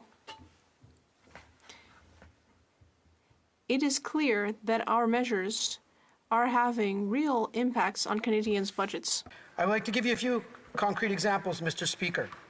For example, a family of two in British Columbia with an income of $88,000 in 2023 could benefit from about $17,700 as a result of reduced childcare costs, the Canada Child Benefit, the Canada Dental Benefit, and tax relief from the increased basic personal amount, which we raised to $15,000, and for 23-24 will provide Canadians $6 billion of tax relief, coast to coast to coast, money in the pockets of Canadians. I know for my family and my little daughter at daycare, the families in the daycare there have saved in here in the province of Ontario 50%, literally up to $8,000 in after-tax dollars. You think about before tax, you're talking over $10,000. And going into 2024, they are going to see further reduction in daycare costs, real savings, again, for families across Canada, and again, making life more affordable for all Canadians. In Nova Scotia, a low-income student could receive more than $1,500 in additional support in 2023, thanks to increased Canada student grants and interest-free Canada student loans, the grocery rebate, and pollution price rebates known as the Climate Action Incentive Payments. And if they have a disability or dependence, that same student can receive an additional $12,800 in specialized student grants, plus an extra $640 per dependent, and up to $20,000 towards devices that support their learning. After graduating, all their federal student loans will remain interest-free. Again, Mr. Speaker, student loans to Canadian youth or older folks going to school are interest-free, with full repayment assistance available until their income surpasses $40,000 per year. Et au Québec, une personne âgée de 68 Quebec will have the guaranteed income supplement. People will have over $2,000 in support in 2023. That's $2,000 in the pockets of people thanks to the increase of the supplementary GIS benefit for seniors. There's a 10% increase in old age security as well. This is for seniors aged 75 and up. More needs to be done to support Canadians, Mr. Speaker, especially through these times where global inflation has had an impact on all economies throughout the world. That is why our government has taken further action to support the middle class, build more homes faster with the 2023 Fall Economic Statement. In order to help Canadians with mortgages, our government is moving forward with the new Canadian Mortgage Charter, which details the relief that Canadians can expect from their banks if they are in financial difficulty. We also understand that when it comes to housing, there's an important issue on the supply side. There are simply not enough homes for Canadians. We've known this for years, either administration. We know that we need to increase the supply of homes in Canada. We have no choice. We need to do it. There are many reasons why. We're attracting newcomers from all over the world, whether it's our global high-tech stream, whether it's family reunification, whether it's express entry, whether it's firms putting forward LMIAs. We are a magnet for talent from all over the world wanting to come live, work, and yes, invest. Invest in Canada, which is a foreign concept for the official opposition. Foreign companies wishing to invest in Canada. It's a great thing. We need to champion it. There are literally millions of Canadians that work for companies that have invested, foreign companies that have invested in Canada, and I can't believe the official opposition doesn't like that. We also understand that when it comes to housing, we need more supply. That is why we are accelerating our work to build more homes faster. Indeed, the Deputy Prime Minister announced last week in the 2023 Fall Economic Statement that we will introduce billions of dollars in new financing to build more homes, Mr. Speaker, to build more homes faster. And to make housing in this country more affordable, we're moving ahead with measures to crack down on short-term rentals. We really want housing to be a place for all Canadians, where all Canadians can live with good housing. And we will also take action to help increase the number of construction workers from coast to coast to coast. I've just talked about measures concerning housing, but the cost of living issue also affects basic necessities like groceries. Obviously, we are very concerned about this.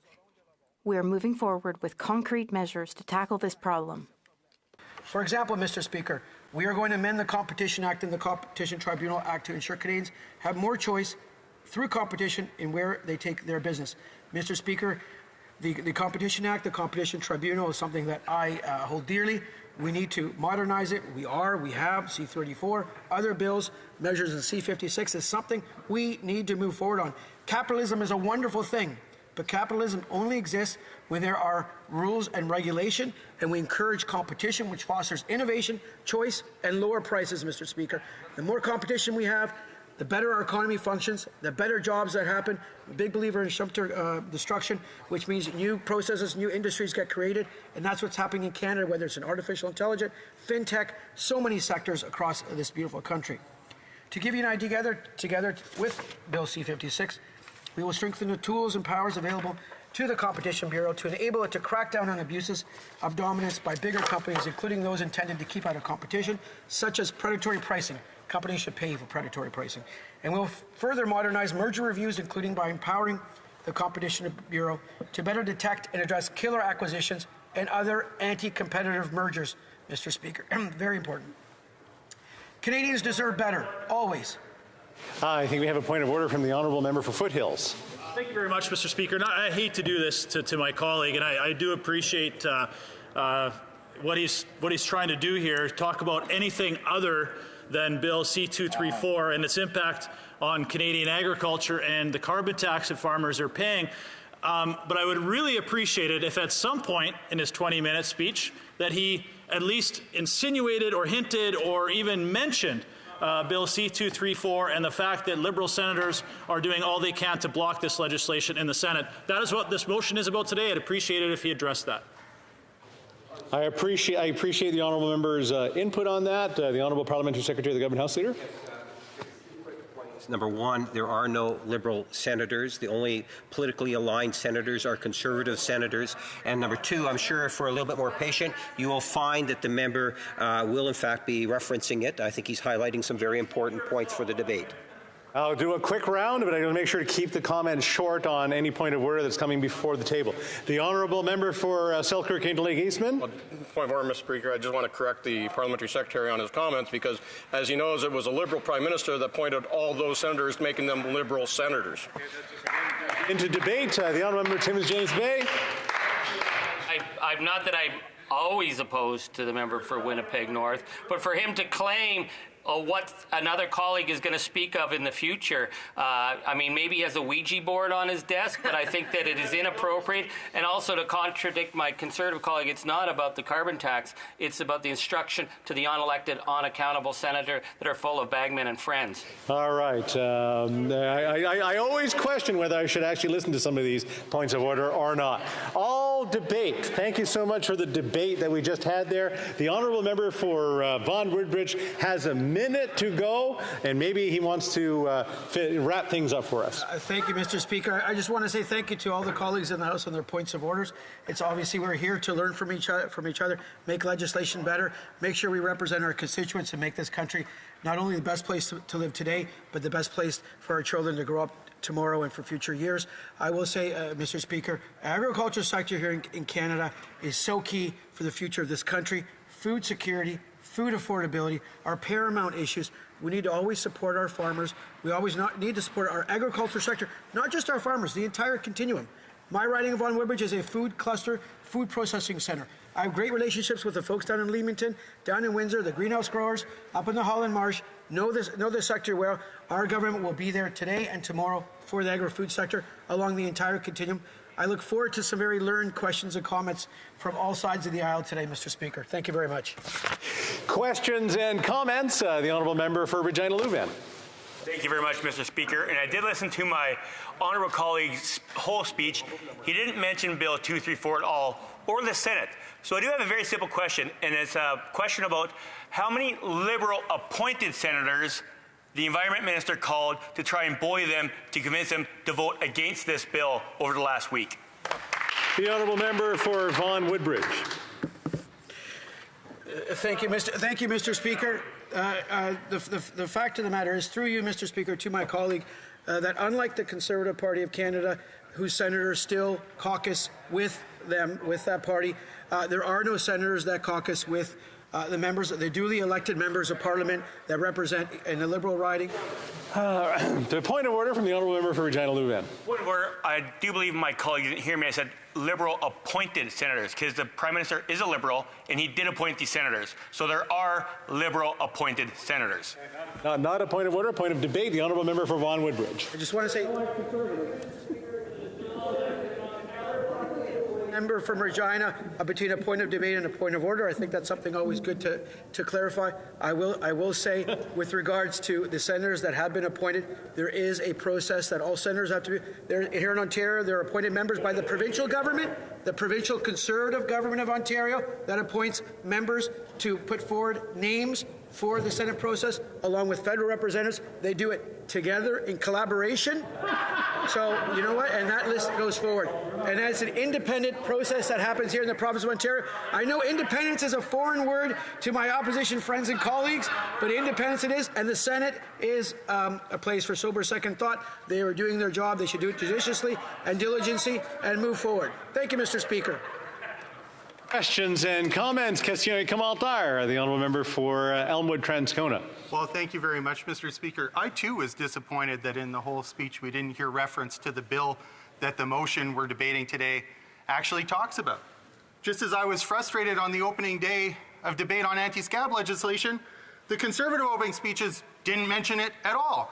So I want to know from this member why it is that he adopted the Conservative strategy of refusing to speak to the business of the day when it's politically inconvenient for him, and will he release the Liberal-Conservative coalition tactic book? The honourable member for Vaughan Woodbridge. Thank you, Mr. Speaker. I think I need to review the tape on that question. Mr. Speaker, our government will always work in the best interests of Canadians and for the residents that sent us here. It is a privilege and honour to be in this House. With reference to the legislation on replacement workers, that is something we need to do, something we need to get done on making all sectors of the economy more competitive, more choice, lower prices, higher incomes for our farmers, higher incomes from our workers. That is something we are doing. We have been delivering for Canadians since day one, since 2015. We will continue to do so. And I've yet to see an idea on the economic front by the official opposition, whether it's economy, whether it's the environment, whether it's on health care, or any sector of the economy that impacts Canadians. Thank you very much, Mr. Speaker. Questions and comments? The Honourable Parliamentary Secretary of the Government House Leader. Mr. Speaker, in a very real way, it's about the price on pollution, and I'm wondering if my colleague can provide his thoughts in regards to how the Conservative Party, under the current leadership, is so anti-price on pollution that they have even voted against the Canada-Ukraine trade agreement, given his highlight of the importance of the Canadian economy. The honourable member for Vaughan Woodbridge. As someone who believes in free trade, as someone who believes in trade agreements, whether it's CETA, whether it's CUSMA, CPTPP, whether it's the Canada-South Korea Free Trade Agreement, which was negotiated by the other side, if I remember correctly, the Canada-Ukraine Free Trade Agreement, on principle, we need to support those trade agreements. Whether you agree or disagree on minor details within the agreement, and at this time here, when Russia has invaded Ukraine, it's a moral imperative that every single person in this House votes, and in past tense, should have voted for that agreement. Fait accompli, Mr. Speaker. There's no argument on that front. It's silly to be. There are Ukrainian soldiers on the front lines fighting for freedom and democracy, and there's a debate in this House of whether we should support a free trade agreement or not. Mr. Speaker, it's a moral imperative for us as MPs, as a democratic country, to stand with democracies all over the world, including Ukraine. And it's a shame that some members in this House did not do that. And they should answer to their residents and their constituents for that. Mr. Speaker, thank you. Questions and comments? A few seconds. The honourable member Selkirk Interlake Eastman. Well, Mr. Speaker, as someone that's proud of my Ukrainian heritage, I am disgusted by that tirade right now by that member. And I can just say this, that he's sitting here defending putting more taxes on our farmers, creating more food insecurity at a time when we have record numbers of people lining up at food banks across this country. Does this member not realize that the food insecurity he's creating here in Canada is the very same food insecurity that he's aligned with Putin in Ukraine? The honourable member for Vaughan Woodbridge. Mr. Speaker, I will just say I have the utmost respect for that member of Parliament, and I know his pride in his heritage. I know he supports Ukraine in its fight for and against Putin with every inch and every ounce in his body. So I will say that. I'll take the high road to that honourable member, so I will leave it with that. What I will say on food security and food affordability, we know that's an issue. We know our farmers are the front line, and we know our farmers are being impacted by climate change, something that folks should think about when we adopt policies. But, Mr. Speaker, thank you very much. Reprise du débat, continuing debate. The honourable member for Stephenson, Richmond East. Thank you, Mr. Speaker. Stephenson, Richmond East. As the opposition is aware, Canadians across the country are facing more and more dramatic impacts from climate change, and farmers are on the front line of all these challenges, dealing with droughts, intense rainfalls, and flooding and wildfires, which is very evident in my home province of British Columbia. At the same time, Canadians are struggling with sharp increases in the cost of living across the board. They have charged all of us to take serious action on both of these issues. I'm here to tell you today that we can take and are taking action on both of these challenges. As you know, our government has put in place a comprehensive emissions reduction plan the most comprehensive national climate plan ever implemented. And I can tell you that every measure in this plan is designed with 3 goals in mind: reducing carbon pollution to stop climate change, growing our economy and positioning Canada to be a leader on the clean technologies of the near future, and keeping life affordable for all Canadians. A recent example of this is the new supports we put in place for moving from highly polluting oil heating to clean and efficient cold climate adapted heat pumps, as well as the many other programs we've already have in place. These are exciting programs that are making a real difference for households across the country, in particular low and medium income households. I'd like to take a few minutes to focus on carbon pollution pricing and how it has been systematically designed to keep life affordable for Canadians. Putting a price on carbon pollution has been a pillar of our climate policy since 2019. It sends a signal across the market that gives flexibility for households, businesses, and organizations to choose when and how they will reduce pollution. This flexibility is the key to how pricing seeks out the lowest cost, most effective ways to reduce pollution. It takes advantage of the collective intelligence of Canadians and Canadian businesses, making thousands of individual decisions each day based on the information that only they may have about the costs and benefits involved in their specific case. That's the power of market-based policies, and that's why economists across the world agree that carbon pollution pricing is smart, indeed critical, and a good policy. It is one of the most effective and lowest cost tools we have to reduce emissions. It's also a policy that, as has been said before, has been designed from the ground up to protect our most vulnerable households. We take every dollar paid on pollution and return it to Canadians in the province or territory it was collected. Where the federal fuel charge is in place and the federal government returns the proceeds directly, provinces like Alberta, Saskatchewan, Manitoba, Ontario, New Brunswick, Nova Scotia, PEI, Newfoundland, and Labrador. We return about 90% to households via quarterly climate action incentive payments. And because the climate action incentive is a flat amount based on the number of people in a household, these payments don't affect the powerful incentive of carbon pricing to encourage Canadians to choose cleaner alternatives. But what the payments do is protect the affordability of daily life. More than 8 out of 10 households get back more than they pay on average. And lower income households benefit even more. Where proceeds go back to governments, Yukon and Nunavut, they have their own programs that use the proceeds to protect against affordability impacts. We have demonstrated that we can take action on climate change and help keep life affordable, Mr. Speaker.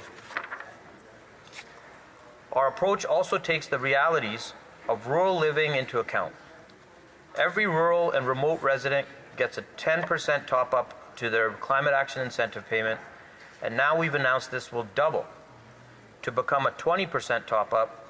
The top-up makes sure affordability is protected for rural households who often face higher energy and transportation costs and may have fewer options to reduce their emissions in the short term.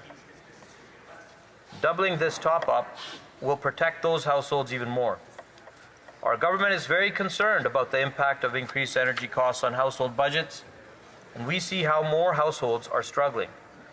But as I hope I've made clear, putting a price on pollution isn't what is causing the strain on household budgets, and in fact, it can be a part of the solution to this challenge.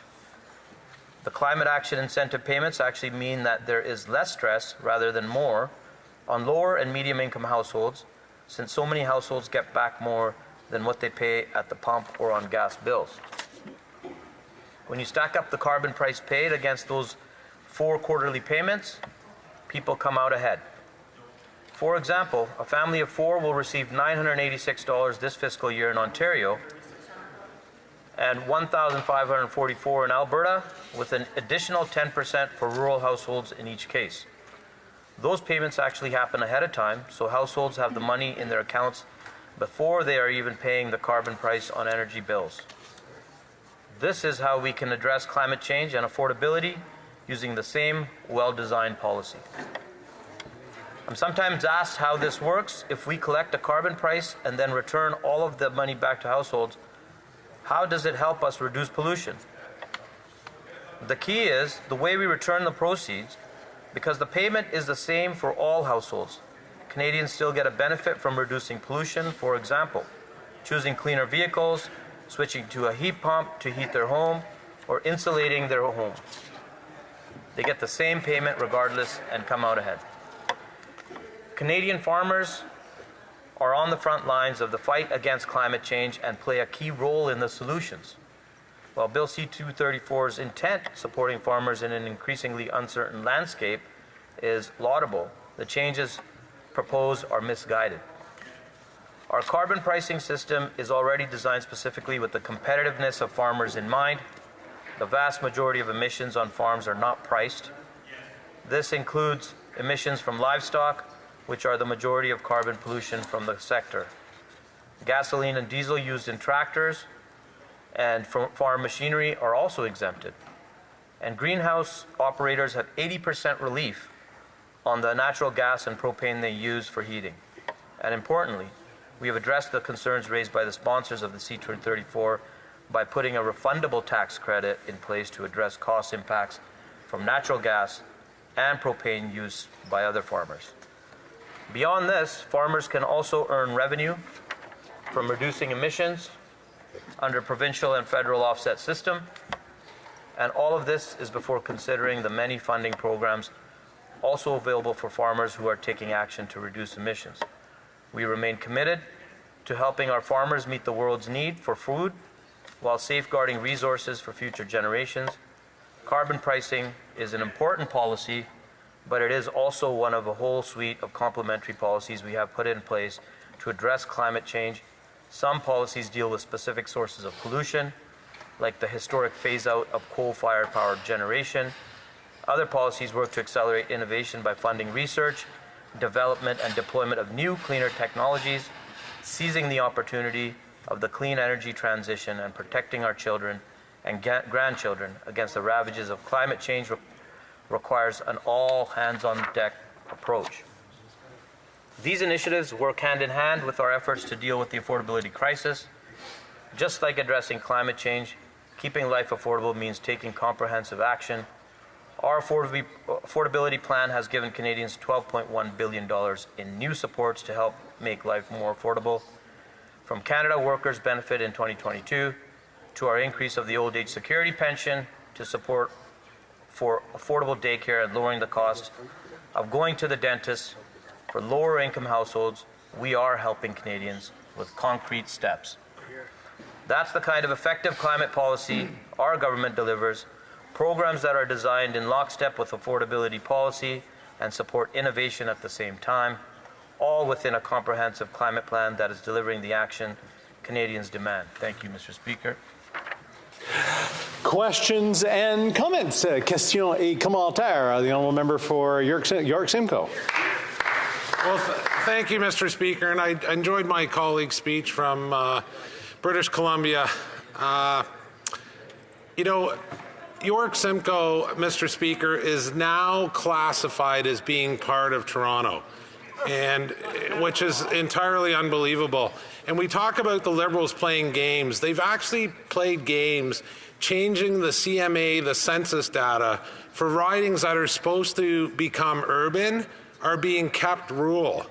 So, you know, my riding for choices for people in York Simcoe, we don't have subways, we don't have transit. I think the member from BC knows my riding is rural, being home to the soup and salad bowl of Canada. So, Mr. Speaker, I'd ask my colleague how he thinks that's fair for the riding of York Simcoe to be looked at as being urban as part of Toronto. The honourable member for Steveston, Richmond East. I thank the member for the question, and I think I'm glad he enjoyed my speech. What I was talking about was actually relief for farmers and all the measures we've already exempted gas and diesel from farm use, from pollution pricing, and all the measures we've already taken to help the farming community. And me being from British Columbia and my riding of Steveston, Richmond East, I've spoken to farmers, and they want to be a part of the solution. How can you? They're blueberry farmers, cranberry farmers, and a lot of their farms have gone underwater. So they want to be a part of this solution, and the impact on drought and all of those other issues that climate change and climate events have taken upon their farms, they believe in this policy. Questions and comments? The honourable member for Timmins James Bay. Thank you, Mr. Speaker. The concern I have with the Liberals is that they talk about this climate vision, but they've missed every single target they've ever promised. Yeah. We see the Conservatives who are dead set against investment in EV technology. They ridicule the investments in the battery plants. But for the Liberals, they're putting billions into them, but they don't have a plan for the supply chain for critical minerals. We have mineral deposits in Thompson, Manitoba, Northern Ontario that could supply the EV technology that's needed, but without a coherent plan on tax credits, a coherent plan from this government, an all-of-government approach, we're going to end up seeing the United States using our metals while we're importing metals from China, Congo, and Indonesia. This has been raised to the finance minister again and again, but we do not see any coherent strategy from the Liberals in comparison to Biden's IRA that is creating billions in opportunities. Why is this government making promises but not having a coherent plan to actually follow through? Good question. Honourable member for Steveston, Richmond East. I welcome the member's question, but I'm a little bit confused by the thought of incoherence. I mean, if you look at our investments made in the National Supply Chain Corridor alone, we are looking at solutions for those issues. So I'm a little bit confused by the question. Comments of the honourable member Pickering Uxbridge. Thank you, Mr. Speaker, and I thank my honourable colleague for his speech. Part of the debate here today and the motion on hand is the Conservatives trying to have the House dictate to the Senate what bills they should pass.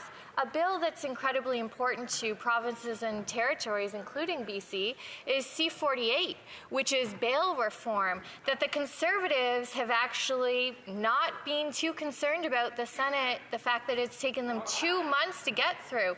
Could the members, my honourable colleague, maybe speak to the fact that Conservative gains in the Senate is stopping the passage of crucial legislation that provinces like British Columbia have asked our government to implement? The honourable member for Steveston, Richmond East. I welcome that question, and I think that every member in this House, from across all aisles, are getting a little bit tired of some of the procedural games that are taking place not only here in this House but outside in our committees.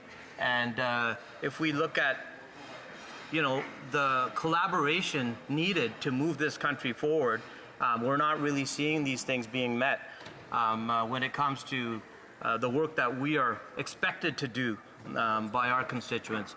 So I think that we need to take that into consideration, and I welcome collaboration when I do my work, and that's expected of me when I'm working with all levels of government, including the members of the province of British Columbia and the city of Richmond. So I think we need to get on with it. Thank you for your question. Resuming debate, reprise de débat, the honourable member for Regina Louvain. Thank you very much, Mr. Speaker, and it's a pleasure that I join in this debate today on Bill 234, the Carbon Tax exemption for on-farm heating of buildings and grain drying and irrigation, but also talking about the role of the Senate in parliamentary democracy in a two-house system, Mr. Speaker. And first and foremost, to put on the record, my civics is a little rusty, but I do remember the Senate doesn't have any ability of taxation because they're unelected. So in my memory, anyways, I cannot remember where the Senate has held up a taxation bill. I know my colleague from BC brought up a few bills, but they weren't taxation bills, I believe, Mr. Speaker. So first and foremost, we have to realize that what the Senate is doing right now is actually not even within their purview. They have no power of taxation because as appointed senators, they are accountable to their constituents, which you get elected every 4 years. So one of the main points of democracy is taxation with representation. the Senate does not have the authority to hold up a taxation bill. So to get that on the record, Mr. Speaker, right away, because that is the crux of the argument today is the Senate doing what they are actually allowed to do? And Mr. Speaker, the other discussion we would need to have is how important and how quickly should we pass Bill 234? My colleague, the MP from Huron, Bruce, has put on the record he's the member that brought forward the private members bill, the Conservative member, and I'm very proud that I was on the Agriculture Standing Committee that talked about this bill, and we had support from the committee to pass it on to the House for third reading. And the opposition came together and did vote in favor. A majority of people across the country, along with 3 Liberals, I won't forget that, Mr. Speaker, voted to move this bill forward on third reading because they knew it was important to Canadian farmers, Mr. Speaker, and that's what this comes down to. Canadian farmers, and our leader put it very succinctly, one of his constituents is paying $10,000 a month in carbon tax, Mr. Speaker. How do you expect anyone to run a business when you have $10,000? Mr. Speaker, you have to pay to the federal government on a policy, on a taxation policy that doesn't work to what it's supposed to do. Mr. Speaker, I'm also very happy that I will be sharing my time with the brilliant member from Lethbridge. I'll be splitting my time with the member from Lethbridge. But back to $10,000 in a month on a carbon tax, Mr. Speaker. No business can eat that kind of bill. But do you know what happens when that gets passed on to the farmer? You see, Mr. Speaker, when you tax the farmer that produces the food and you tax the trucker that ships the food, you tax every Canadian that goes to the grocery store. You see, the fallacy that the Liberals bring forward in the NDP is that this is a rural and remote issue, hence the carve-out for political reasons in the Maritimes. This is not a rural issue. It's not an urban issue. If you go to the grocery store to buy food for your family, this affects you each and every time. And that's what we're trying to do in the House today, is make the upper chamber realize again, because we have passed this bill, that this is an important bill to fight the ever-increasing cost of grocery prices across our country. And Mr. Speaker, I'm not sure that has sunk into some of the members across. Maybe their chef hasn't told them that they have to pay extra for the food, and where they live in downtown areas, Mr. Speaker, maybe they don't go to the grocery store that often. But I can tell you, my wife and I, Mr. Speaker, we get to go grocery shopping every now and then when I'm home in time, and our grocery bills have continued to climb. And we have neighbors and friends. We're talking to people at the hockey rink this weekend, Mr. Speaker, and people are feeling the pinch every day when they're trying to feed groceries.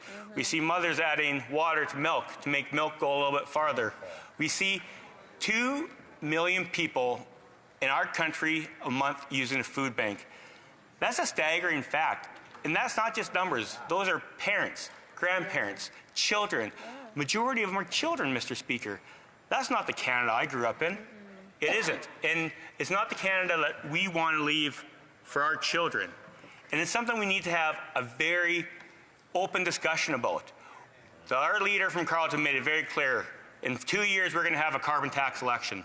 We're going to have Canadians say, do they want our common sense conservative approach, axing a tax so people can afford groceries, getting spending under control so that we can have interest rates lowered so people can afford a home and afford rental properties as well, Mr. Speaker. Rents has doubled over the last 8 years under this NDP Liberal government. Rents have doubled. Mortgages have doubled. I remember, and it's very true to this, Mr. Speaker, it used to take 25 years to pay off a home in Canada. Now it takes 25 years to afford a down payment on a home in Canada. And it's happened all in the last 8 years under this Prime Minister in this reckless Liberal spending. And this is what comes back to the argument around Bill 234. It's something that can be done immediately to lower the price of food for Canadians. It's something that can be done to ensure that our producers can continue to produce at the world-class foods that we have. Do you know what happens when you take $10,000 out of the pocket of a producer? They can't invest in new technologies on their farm. They can't invest in possibly some new fertilizer options, some new machinery that lower the emissions. What we're doing right now is kneecapping our farmers so that they have to not innovate. It's not a slogan, Mr. Speaker. Technologies over taxes is a way to lower our environmental emissions. I'm so proud to be from Saskatchewan, where we have innovative policies in the agriculture sector that we don't get credit for. We have crop rotation. We have zero-till. We have straight-cut combining, Mr. Speaker. We have precision agriculture where, as you're adding fertilizer, it lowers and raises the rates depending on the field moisture. Exactly. These are innovative technologies that have lowered emissions over the last 20 years that for some reason this government has given no credit to those producers that have adopted this technology. And I don't understand why. They put a benchmark of 2018 as the year where you get credit for innovation farming practices. Why are we not praising all of the Canadian agriculture producers that are doing it right and have done it right for the last 15 years or 20 years? Yeah. You talk about some of the things that we've done, and the National Cattle Feeders Association said it very well, Mr. Speaker. It says, Canada's feedlot sector embraces innovative practices that support competitiveness and sustainability. To compete in an integrated North American market, cattle feeders carefully manage their input costs. But feedlots rely on propane and natural gas for essential practices, including on-farm drying, steam flaking, barn heating. These are necessities that you have to have on a feedlot to make sure that you are producing the best opportunities for cattle to grow and to get those gains for when they go to the plants, Mr. Speaker. So why are we not promoting what we're doing on the international stage? This is, the Liberals say, I will always say a carbon tax is an economic policy, not an environmental policy. If the Liberals are so concerned about the environment, which they haven't reached maybe one target in the last 8 long years, Mr. Speaker. If they're so concerned, why aren't we taking Canadian agriculture to the world? Why do we go on the world stage and pretend it's a poor cousin and we're embarrassed of our agriculture sector? Our ag minister should be around the world saying how good we do and how good our farming practices are here on Canadian soil and promote that across the country, Mr. Speaker, and across the world. That's what we should be doing on the national stage, but we're not. And what I would ask each and every Liberal member now, and I do have a couple questions, and I asked the member from Vaughan Woodbridge about the Liberal appointed senators, because they are appointed by the Liberal Prime Minister. Why would they not vote in favor of this bill that would see all food prices in Canada lowered? Exactly. It defies common sense. And when I talk to people in my riding, in my community in Regina, Mr. Speaker, they do talk about the cost of living. They do talk about choosing between paying the heating bill, because it does get cold in Regina, Mr. Speaker, the heating bill or paying the mortgage. The heating bill or buying the groceries they need for the kids to go to school and pack lunches. And these are decisions in our country in 2023 parents shouldn't have to be making. It's time that we put this bill into practice, lower the price of food across our country, use common sense principles to bring home lower prices for your home, for my home, for everyone's home. Let's bring it home for Canadians and pass this bill, and let's call a senator to make sure it does happen. Questions and comments? The honourable member for Pickering-Uxbridge. Thank you, Mr. Speaker. I found it interesting, the member opposite's speech. At the beginning, he spoke about the pillars of democracy and what's so important in a democracy. And so I rise to ask the question about, is it the Conservative Party and the leader of the opposition's desire that democracy, in their terms, common sense democracy, means that when you don't agree with another political parliamentarian that doesn't share your beliefs, that it's okay to resort to bullying and aggressive tactics to the point where safety and security has been now an issue for 2 women in the Senate that the House Leader of the opposition had specifically targeted?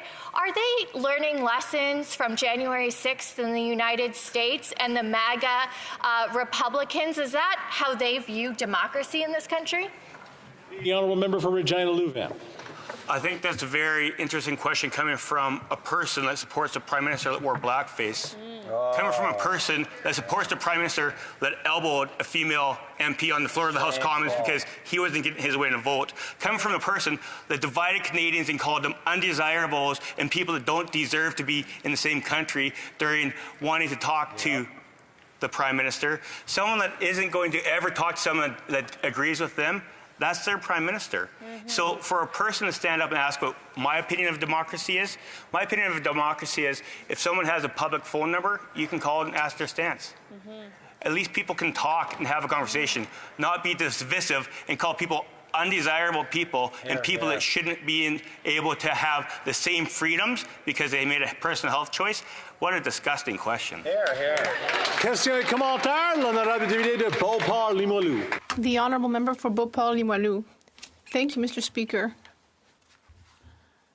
I'm going to say that I'm kind of in between positions. The carbon tax, as it's applied in parts of Canada outside Quebec, is used to gather money, and that money can be used to help people when there are difficult situations.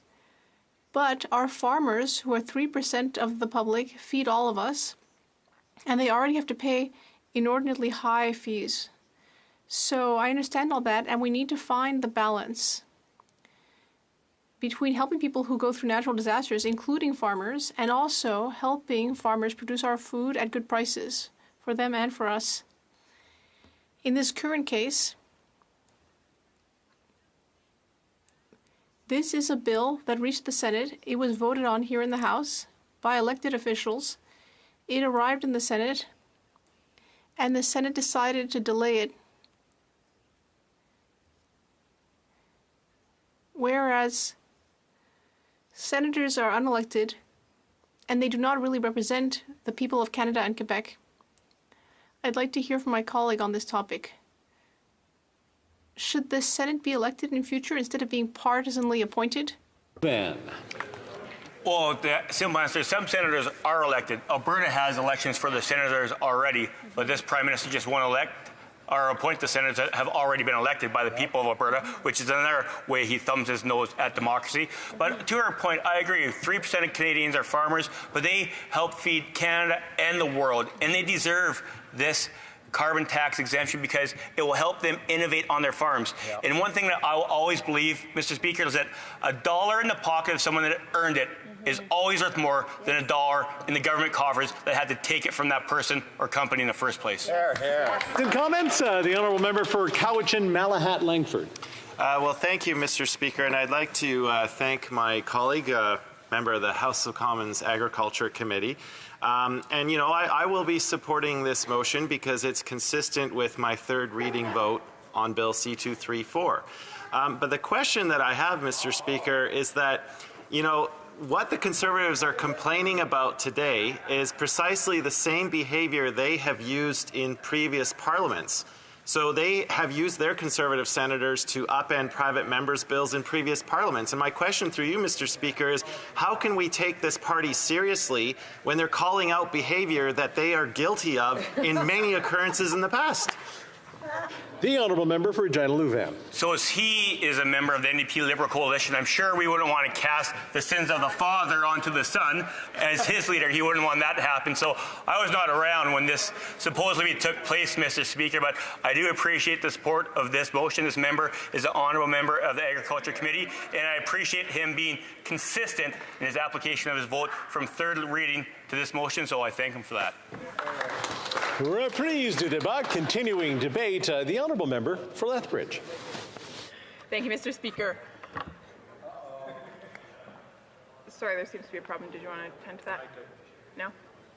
I just want to make sure, as we get close to a question period and statements by members, that we all keep our comments quietly and down and be able to get through the orders of the day so that we can continue along. The honourable member for Lethbridge. The reason I'm standing today is because last week we had the opportunity to debate a common sense Conservative bill that would remove the carbon tax from all farm fuel. And this debate took place in the House, it moved to the Senate, and then it stalled out. And the reason it stalled out is because the members opposite, the Liberal Party of Canada, those members asked the Senate to stall it out. to delay, to use every tactic in the book to try to prevent the legislation from going through, which is incredibly sad. What it means then is that farmers wouldn't benefit from a carbon tax being taken off of things such as drying grain, or harvesting their fields, or heating their barns, which are just the common functions of being a farmer, being someone who produces food in this community. I am here to advocate for those individuals who produce our food, but I am also here to advocate for Canadians at large, those who buy food. When I was first elected, which is about 8 years ago now, I came into this place, and shortly thereafter I had a conversation with a member opposite. And this member took an interest in my riding, which of course is Lethbridge, Alberta.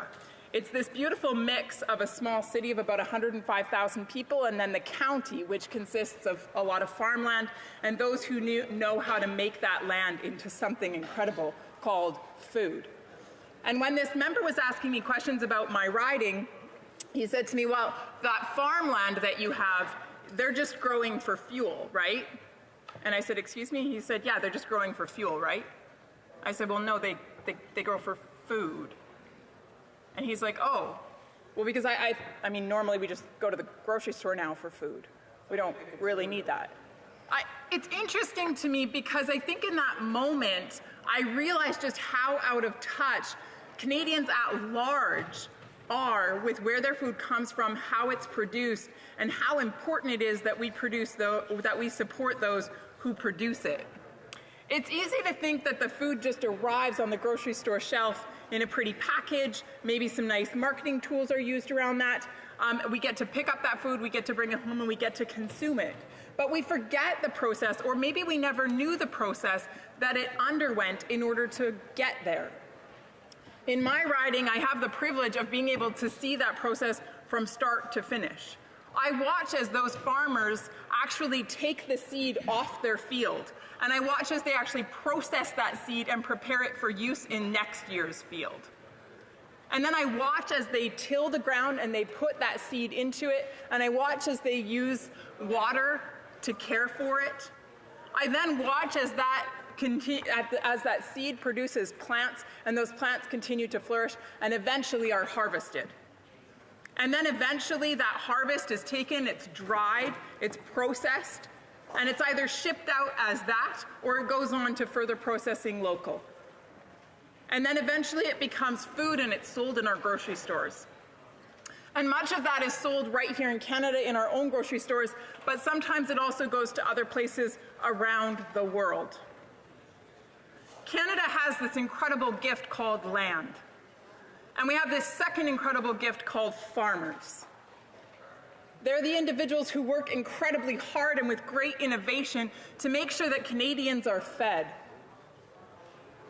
Let me talk a little bit about these people in my writing, because if we care to learn, we can. These are the individuals who are incredibly community-minded, who work collaboratively together. These are individuals who are incredibly hardworking. These are individuals who care deeply about animal health and welfare. These are individuals who are the environmental stewards original.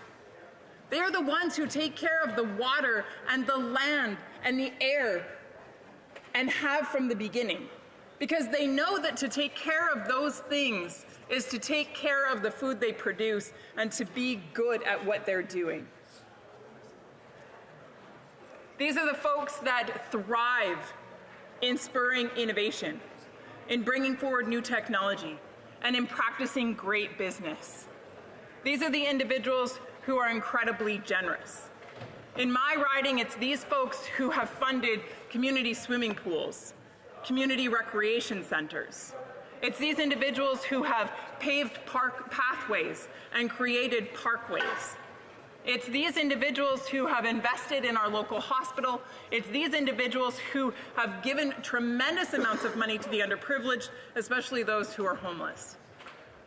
It's these individuals who have helped to fund programs through our college and through our university. It's these individuals that are making a tremendous difference in our community day in and day out. These are the individuals that this government insists on punishing through a punitive carbon tax. It is these individuals who feed Canada and feed those around the world.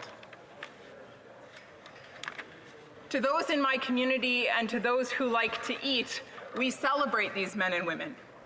We look at them as the individuals they are, people who are doing something wonderful, not only for my local community, but I would even say for the nation and even for the planet.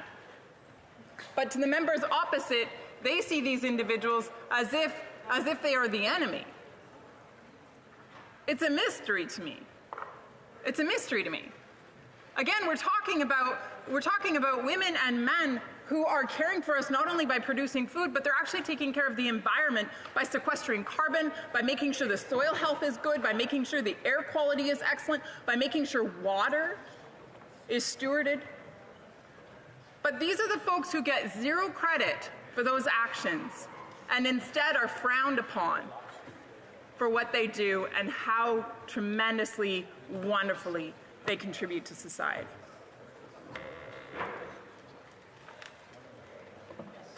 The government has decided to apply a punitive carbon tax. And yes, it is applied to the farmers from the moment they put the seed into the ground to the moment that they harvest it to the moment that goes on to the grocery store. You see, the carbon tax, it doesn't stop. It just keeps going. It just keeps going on and on and on and on until finally it's picked up by the consumer at the store. And the truth is, even then it doesn't stop because the consumer pays the carbon tax at the till, but then pays the carbon tax again when they put the food in their trunk and drive it home. And they pay the carbon tax again when they turn on their stove and actually make that food. It just keeps going.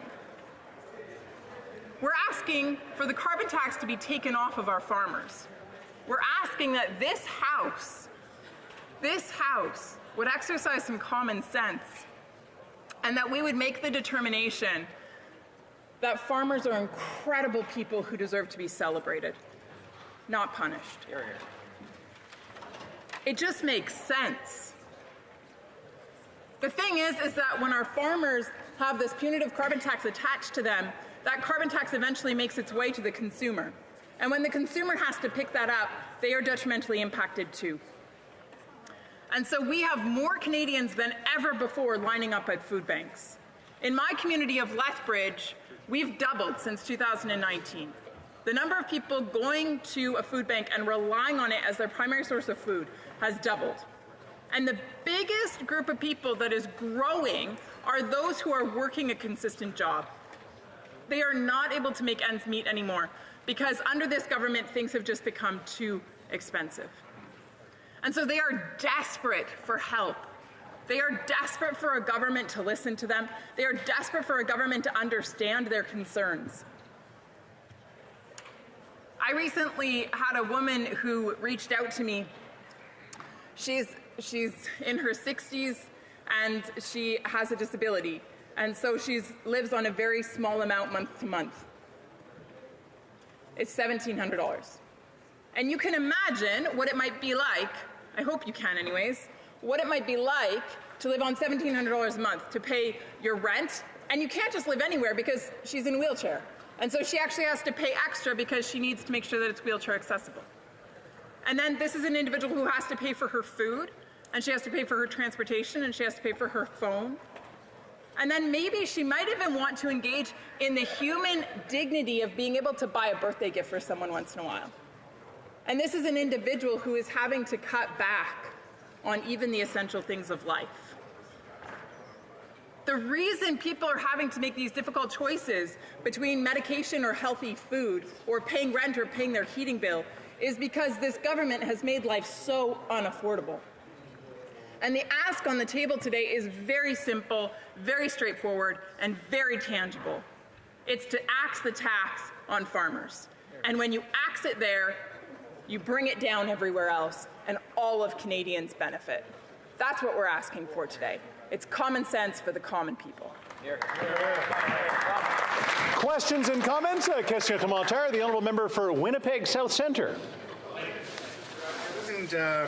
Intently, and I heard the member opposite talk about giving credit to farmers and celebrating farmers. I would like to give credit and celebrate the National Farmers Union representatives who came to see me just last week. and I had a wonderful conversation with them, farmers from New Brunswick, from Ontario, from Saskatchewan, Alberta, and Manitoba, who asked the government to continue moving forward with a price on pollution. Now, the last time I checked, they were farmers like any others.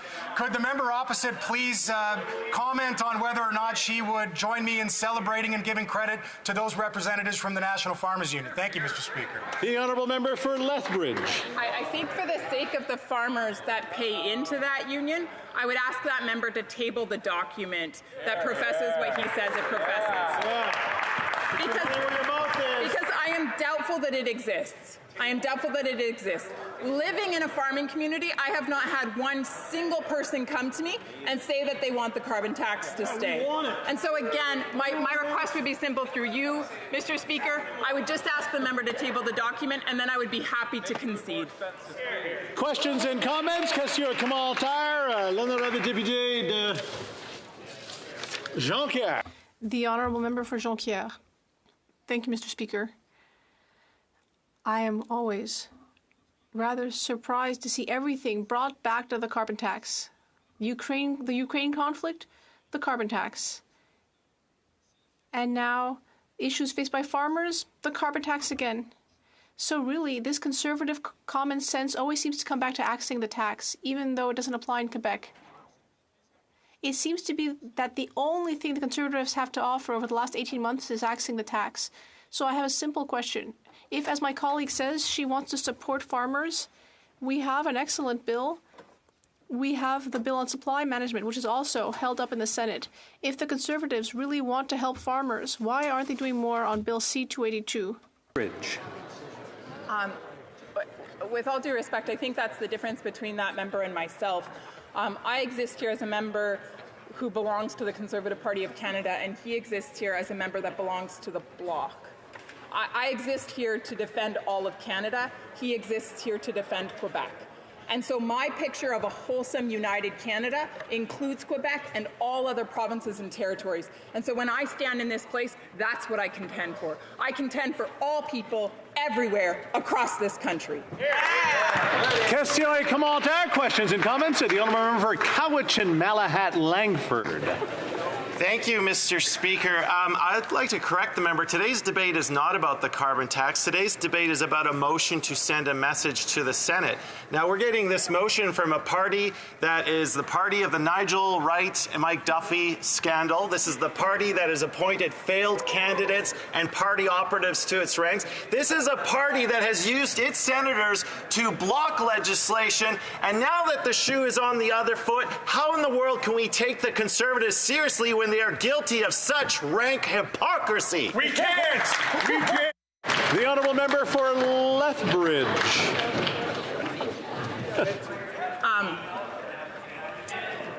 I think the sole purpose of that comment was just simply to launch a scathing attack toward me. And so I'll allow the member to do that. Of course, it's his prerogative to use his time in that way. I don't know that I have a response to it, though. Questions and comments? Question commentaire. The honourable member for Sarnia-Lambton. My colleague for highlighting the importance of getting C-234 across the line. Could she once again explain to the members opposite how the carbon tax actually escalates the cost of food throughout the supply chain? Here. A couple of points. 2 points. And the honourable member from Lethbridge. Thank you. Thank you to my honourable colleague for the question. I think this is an important question. It's important for all of us to understand because many are without comprehension of how the carbon tax continues to accumulate. From the point that the farmer puts the seed in the ground and uses fuel to do so, to the point that that seed is then watered and there is energy that is used to bring the water up and then apply it to the land. Then there is taking that seed, watching it grow, and then eventually having to bring in the harvest. Again, there's a carbon tax attached to that process. And then taking and drying that. There's a carbon tax attached to that process. And then eventually you take that and transport that material, that raw good. There's a carbon tax attached to that. And then it'll be processed. processed, there's a carbon tax attached to that, and then it'll be transported again, there's another carbon tax attached to that, and then eventually it'll make its way into the grocery store, there's a carbon tax attached to keeping it there, and then eventually it'll be purchased, there's a carbon tax attached to that, and then eventually transported to home, and there's a carbon tax on that, and then eventually cooked or prepared, and there's a carbon tax on that as well. So, a whole lot of carbon tax. The honourable member from Pickering Uxbridge. Mr. Speaker. Oh. Point of order, the honourable member from Timmins James Bay. Speaker, earlier today there was discussion about the appropriateness of talking about senators and their corrupt practices. If you seek it, I'm sure you'll get unanimous consent for the notorious Senate playing cards, Matt Harb, Patrick Brazo, Raymond Levy.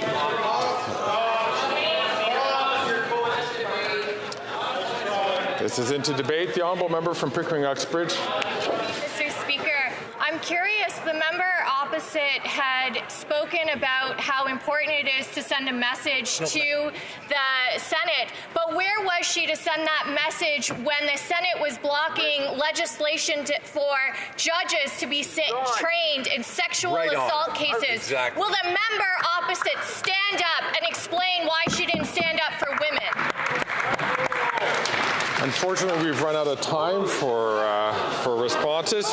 Statements by members. Déclaration de député. L'honorable député. The honourable member for Ottawa-Vanier. Thank you, Mr. Speaker. Throughout the month of November, we celebrate Lebanese heritage, thanks to the member for Halifax West and her bill. Ottawa-Vanier has a strong Lebanese diaspora, and their dynamism is an integral part of our rich cultural mosaic, whether through gatherings at the annual Lebanese Festival at the Saint Charbel Maronite Church or the Melkite Catholic Church of St. Peter and St. Paul. This community is vibrant and selfless. Their contributions, past and present, continue to make our national capital region and our country more diverse, prosperous, and inclusive. For generations, their expertise has touched every area of our society, from the performing arts, entrepreneurship and business, culinary arts, science, and medicine. Dear colleagues, please join me in recognizing and above all celebrating the invaluable contribution of Canadians of Lebanese heritage to building Canadian society, past and present. Thank you, Mr. Speaker. The honourable member from Brantford Brant. Mr. Speaker, Indigenous peoples in urban areas cannot afford to wait any longer for transitional housing. In my riding of Brantford Brant, 28 Indigenous women have gone missing, 13 have been killed, 3 of whom were pregnant. They were left on the streets, living in encampments or abusive environments, and funding extended to urban Indigenous communities. Immediate action, Mr. Speaker, is imperative. In recognition of Housing on the Hill, I rise today to demand that the government prioritize Indigenous housing. It's time for urban Indigenous communities to receive a spot at the table and the funding they urgently require. The honourable member from Cape Breton-Canso. Thank you, Mr. Speaker. On this past November 11th, I attended a Remembrance Day ceremony in Glace Bay, Nova Scotia, within my riding of Cape Breton-Canso and my hometown. Each year, this annual ceremony at the Savoy Theatre is a solemn and meaningful event, but this year we had the privilege of welcoming a few guests. Mr. Speaker, my constituents were thrilled to welcome the crew of His Majesty's Canadian ship Glace Bay to the town of Glace Bay, for which it is named. These brave soldiers took the time to be with our community on a day which commemorates the services of all Canadian personnel. Mr. Speaker, it was certainly a matter of pride to meet the ship that represents our community on operations both domestic and abroad. And I extend my heartfelt thanks to Lieutenant Commander Paul Morrison and his crew for accepting the hospitality of the people of Glace Bay. We wish you fair winds and following seas. We thank you for your service, and we hope to see you again soon. The honourable member for Trois-Rivières. Thank you, Mr. Speaker.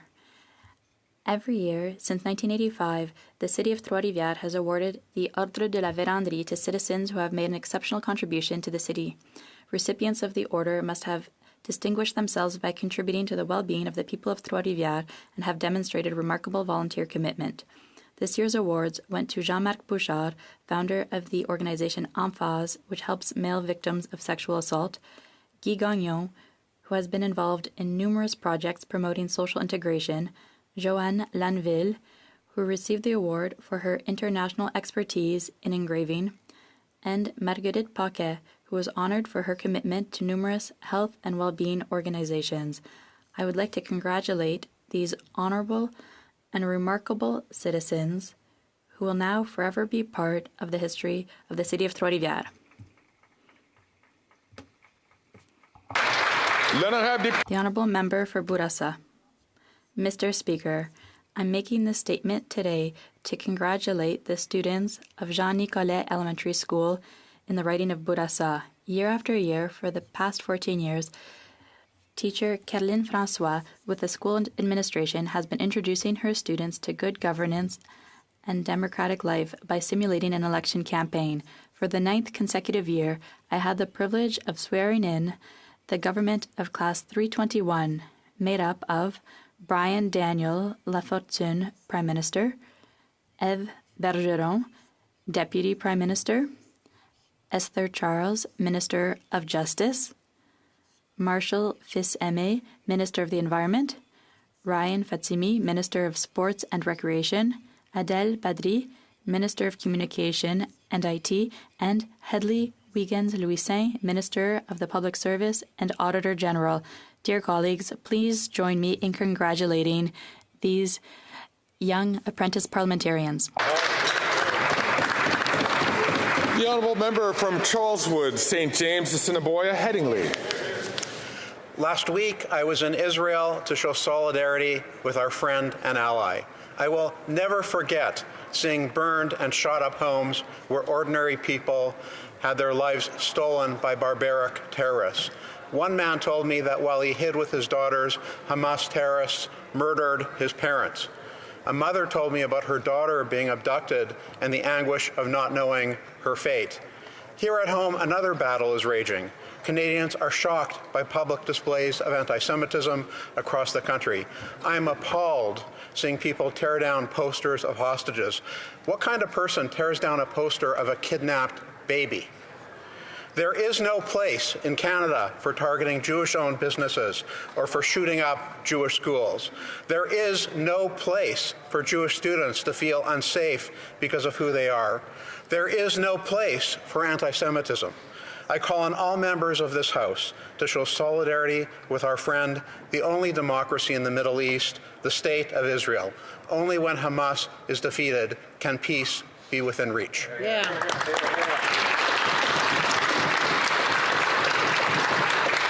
The Honourable Member from Humber River, Black Creek. Thank you very much, Mr. Speaker. Today I would like to acknowledge a historic milestone for Taiwan's defense and technological prowess. The unveiling of Taiwan's first indigenous defense submarine, first domestically made submarine, in September this year stands as a testament to Taiwan's commitment to security and innovation.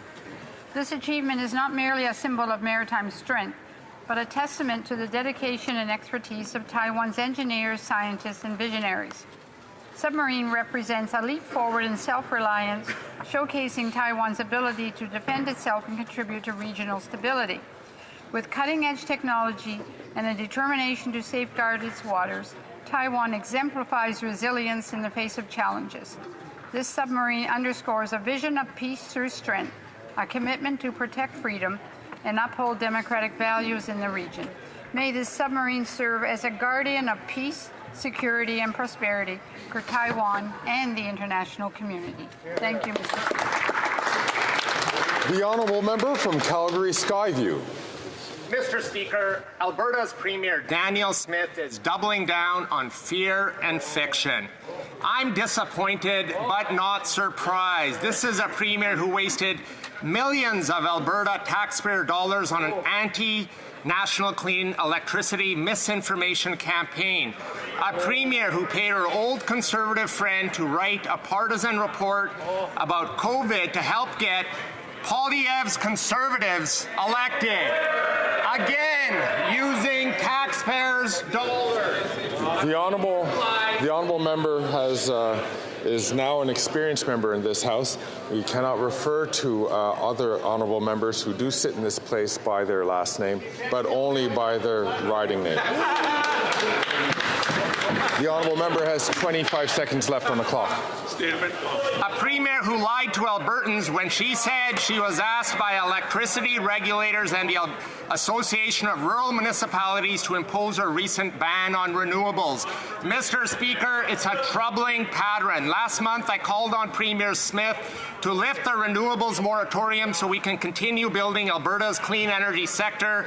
Premier Smith can continue to waste our money on melodramatic driving billboards or invest in job-creating clean technology. It's her call.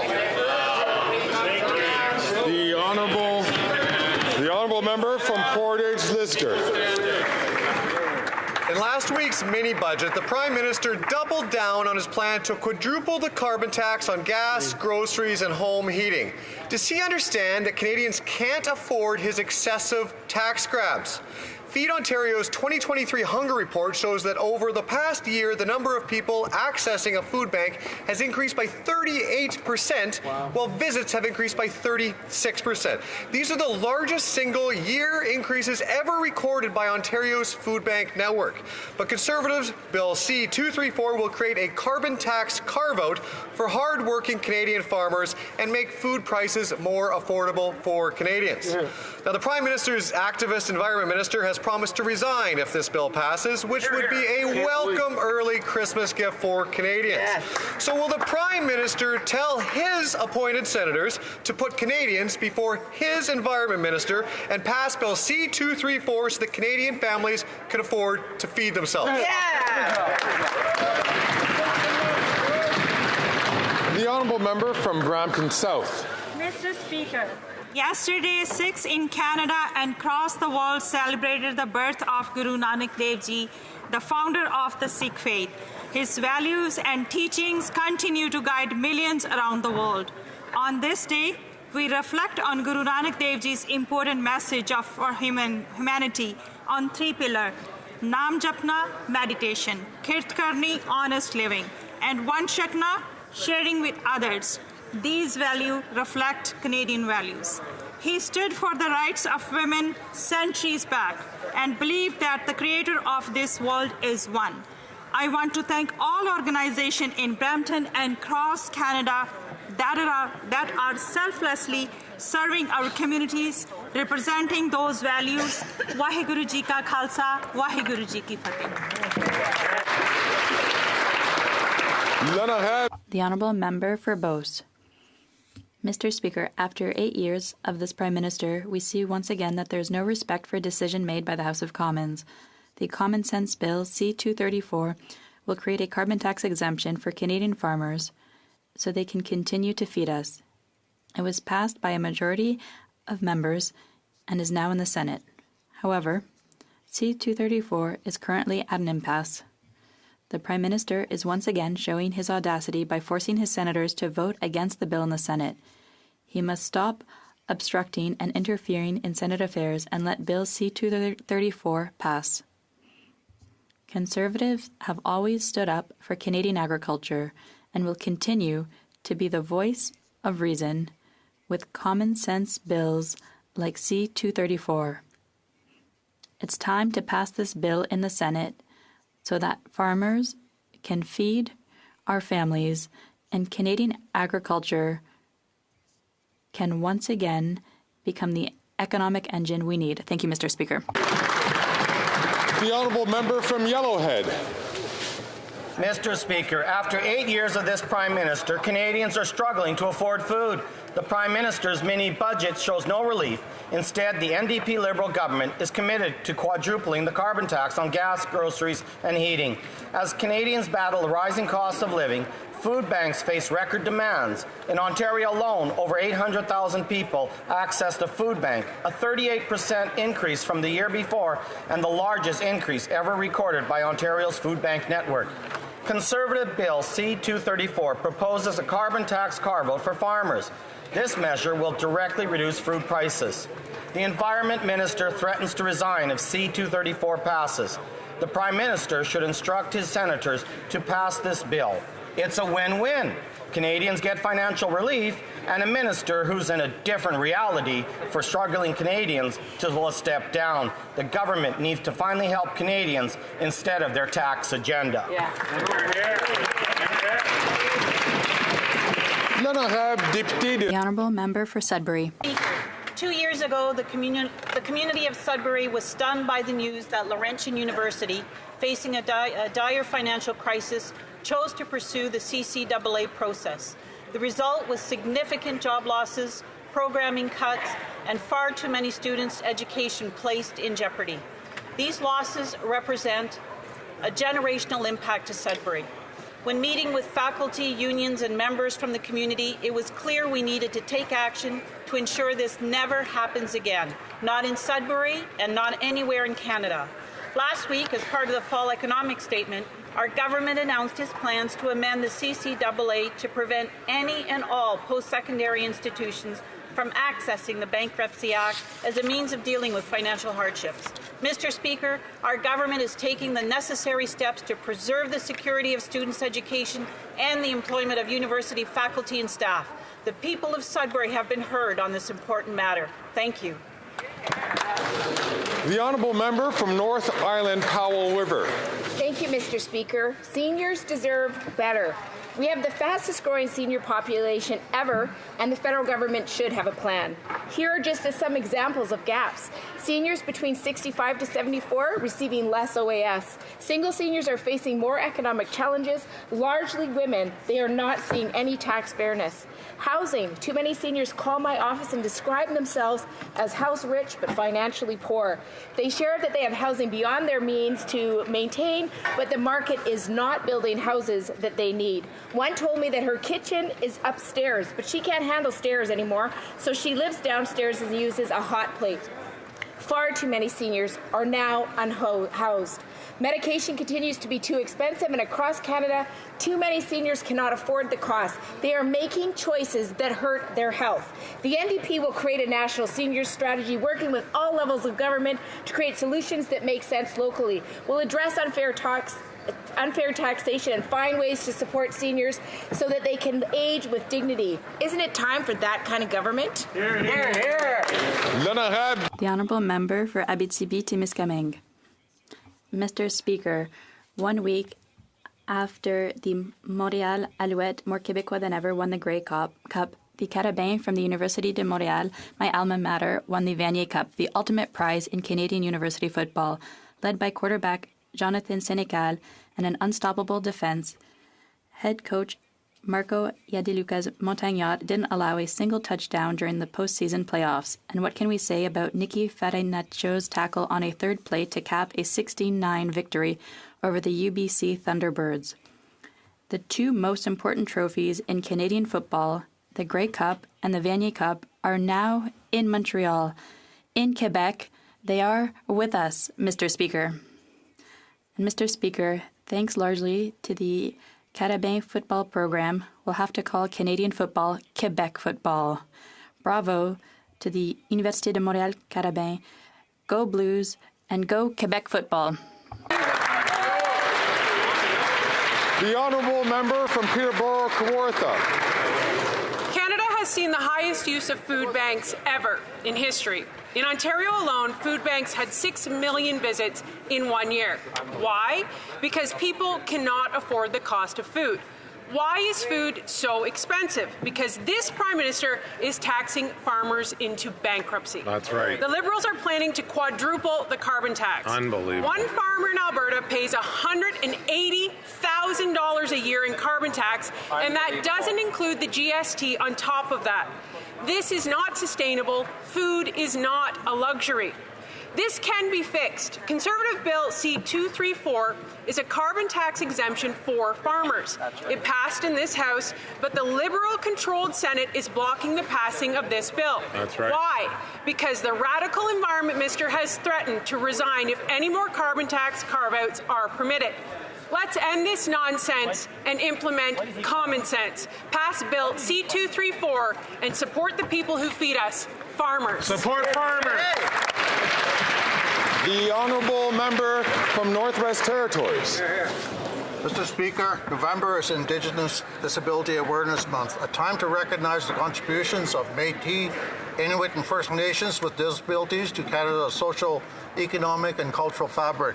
Included in Canada's action plan to implement UNDRIP is a measure to ensure the equality rights of Indigenous persons with disabilities are respected in the design and delivery of government programs, policies and services. The government is also working with Indigenous communities and their representatives on the realization of the United Nations Convention on the Rights of Persons with Disabilities and has funded numerous projects to support the social inclusion of persons with disabilities. Together with the disability community, stakeholders, and other levels of government, Canada is creating more inclusive workplaces and communities, providing additional opportunities for persons with disabilities, including Indigenous persons with disabilities, to reach their full potential. Mr. Speaker. Oral questions. Questions orales. The Honourable Leader of the Opposition. After 8 years, this Prime Minister is not worth the cost, Mr. Speaker. He said that doubling the national debt would have no effect because interest rates were low. But those same deficits have fueled interest rate increases. And next year, we will spend $52 billion a year. That's $3,000 per capita in debt service. That's more than we'll be spending on health. Why is the Prime Minister spending more for bankers than for nurses? The Right Honourable Prime Minister. Mr. Speaker, since last week, more and more Canadians are having trouble believing the Leader of the Opposition. Let me bring back the true facts. Canada's debt is the lowest in the G7. We have the best debt to GDP ratio in the G7, and inflation keeps going down while maintaining services that Canadians rely on.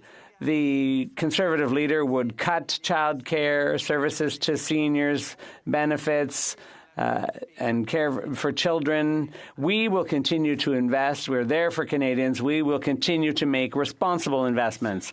The Honourable Leader of the Opposition. Mr. Speaker, that's false. Seniors are having to cut now, and other Canadians too, when it comes to groceries, for example. The director of Quebec Food Banks said that the situation is unprecedented and dramatic. 61% of food banks were running short of supplies. That's the poverty after 8 years of this government who's boosted food prices with his inflationist spending and his carbon tax. Will he reverse those policies so Canadians can afford to eat? The Right Honourable Prime Minister. Mr. Speaker, it's getting a bit hard to believe what the opposition leader is saying because instead of accelerating the enactment and the passage of Bill C-56, which would help Canadians with more competition in the grocery sector, he held up its passage. He found ways to slow that bill down, and that bill could help Canadians. We will continue to help Canadians out. We will invest in the economy, in supports for Canadians, while staying on a responsible financial course. It's impossible to believe anything this Prime Minister says. First, when he gave $15 billion for one battery plant, he said there'd be no foreign workers. It was all a rumor. And then he said it would be one. And then his minister said there'd be a few. Now the company says it will be 900. This is $15 billion, $1,000 in cost for every single family. And now they're giving the money for 900 workers to do, foreign workers, to do a job that the Canadian Building Trades Union said could be done by our people at a cost of $300 million of lost wages for our union workers. Will the Prime Minister release the contract so we find out how many Canadian tax dollars are going to foreign replacement workers? The Right Honourable Prime Minister. Again, Mr. Speaker, I'm going to have to correct the facts in this House of Commons, given what the Leader of the Opposition continues to say. 2,300 local Canadian construction jobs and 2,500 permanent Canadian jobs when the Stellantis plant is completed. That's right. There'll be 3,000 jobs in the region when the Northvolt plant in Quebec is completed. You'd think the Leader of the Opposition would support those, but he doesn't. His uncontrollable urge to make everything a partisan issue means he's not supporting the investments that are going to help in Windsor, in St. Thomas, in Quebec, or elsewhere across the country. He wants cuts. We want investments in the future of Canadians. The Honourable Leader of the Opposition. This Prime Minister has forced 7 million Canadians to cut back on their diet to a point where they are no longer healthy. This Prime Minister has forced Canadians to cut their budget for food, and therefore a record-smashing 2 million people are lined up at a food bank every month around corners in ways that we haven't seen since the Great Depression. That's the austerity he's imposed on Canadians. Now he wants to quadruple the carbon tax on the farmers who bring us our food. We have a common-sense Conservative bill, C-234. Will the Prime Minister stop blocking this bill in the Senate, let it pass so that our farmers can produce food and our people can afford to eat it? The Right Honourable Prime Minister. Mr. Speaker, if the Leader of the Opposition actually cared about Canadians being able to afford their food, they wouldn't have dragged their heels on the passage of C-56 that is increasing competition in the grocery sector. But indeed, Mr. Speaker, there are a lot of factors that deliver higher food prices, not just for Canadians, for people around the world. And one of the key ones is Russia's continued illegal invasion of Ukraine, Mr. Speaker. On this side of the House, we can affirm clearly that we will stand with Ukraine with everything necessary for as long as necessary. As we saw last week, no Conservative politician can say the same in this House.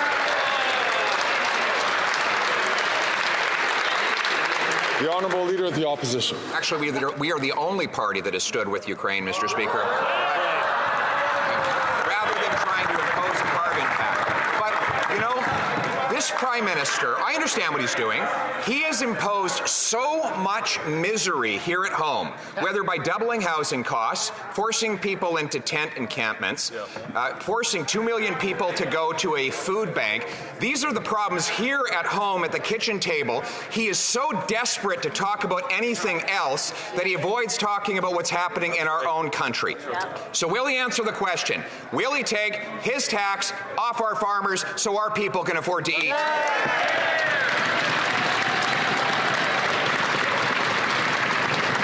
The Right Honourable Prime Minister. Mr. Speaker, the Leader of the Opposition full well knows that 97% of fuel emissions in the agricultural sector, in the farming sector, are already exempt from our price on pollution. But he is so desperate to try and score partisan points that he actually refused to stand in support of something Volodymyr Zelensky asked us for in this House. How is the Leader of the Opposition explaining to Ukrainian Canadians right across the country that he no longer stands with Ukraine on things that they need right now to win this war against Russia?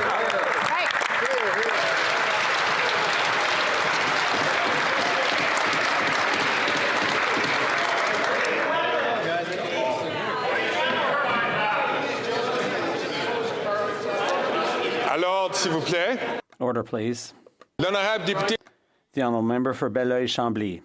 Mr. Speaker, in recent days, we've heard gunshots in Montreal. Glass has been shattered. There's been graffiti, and it's all been directed at the Jewish community.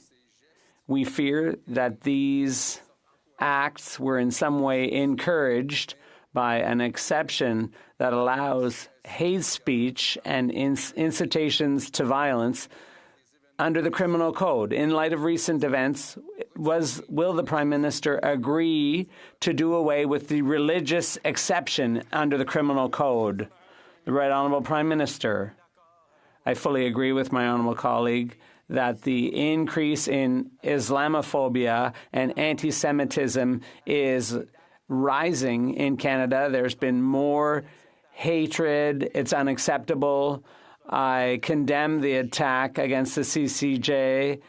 We condemn all violence. We will look at the bill put forward by my honourable colleague to see whether indeed that could help fight hate and incitements to violence. It's a complex issue, but we will work constructively to protect Canadians. The honourable member for Belleuil-Chambly. I am cautiously optimistic about that. I hope we'll get somewhere on this, but the bill is very brief. It's just about repealing 2 sections in the criminal code that create exceptions. They're used to justify and allow and perpetuate hate speech. Will the Prime Minister agree to move forward swiftly in passing this necessary and straightforward bill? The Right Honourable Prime Minister. Mr. Speaker, as I said, all forms of hatred have no place in Canada and should be condemned. The main thing is to unite Canadians and Quebecers, and hate speech is not allowed under the criminal code. Calls for genocide, public incitement to hatred are already forbidden. We will take a close look at the proposed legislation put forward by the Bloc leader, and we will be there to work together to protect Canadians while respecting the free society we live in. The honourable member for Rosemont-La Petite Patrie. Mr. Speaker, thanks to the hard work of the Quebec and Canadian labour movements and the insistence of the NDP, we will have anti-scab legislation in this country. The law will make it possible to negotiate better working conditions and wages for workers. But we had to force the Liberals to do it. And the Conservatives, who claim to be on the workers' side, refuse to say whether they will vote for this bill, which would help increase families' purchasing power. Mr. Speaker, the anti-scab law must be passed and enter into force quickly. Will the Liberals do it, or will they drag their feet some more? The Right Honourable Prime Minister. Mr. Speaker, I understand that the NDP likes to say that they're the party of the workers, but since 2015, we've been there to demonstrate that we are with repealing anti-union legislation that came into force under the Harper government. We've been there to show that we're willing to work hand in hand with unions. We've done that since 2015, and we will keep doing so. We're very pleased with this legislation that prohibits replacement workers. We're glad that the NDP worked together with us, and we hope the Conservatives will understand that in order to build a stronger middle class, it requires strong unions. So we need to support unions, too. From Hamilton Centre. For decades, New Democrats, the Canadian Labour Congress, have fought Liberals and Conservatives for anti-scab legislation, and this session, the NDP used our power to force the Liberals to finally respect collective bargaining rights. And while the Conservative leader pretends to have the backs of workers, when push comes to shove, he's nowhere to be found to stand up for them. CLC leaders are here on the Hill today demanding that the anti-scab legislation be implemented sooner than the 18-month Liberal timeline. So, will the Prime Minister commit to the necessary changes to truly support workers and implement the anti-scab C-58 as quickly as possible? The Right Honourable Prime Minister. Mr. Speaker, we know to which extent strong unions and collective bargaining are essential to the prosperity of the middle class in this country. That's why from 2015 onwards, this government has been a friend to organized labour, has worked with them to overturn the anti-union legislation that the Stephen Harper government brought in, including with the leader of the opposition as a minister in that government. We've continued to stand with workers. We're very pleased that the NDP is supporting our replacement workers bill. We really hope that the Conservatives will actually understand that supporting workers means supporting unions. We hope the Conservatives will stand up and support our anti-scab legislation. L'honorable chef de l'opposition. Speaker, the Prime Minister continues to dodge the question about the tax he plans to quadruple on Canadian farmers. One farm alone in my riding is spending $150,000 a year on carbon taxes. And the Prime Minister wants to quadruple that number up to 600,000. That might put the farm out of business, which would mean we'd have to buy more foreign, expensive food from more polluting countries. And the Prime Minister is blocking a common-sense Conservative bill, C-234, in the Senate that would take the tax off our farmers. Will he commit here and now to another carbon tax flip-flop to carve it out for our farmers so our people can afford to eat? The Honourable Government House Leader. There's only one party in this House that's flip-flopping, and it's the Conservatives with regards to their support for Ukraine. That's Mr. Right. Speaker, the Ukrainian-Canadian Congress has expressed its disappointment with the Conservatives for voting against the Canada-Ukraine Free Trade Agreement. In fact, they're calling on the Conservatives to change their position, to vote for the bill, and to support Ukraine. Yes. Mr. Speaker, it's hard to trust what the Leader of the Opposition says because he keeps changing his position. He says he supports Ukraine, but he didn't in his actions. He could direct his caucus to support this legislation and to support Ukraine. The Honourable Leader of the Opposition. Speaker, we're against the carbon tax deal that they put before the House, and we're against quadrupling the carbon tax on Canadian farmers. The Prime Minister can neither defend his position, nor does he have the courage to just admit, as he did on home heating oil, that he was wrong. He plans to quadruple the tax on our farmers who feed our people, which will send millions more people to the food bank. So will he rise today and show the courage to admit he was wrong and back Conservative Bill C-234 to take the tax off our farmers so that our people can afford to eat? Get up and answer. The Honourable Government House Leader. Mr. Speaker, it's ironic to hear from the Leader of the official opposition about courage to admit he was wrong. In fact, on Thursday, when he was called out by the media for alleging falsely that there was a terrorist attack, instead of taking ownership like any Canadian would be expected to do, he blamed the media and he doubled down. Mr. Speaker, the Leader of the opposition has a real challenge with taking responsibility for his actions and his decisions. And quite frankly, Canadians deserve better, and they deserve to know the truth behind his decisions and his actions. Thank you. The Honourable Member from Foothills. Farmers from across Canada are calling on Liberal-appointed senators to support a common-sense Conservative Bill 234, which would lower costs on farming and making food more affordable. But the Liberals' Prime Environment Minister has threatened to resign if there's any carbon tax carve-outs. That's amazing when you have a record-shattering 2 million Canadians relying on food banks. The Environment Minister's dedication to making life unaffordable is unwavering. But will his Prime Minister ask that his Environment Minister stop threatening so-called independent senators and allow the passage of 234 so Canadians can afford to feed themselves? The Honourable Minister for Climate Change. Thank you, Mr. Speaker. With your permission, I would like to read you an extract from a news article. Canadian senator flees home amid safety concerns following wanted poster incident. In a disturbing turn of events, Canadian Senator Bernadette Clement was reportedly forced to leave her home due to fears for her safety. The incident came after a provocative post akin to a wanted poster was shared online by the Conservative Party of Canada, Mr. Speaker. So who's bullying who in this House and in the Senate? Certainly not us. We're not telling senators how to vote. The Conservative Party is. The Honourable Member from Foothills. Here's the facts that the Environment Minister refuses to recognize. An Alberta poultry farm paid $180,000 a year in carbon taxes just to heat and cool their barn. When the Prime Minister quadruples his carbon tax, they'll be paying $480,000 a year. That farmer said he can't afford those tax hikes. His options are to pass on those costs to consumers or just call it quits. Is that what this Environment Minister wants? Is to bankrupt Canadian farmers and force Canadians to food banks just to save his job? Yes. The Honourable Minister for the Environment and Climate Change. Here's what independent senators said about what the Conservative Party is doing in the House and in the Senate, Mr. Speaker.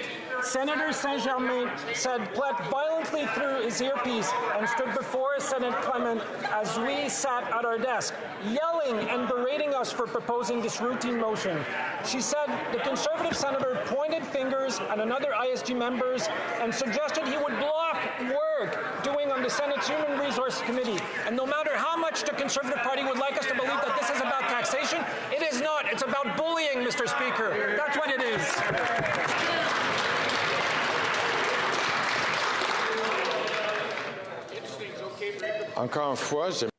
Once again, I'd like to call on all members to please refrain from speaking when it's not your turn.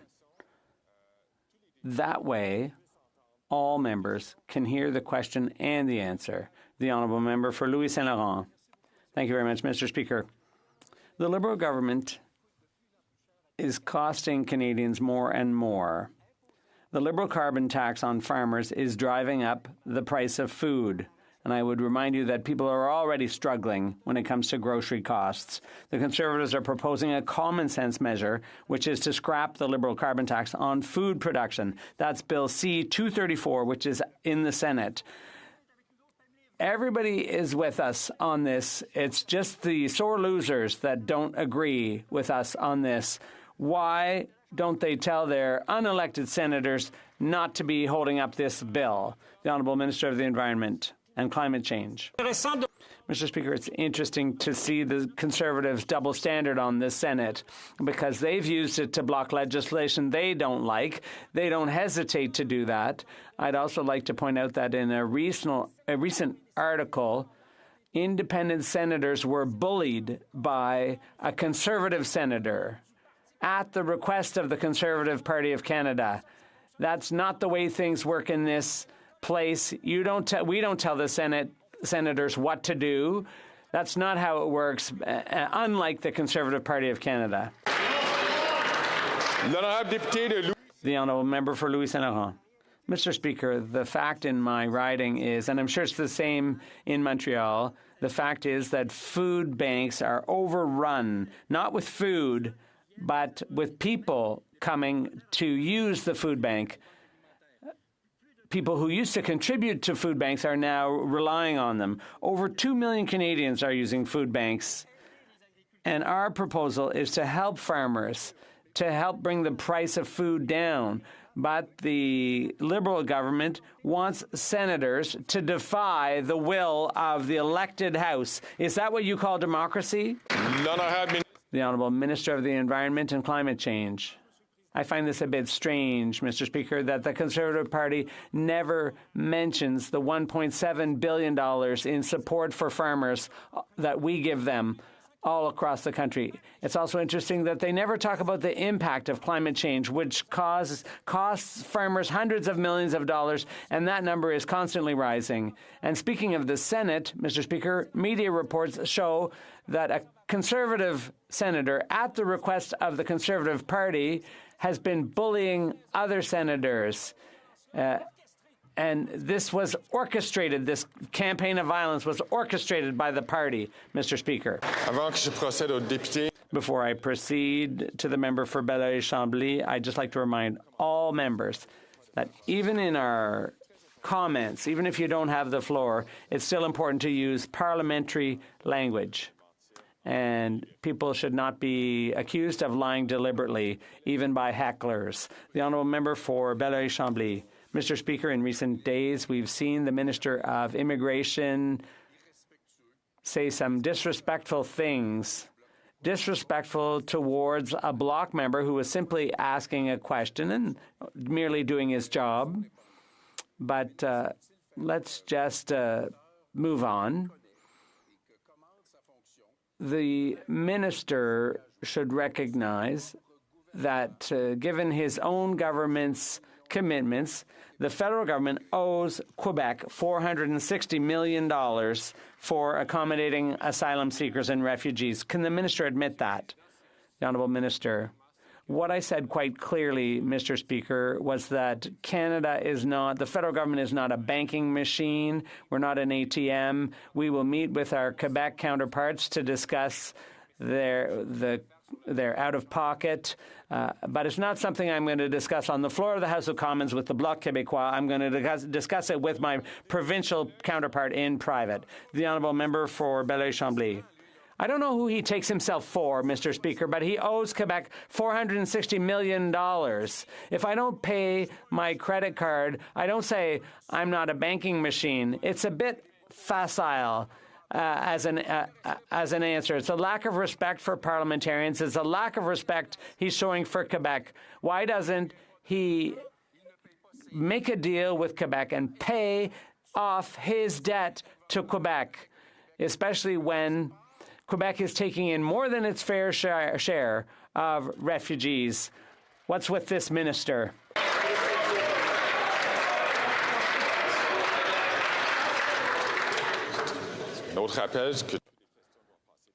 I would like to remind everyone that questions have to go via the chair. The Honourable Minister of Immigration. Mr. Speaker, quite simply, the Bloc is not Quebec. And this false indignation is what it is. It's phony. Once they have a concrete claim, we can discuss it. But clearly, I have a duty to speak to my responsible counterparts in the Quebec government. It's a two-way communication. It's not a one-way communication. Thank you.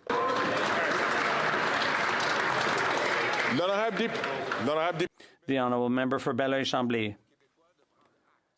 I suggest Quebecers take note that according to the Minister of Immigration and his friends, a Liberal member of Parliament is worth more than a Bloc member. I invite Quebecers to take note that the federal government is using an agreement with Quebec. Quebec spends $460 million under its part of the deal, and then basically they're doing the federal government's work for them under this deal, but it might be two-way communication, but it also requires intelligence.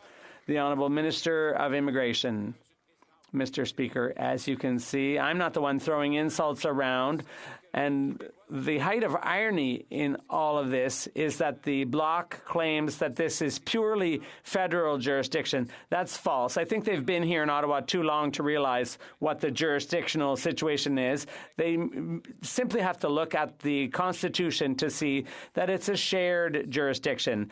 Both levels of government here are responsible governments, and I will be taking this up with the responsible government in question. Speaker, it doesn't matter what the government thinks about Bill C-234. It doesn't matter what the Senate thinks about the bill, because taxation and spending are the exclusive right of this House, not the Senate. In our system, there is no taxation without representation. Section 53 of the Constitution says all financial legislation must originate in this House. Standing Order 80 says that this House alone grants aids and supplies.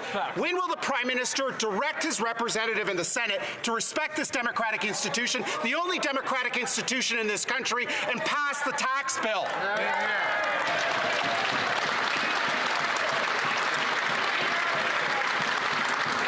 The Honourable Government House Leader. Thank you, Mr. Speaker. I mean, the irony coming from the other side of the House is almost too thick to handle today when we hear members' office talking about respecting democracy or democratic institutions. There's a pattern of behavior here that I thought was, maybe just with the Leader of the Opposition. I didn't expect it from the member for Wellington, Halton Hills. But as he would know, there are no Liberal senators on this side, only Conservative senators. The Senate is independent. Unfortunately, they're bullying senators to force them to step back, and that's totally unacceptable, Mr. Speaker. That is. The Honourable Member from Wellington, Halton Hills. Mr. Speaker, we used to live in a country where the governor regularly ignored bills passed by the elected Legislative Assembly. We used to live in a country where the appointed upper chamber used to regularly ignore bills passed by the elected lower chamber. That was a country long, long ago whose institutions were abolished after the rebellions of 1837. But now the unelected Senate thinks it's some sort of Chateau, clique, or Tory compact, ignoring a tax bill passed by this elected House. Again, when will the Prime Minister direct his representative in the Senate to respect the right and will of this House and pass the tax bill?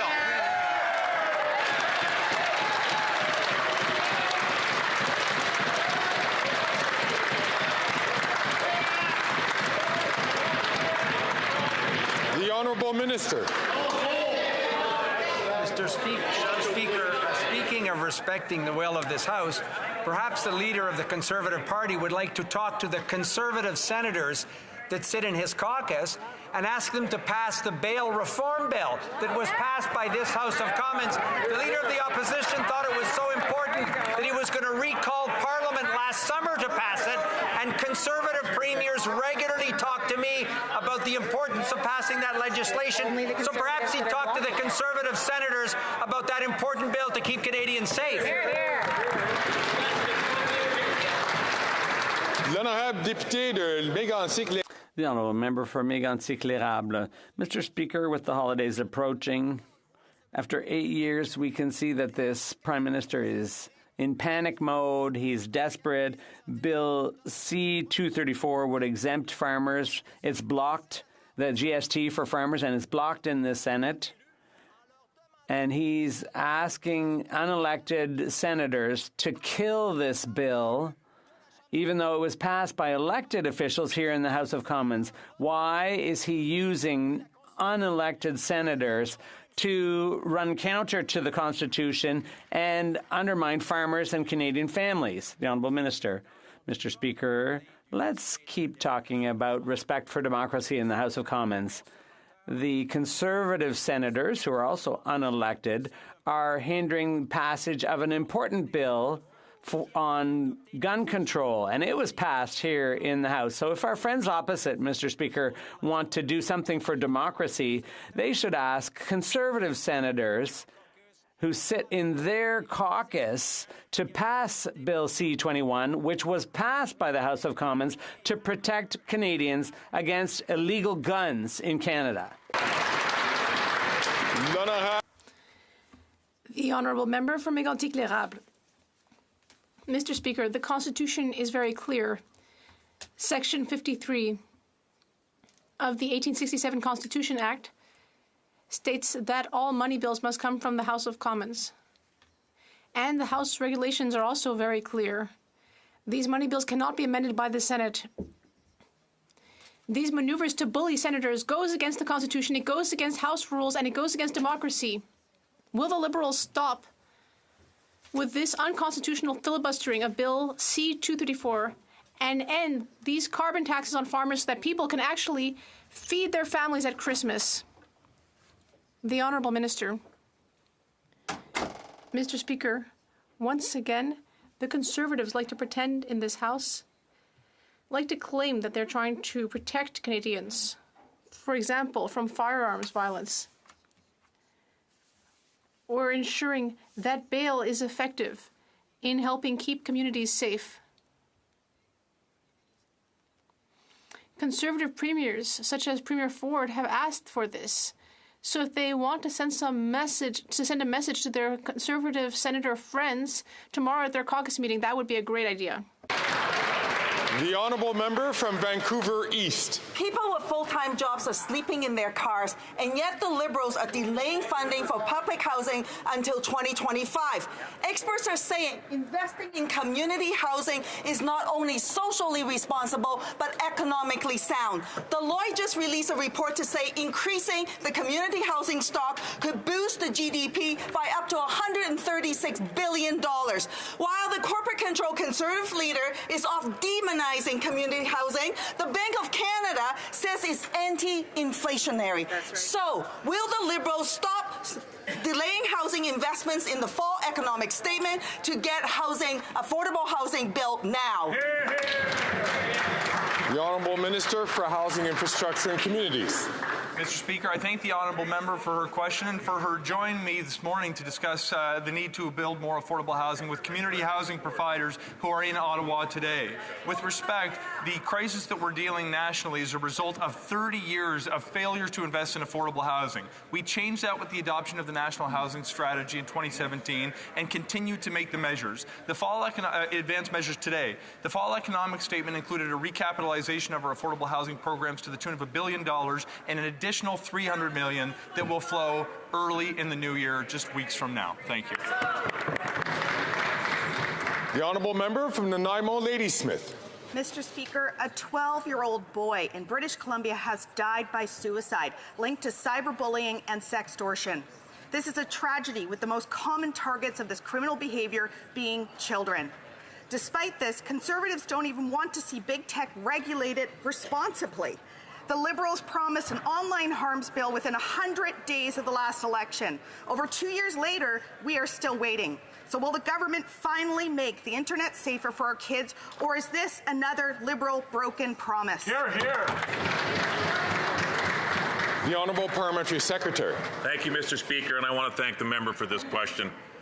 When I say my heart goes out to this family, I say that on behalf of every member in this chamber. No family should have to experience what this family is currently going through, Mr. Speaker. We recently passed Bill S-12 in this House, which addresses some of these concerns about online safety. The protection of children in our society is of utmost importance, and I have a commitment from this side of the House and from all sides of the House that we will do everything we can to make sure that they are protected. Thank you, Mr. Speaker.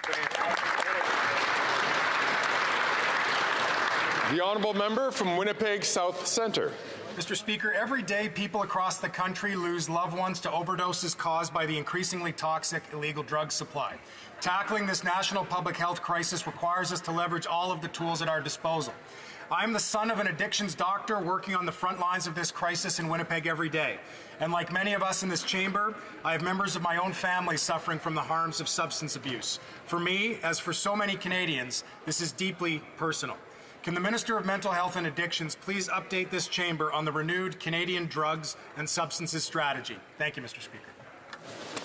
The Honourable Minister. Thank you, Mr. Speaker, and I want to thank the member for his question.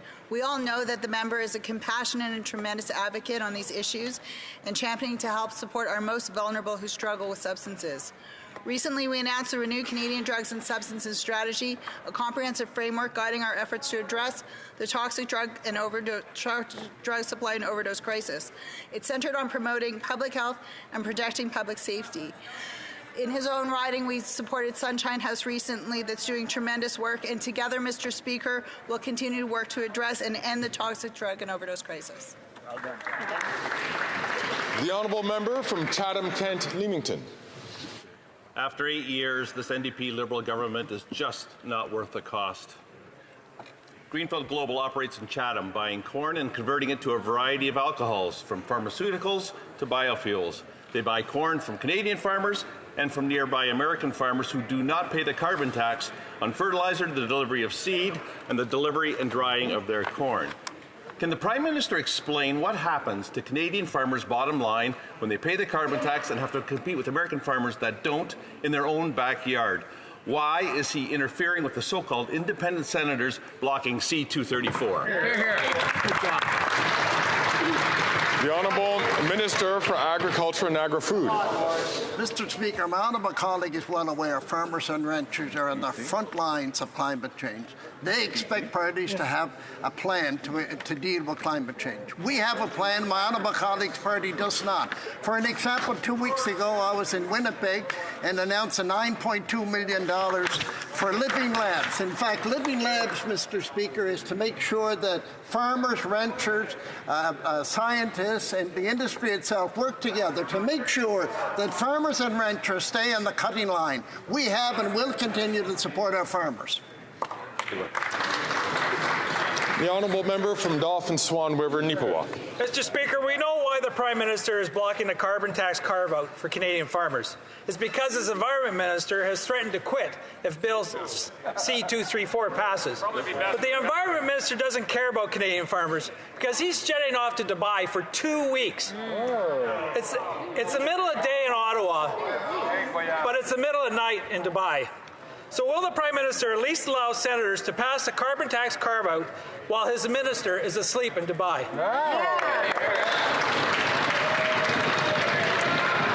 The Honourable Minister for the Environment and Climate Change. Mr. Speaker, and yes, I will be proudly representing Canada at COP28 in Dubai, and I will be in good company, Mr. Speaker. The Premier of Alberta will be there. Premier Smith is leaving tomorrow for COP28 with the largest provincial delegation we have ever seen in the history of COPs, Mr. Speaker. We will have the Premier of Saskatchewan Saskatchewan, who will be there as well. Scott Moe with the largest Saskatchewan delegation we've ever seen. Quebec will be there with more than 120 representatives from civil society, business, and trade union, Mr. Speaker, and I'll be proud to represent Canada at COP28.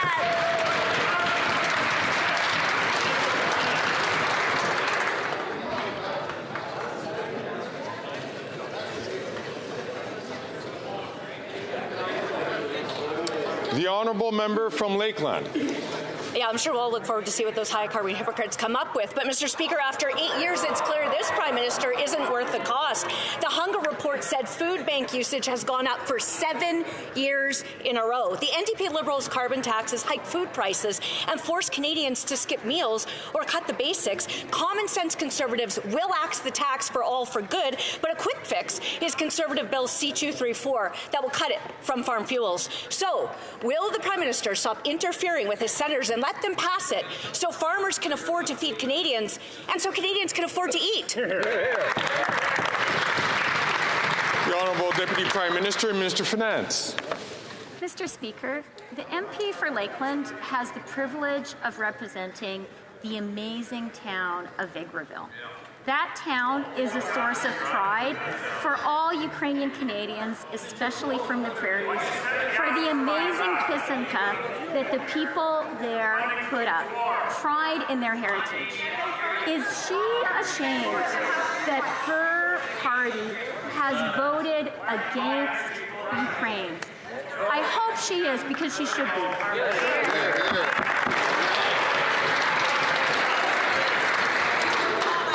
I know that the honourable member from Battle Creek, Crowfoot, is a very passionate man, but his voice does carry, and it is very unique. So I will ask all members to please keep their voices down, because we know that when one person has the floor. The honourable member from Lakeland. Well, Ukraine needs weapons in Canada's energy, not the Liberals' carbon tax. And I'm confident that the Ukrainian farmers, who are my neighbours and friends and relatives, support that position. I'll never stop fighting for them. But that right there is the Liberals' distract and divide agenda. And it's only these guys who don't get that when you tax the farmers that grow the food, the truckers that ship the food, the store that sells the food, and the consumer that buys the food, Canadians can't afford the food. Yet this PM is going to quadruple his carbon tax, even though he already forces the people to choose between heating and eating. Now, he can help bring down those costs right now. So when will the PM get out of his former Liberal donor candidate MP senators and get them to pass the common sense Conservative bill?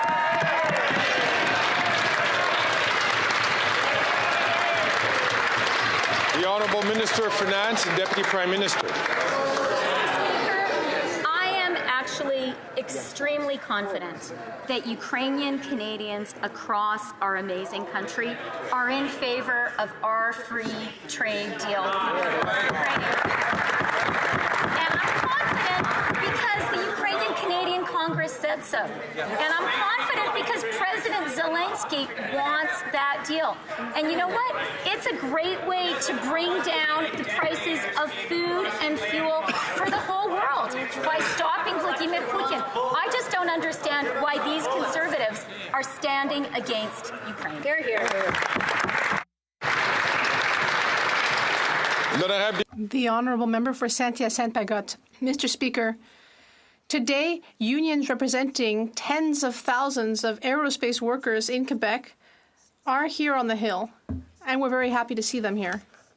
They're here to say that Ottawa should not be giving more than $8 billion of our money without a bid for tender to Boeing to replace the Aurora aircraft. It's a farce, and that's not my opinion. It's what Michael Hood, the former commander of the Air Force, said. Mr. Speaker, workers are demanding that Quebec expertise can compete in this process. Will Ottawa finally announce a competitive bid for tender? The Honourable Minister. Thank you, Mr. Speaker. I'd like to thank our colleague for underscoring our expertise, the expertise of our aerospace workers in Quebec and elsewhere in Canada. That is why this decision, which will be made shortly, which is an important one to secure our defense and our military sector, and also to support the aerospace industry in Canada. We know this represents 220,000 jobs, and it contributes $20 billion to our GDP. The honourable member for Saint-Jean. Mr. Speaker, it's almost the holidays, but the federal has no right to gift $8 billion to Boeing without a call for tender. Everyone's asking for this process. Aerospace workers, the Quebec industry, the premiers of Quebec and Ontario, members of all parties in this House at the Defence Committee have been asking for this. Everyone understands that we need a bid for tender so that the best offer may win in replacing these aircraft. Everyone seems to understand except for the Liberal government. When will they finally launch this process? The Honourable Minister of Public Services and Procurement. I'd like to thank our colleague for giving me a chance to once again repeat how much talent we have here in the aerospace sector. There are many of these workers, and we will be there every day to support the needs of the Canadian Armed Forces. We know that we will be able to count on them over the next few years. The honourable member from York Simcoe. Mr. Speaker, these Liberals like to go on and on about Canada's AAA credit rating while jacking up taxes and driving more Canadians into poverty. 71% of food bank users say their circumstances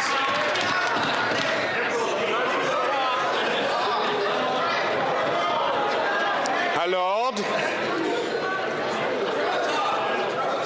The honourable member from York Simcoe, I had difficulty hearing his question. Can please start his question from the top. Thank you, Mr. Speaker. 71% of food bank users say their circumstances have become much worse after 8 years of this NDP Liberal government.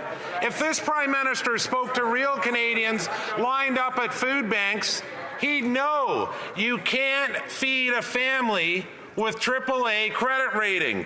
So will this Prime Minister stop blocking common sense Conservative Bill 234 so Canadian families can feed themselves? Hey, hey, hey!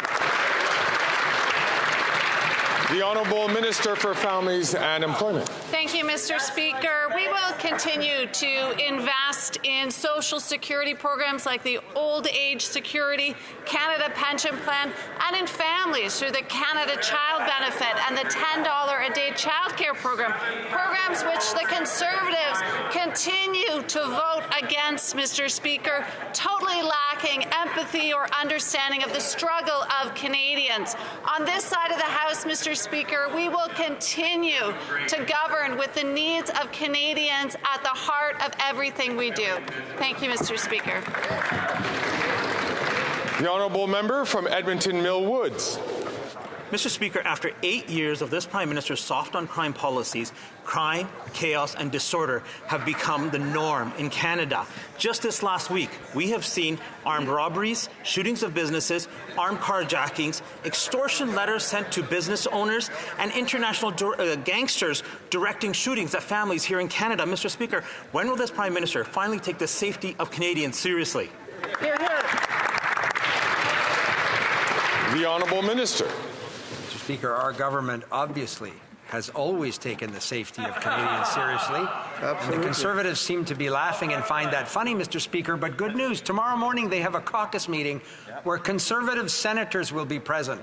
And they should perhaps talk to their Conservative Senate parliamentary colleagues to ask them to please pass the legislation that this House adopted to strengthen bail conditions for serious violent offenders, something that our government worked on with premiers across the country, including Conservative premiers. And also, Mr. Speaker, there's important gun control legislation stuck in the Senate because Conservatives won't pass it.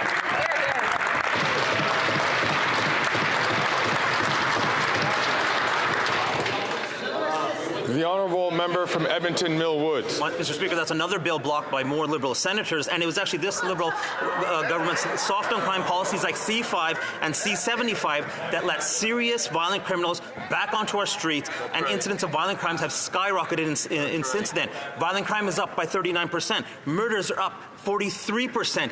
Gang-related homicides and violent gun crimes are up over 100%, Mr. Speaker. Only Conservatives will end Liberal NDP soft-on-crime policies. that keep violent offenders on the streets. Mr. Speaker, when will they get out of the way and allow common sense Conservatives to bring home safer streets? The Honourable Minister. Speaker, again, my honourable friend's having some difficulty attaching himself to the facts. It's the Conservative senators, Mr. Speaker, who are blocking legislation requested by Conservative premiers and worked on by this government last spring and adopted by this House of Commons at all stages when we came back in September. So, Mr. Speaker, why isn't that legislation to strengthen bail reform and to keep Canadians safer? Why isn't that legislation adopted now? Because senators from the Conservative Party are blocking it, Mr. Speaker. That might be something they'd like to do before Christmas.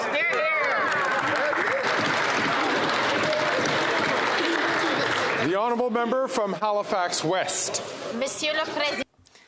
Mr. Speaker, our government is continuing to support Canadians. As inflation continues and some prices remain too high. Yesterday, the Minister of the Environment and Climate Change spoke about new measures in the fall economic update to enable more Canadians to be able to pay for their housing while also helping them to reduce their home energy bills. Can the Minister tell the House about these important measures? The Honourable Minister. Thank you, Mr. Speaker. I'd like to thank my colleague for the question. Our government is addressing problems of affordability and environmental problems at the same time. We are increasing the number of affordable housing units in Canada and making it easier to save thousands of dollars every year on energy bills. We are helping Canadians obtain heat pumps thanks to an investment of $500 million over 4 years. On this side of the House, we are getting results for Canadians, both on affordability and the environment. Then I have the honourable member from Bay of Quinte. $15 billion. That's $1,000 per household and no guarantee for Canadian jobs. Not only are 900 jobs going to taxpayer-funded foreign workers, the union today said it would cost Canadian contractors $300 million in lost wages. This isn't deal, no deal. This is a terrible deal for workers who were promised jobs in Windsor.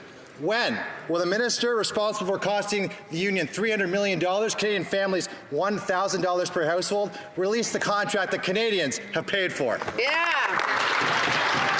The Honourable Parliamentary Secretary. Mr. Speaker, when it comes to protecting local jobs, we won't take any lessons from these Conservatives. When they were in power, we saw the rapid decline of our automotive industry and the loss of over 300,000 manufacturing jobs. Let's just review some of the most recent actions of Conservatives compromising local jobs. They're filibustering the Sustainable Jobs Act at Natural Resources Committee, a bill that gives workers a seat at the table in the clean economy. They're opposing landmark legislation that our government tabled on the ban of replacement workers, and they've opposed the Atlantic Accord, which is supporting an offshore wind industry in Atlantic Canada. Those are just a few examples of the hypocrisy. The honourable member from Bay of Quinte. Mr. Speaker, the only thing Liberals are protected are taxpayer-funded foreign jobs. Here's what could have happened. We could have ensured, and Liberals could have ensured, we mine the material for batteries in Canadian mines with Canadian workers. We're not. We could have ensured that the parts for the cars were made by Canadian workers and Canadian factories. We're not. These could have been 100% Canadian jobs. They're not. Instead, Canadians are paying $1,000 a household, so Canadian contractors can lose $300 million and get ripped off. Why won't they release the contract? Is it because it should have been ripped up? The Honourable Parliamentary Secretary. Thank you, Mr. Speaker. Let's just review what Lana Payne has said, the national president of Unifor, Canada's largest private sector union. And I quote, "In an ironic twist, we've learned the program exists only because the Canada-Korea Free Trade Agreement negotiated and signed by, guess who? The Conservatives themselves back in 2014. She also said, either way, they are officially talking out of both sides of their mouth, and it's embarrassing. That's the largest private sector union in the country. While the Conservatives put their ignorance and recklessness on full display to Canadians, we'll stay focused on building a powerhouse auto industry. Portneuf. The honourable member for Portneuf-Jacques-Cartier. Thank you, Mr. Speaker. This amateurish government is giving $7 billion of taxpayer money to fund foreign workers in the Montérégie region. Once again, this Prime Minister has failed to protect our Quebec workers. He didn't make sure that the agreement had minimum standards in order to force foreign businesses to hire Quebecers. This government is just not worth the cost. What is the Liberal government hiding in the contrast? And if there's nothing to hide, why not just make them public? The Honourable Minister. Mr. Speaker, once again, these Conservatives who are against the new economy that would use the talents of all Quebecers and Canadians for the new economy, all of these positions for Quebecers and Canadians will be in the Montérégie region. The Conservatives wish that we hadn't signed this agreement because they don't know what they want to do for the economy. We will be here for Quebecers and Canadians. We will be there in Montérégie. We will be there throughout Canada. The honourable member from Northwest Territories. Mr. Speaker, Indigenous tourism was amongst the hardest hit sectors of the travel industry during the pandemic, but it was becoming one of the fastest growing segments of the tourism industry before the pandemic, and that opportunity still exists. The growth of Indigenous tourism is an important element of reconciliation, a major opportunity for First Nations, Métis, and Inuit communities. It was amongst the key priorities of the new federal tourism growth strategy announced this summer. Can the Minister of Tourism tell us what our government is doing to support Indigenous tourism? Thank you, Mr. L'honorable ministre. Thank you, Mr. Speaker. I want to thank my colleague for his important question. Our government wants to position the Indigenous tourism industry for long-term sustainable growth. I recently announced the Indigenous Tourism Fund that will support thousands of projects within macro and small businesses across the country and in his riding of Northern Territories. Indigenous Tourism and Industry Association of Canada, ITAC, will provide financial assistance to build capacity among Indigenous businesses. Indigenous tourism has the power to transform the tourism sector. And more than that, it has the power to advance self-determination in economy of reconciliation. Thank you, Mr. Speaker. The honourable member from Windsor West. Mr. Speaker, once again, the ultra-rich owner of the Ambassador Bridge is trying to end the ban of hazardous materials on the bridge between Detroit and Windsor. Last year's bridge blockade proved we cannot put the country's most important trade link at risk so a billionaire can profit while endangering businesses, residents, and the environment, including Great Lakes drinking water. These goods are already safely crossing the Blue Water Bridge now, and in 18 months at the new Gordie Howe Bridge. Will this government not cave to the billionaires' greed to keep people safe and to keep the ban on? The Honourable Minister for Housing, Infrastructure and Communities. Mr. Speaker, it's essential that we continue to make the investments and work with partners to keep our trade corridors open, including making the necessary investments to improve our country's national infrastructure that helps drive our local economy. With respect to the honourable member's very specific local concerns about the bridge he's raised in his question, I'd be happy to speak with him after question period and set up a time to discuss the details in person as our schedules allow. Thank you. The honourable member from Edmonton Griesbach. Mr. Speaker, people living with disability are children, parents, grandparents, community members, our neighbours, our fellow Canadians, and they deserve to live in dignity. The few in Alberta who get some provincial support know it's not enough and feel they are being trapped in continual poverty. New Democrats and disability advocates fought to secure a national Canada disability benefit, but the Liberals are delaying. Edmontonians living with a disability don't have time to wait. When will the government implement a fully funded Canada disability benefit? The Honourable Parliamentary Secretary.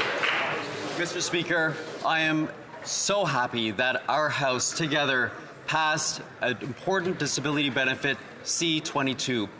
We are committed to making sure that this benefit is realized, that this will get dollars into the pockets of those who need it. For Canadians who are with disability, who are of working age, this will help alleviate poverty and help Canadians who are looking towards this benefit. We will do so properly and without delay. Thank you, Mr. Speaker. And so brings this to an end of another question period.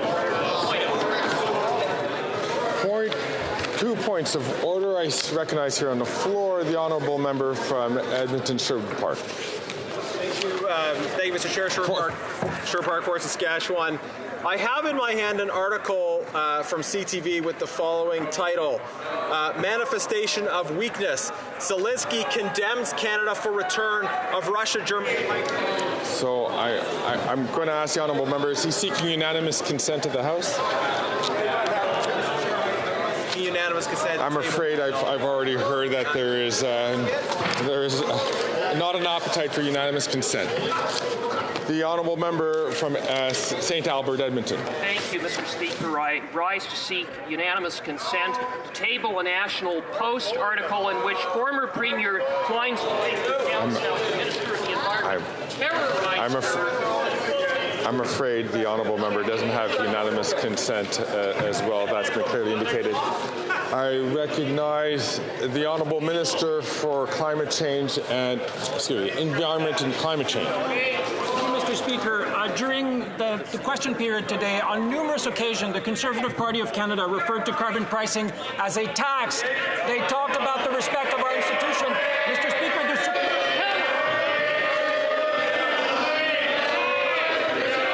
Alors,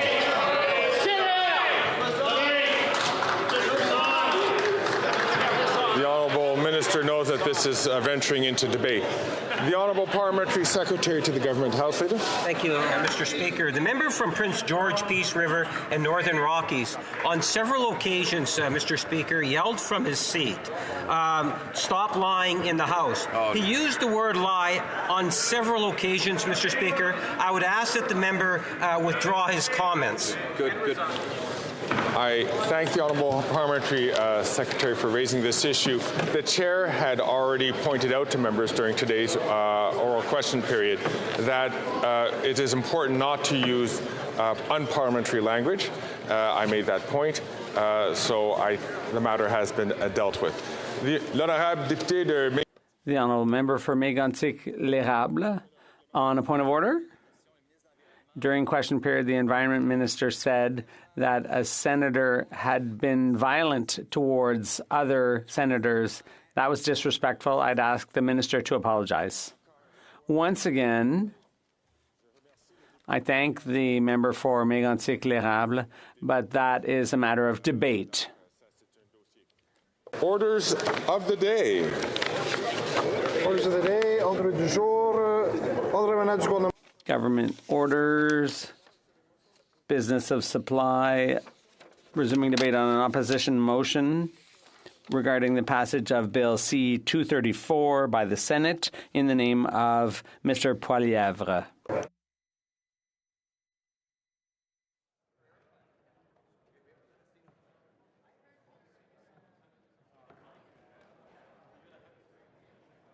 Est-ce qu'on est rendu?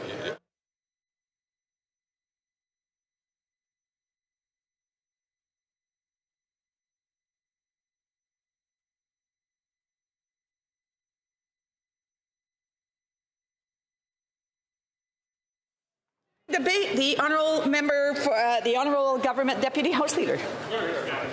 Thank you very much, Madam Speaker, and I rise today to speak to this opposition motion that has been tabled by the Conservative Party. You know, Madam Speaker, I must admit I was really surprised when they put forward this particular motion. You know, there's always a few opposition day motions that are tabled, and then the opposition will decide at the last minute which one they want to proceed forward with. And when I reviewed the options, I have to be honest with you, Madam Speaker, this is the absolute last one that I thought that they would bring forward, given the context of what's been going on regarding this particular bill.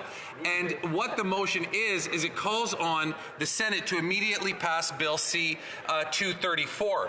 The reason why I thought they wouldn't come anywhere near this issue is given what we've seen come from Conservative members over the last couple days and indeed week in terms of this issue.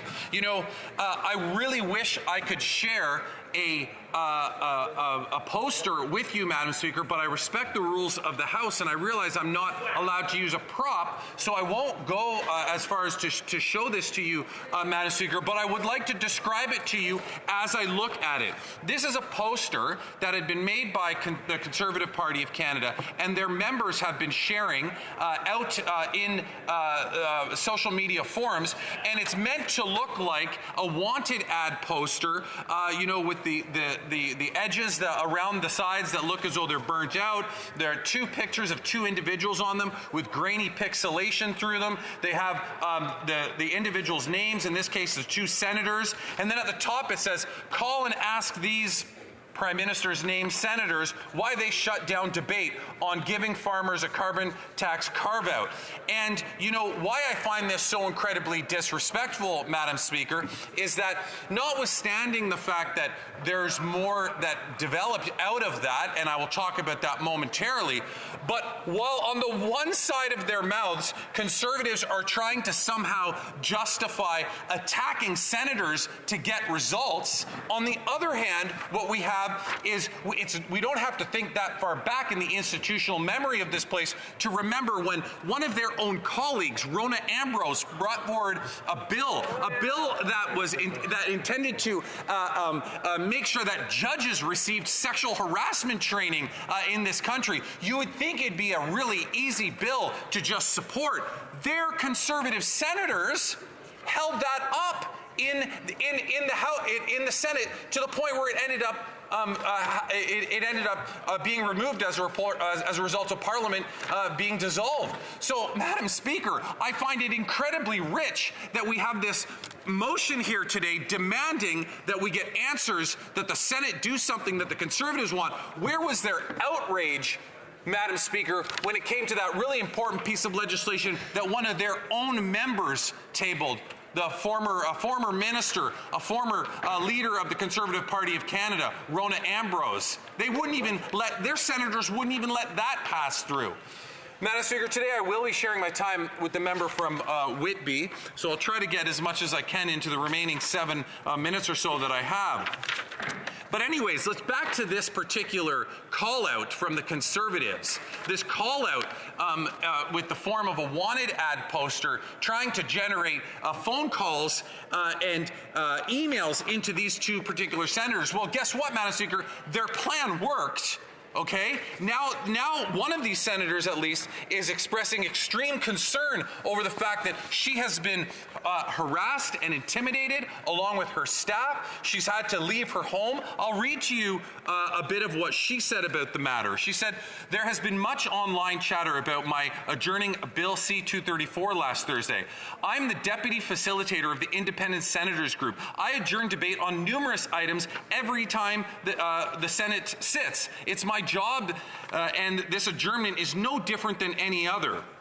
She goes on to say, "I wasn't going to post about this because, as I said, there's no story here. However, in response to a Twitter post that asked for calls to my office, a young female staff member received a phone call from a man threatening to show up at my house. This type of behavior is unacceptable. It was fueled by social media posts like that one, encouraging anger, and by the misinformation that has been circulating over the past week. I know the senators who posted this on Twitter, and I recognize that it would not have been to their intention to cause a stranger to show up at my house and put my safety at risk. More thought needs to be given to the dangerous effects of the angry public messaging targeted at others." So Conservative members and their senators target two female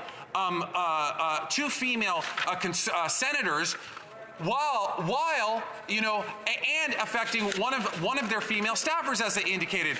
I think it's also extremely perplexing that this also happens to be happening during the particular time that we're in right now, which is 16 days of action against violence against women. That is taking place this year between November 25th and December the 10th.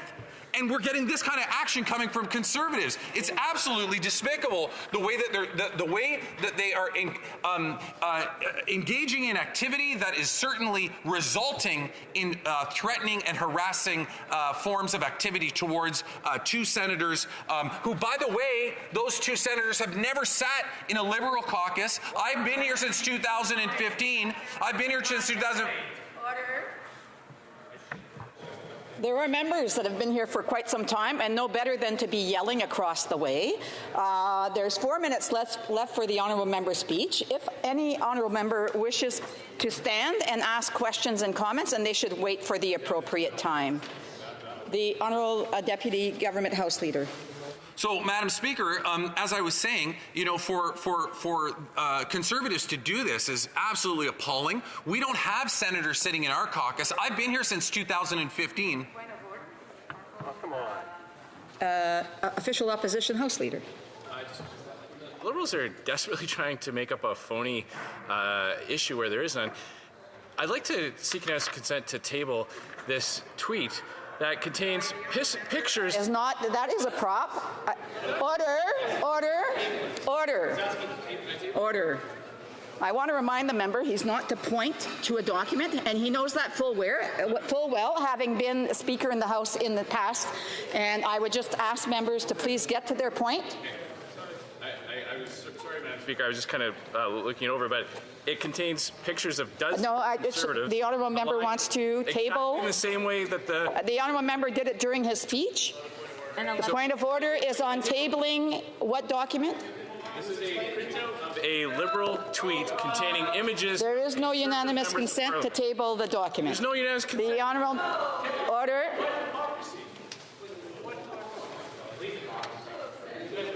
Order. Again, I want to remind members that in order for this House to function properly, members need to be respectful of the rules of order. And most of the members in here, I know, have been here for quite some time and are very well aware of those rules of order. And so, you know, I would just ask members to please respect those who are speaking as they would like to be respected when they're speaking. The Honourable Deputy Government House Leader. I'm actually more than willing to talk about what the House Leader for the Conservatives just held up. That was a tweet that I had put out that had the pictures of everybody who voted against Ukraine. And that was the end of it. That's all I did. I didn't then go on. Oh, sorry about that. Pointing to a document which I just told another honourable member that he couldn't use. So, the Honourable Deputy Government House Leader, please restrain yourself. You know, the difference between that and this is that they start to granulate the pictures to make them look like a wanted ad. They put everything around it, all the imaging around it. They actually have a call and action in here, Madam Speaker. They put the names, address, they put the names, telephone numbers, and email addresses of every particular member. That's the difference. There's a huge difference, Madam Speaker. Listen, I know that Conservatives right now are really upset about what the turmoil that they've been experiencing over the last week and a half, but it's a reality of the decisions that they've been making. And I'll remind you, Madam Speaker, earlier today I asked the Leader of the Opposition when he stood up to speak to this if he condoned or condemned the actions of his House Leader who tweeted that picture. I hadn't even called him out by name, but now that we appear to be doing that, I will. The House Leader, the member from Regina Capel, is the one who tweeted out that wanted picture. I asked the Leader if he was okay with that, and he did not condemn it for 1 second, Madam Speaker, and now his members are clapping at that. Well, it's good to know, Madam Speaker, that his members not only encourage this activity, but actually clap and applaud. I'm holding the back of it. Actually clap and applaud. The member, I would ask the members not to point to documentation and not to show the documentation that they're referring to. The honourable member for the Honourable Deputy Government House Leader. I was just actually looking for the for the wording of the official opposition motion to make sure, because I do want to remind the honourable member that he's to speak to the motion. Yes, there is some flexibility, but the debate should be on the motion itself. The Honourable Deputy Government House Leader. Well, I'm speaking to the motion, Madam Speaker, because the motion is calling on the government to do, this House to do something, and calling on the Senate to do something when they're actually also calling on the Senate to do something, but by using intimidating tactics to do that. And that's what we've seen through that. I think I've demonstrated it well. I think we've heard from the other side as to how much they're willing to embrace it. But Madam Speaker, at the end of the day here, I think it's really important to reflect on the fact that while Conservatives will use issue after issue to try to pivot themselves out of the corner that they've boxed themselves into over the last week and a half, the reality is that Canadians are starting to wake up. They're starting to wake up to the politics of Conservatives. They're starting to realize exactly what they're up to and what they're willing to go to, the lengths that they will go to, which include making wanted posters of senators and distributing those online and through social media forums in order to elicit and generate a reaction which clearly has occurred. Perhaps not the action that they were thinking would, but I don't think it's a stress in today's political environment to assume that it is extremely possible for that to occur, which is exactly what happened. Madam Speaker, this motion is about a bill that is currently at the Senate, and it's supposed to be coming back, we're waiting for it to be voted on at the Senate. It's a bill that once again is dealing with an issue on carbon pricing that Conservatives have completely, blown out of proportion. 97% of farmers already are exempt from the carbon pricing system. We heard that earlier today, and it continues to be the case despite the fact that Conservatives want to set up, and create a false narrative for the Canadian population. Thank you, Madam Speaker. Questions and comments. Questions et commentaires. The honourable for Chatham-Kent-Leamington.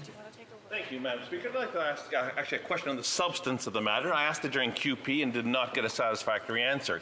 Greenfield Global operates in Chatham. They actually convert corn into alcohols. Everything from the special ingredient in your White Claw to biofuels to hospital-grade pharmaceutical alcohols. They buy Canadian corn, they buy American corn. None of the American farmers do not pay the carbon tax, and they truck it right into Chatham and compete with Canadian corn. What does the member say to the Canadian farmers trying to compete in that market against American corn in our own backyard?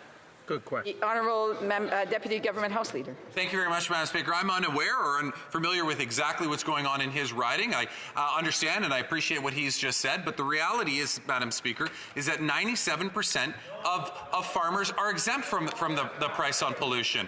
I'm not sure if what he's referring to falls into the 3% or not, but Conservatives need to stop trying to overreact to this issue and trying to generate more attention out of it than we're seeing than what we're seeing them do. The reality is they're blowing this up into something that it's not. Questions and comments. L'honorable député de The honourable member for Shefford. Thank you, Madam Speaker. I'd like to thank my colleague for that speech. This bill, C-234, the Bloc voted in favor of it because we believe in a fair and equitable transition. And there are some industries that have a disproportionate impact from climate change. And we met with labor representatives who said that they were shocked by all the money this government is investing in the oil patch. So in order to send a message about an equitable transition, we attach a lot of importance to these programs, the transition programs. The honourable member, the honourable Deputy Government House Leader. Towards the end of her intervention, she commented on fossil fuel subsidies and government investment. I would like to remind her that we over the time of this government have significantly seen those go down, and they're on track to be completely removed. I believe it's by the end of this year or next year.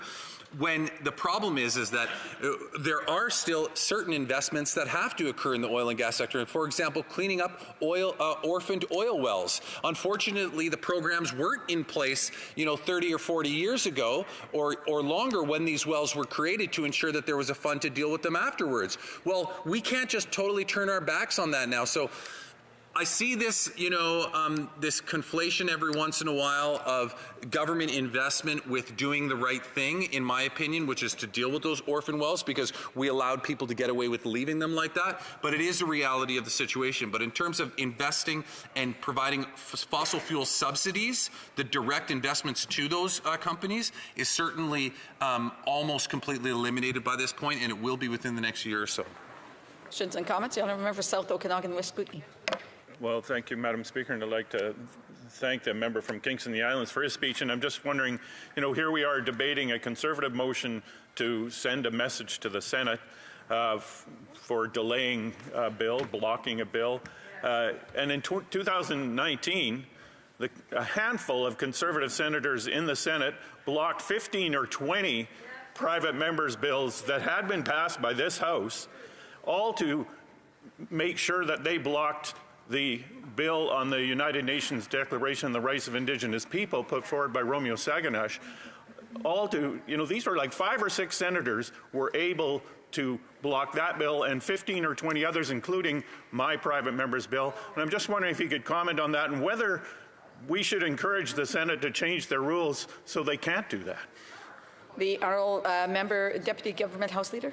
Well, I know that all too well because I had a private member's bill that had passed this House and gone over there, and it was just before the election, and those senators, those Conservative senators, stalled it to the point where my bill ended up dying on the order paper as well as a result. So it's extremely rich when you have Conservatives come in here. They will meet tomorrow morning, every caucus meeting. I don't even know what that's like. I've been here since 2015. I've never sat in a committee or in a caucus room with senators. The concept is foreign to me. So when Conservatives start pointing the finger at us like we're somehow able to control what happens in the Senate because we control the senators, it's ludicrous. They literally sit in the same caucus room once a week with Conservative senators. Resuming debate, reprise débat, the Honourable Parliamentary Secretary to the Minister of Innovation, Science and Industry. Thank you, Madam Speaker, and I thank the member from Kingston and the Islands for sharing his time with me. That's very generous of you, and for the opportunity to talk about our commitment to strong, profitable, and sustainable farm businesses across this great country.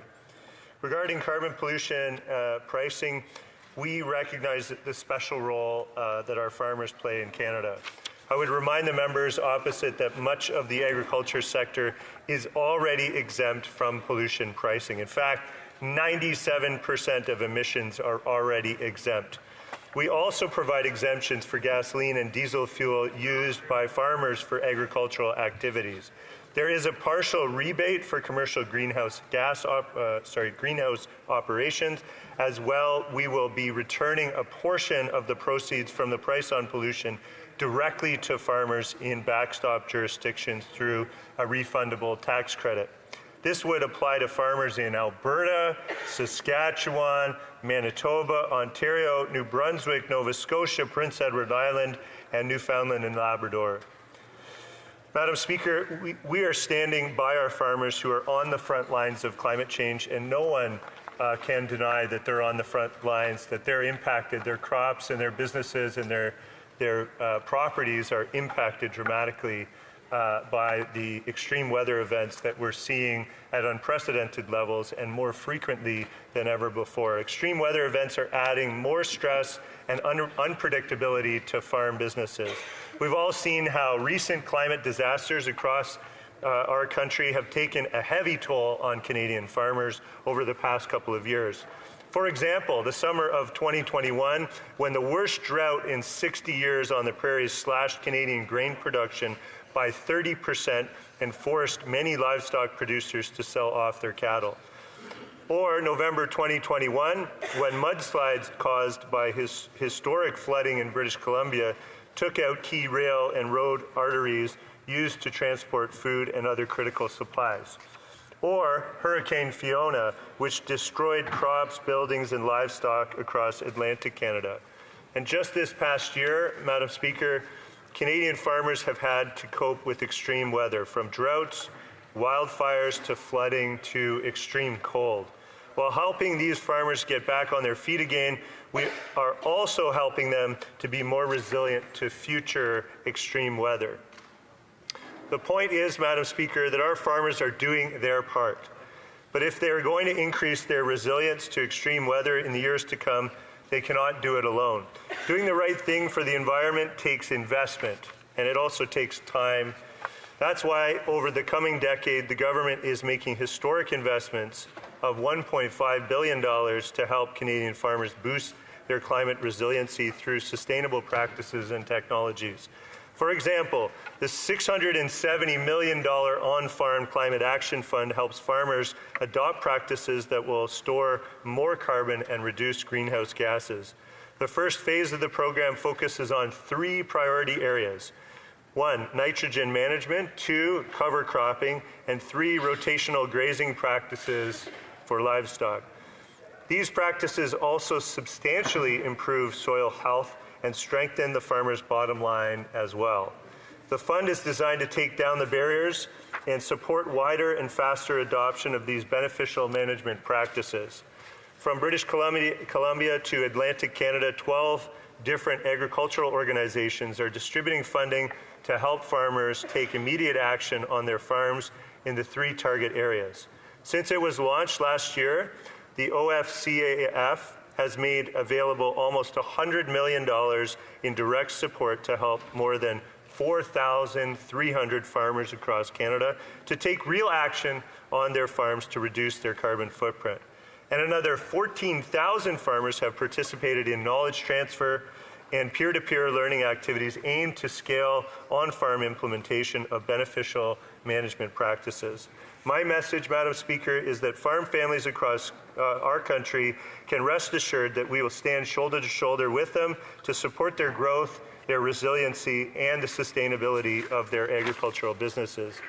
As well, the OFCAF, we are also helping producers with the Agricultural Clean Technology Program, backed by a federal investment of almost $500 million.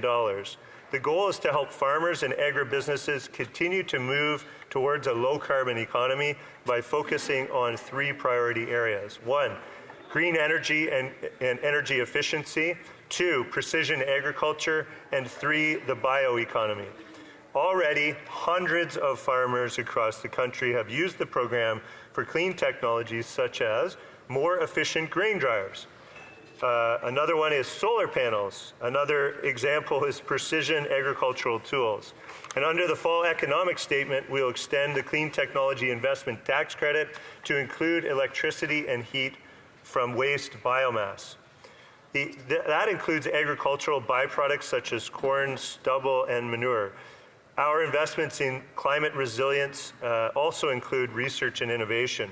Science is a powerful tool for building climate resilience, helping farmers make incredible strides in productivity over the past few decades. Scientists at our 20 agriculture and food research centers across Canada are working hard to help farmers strengthen their resilience to climate. My message today, Madam Speaker, is that Canadian farmers are and will continue to be part of the climate change solution. As responsible stewards of the land, Canadian producers can lead the way in our transition to a low-carbon economy while supporting food security and environmental sustainability. And just as importantly, they can also benefit from the economic impacts of adopting those practices on their farms. It's a win for farmers and it's a win for the environment. We will continue to support the sector to maximize and accelerate the efforts of our farmers and our scientists and the industry. Our programs will help farmers care for their land and strengthen their businesses. These efforts will bring enormous value to our Canadian brand, already renowned in global markets for quality and respect for the environment. Today, climate resilience is perhaps the biggest challenge of our sector, for our government, and for the world. Agriculture has a vital role to play, and we know farmers are strong partners. After all, they have the greatest at stake in the fight against climate change. Once again, Madam Speaker, I thank the honourable members for this opportunity, and I look forward to answering any questions that members have. Questions and comments? Questions et commentaires? The honourable member Skeena Bulkley Valley. Parliamentary Secretary for his speech. I've appreciated the work that he's done on sustainable finance, and I know he's sincere about the need to act on climate change. And I wonder around carbon pricing, if he can riddle me this. On home heating oil, there are viable, affordable alternatives, and yet his government put in place a carve-out for the price on carbon. For grain drying, there are no affordable, viable alternatives, and yet there is no carve-out for carbon pricing. Could he explain the contradiction between these two things?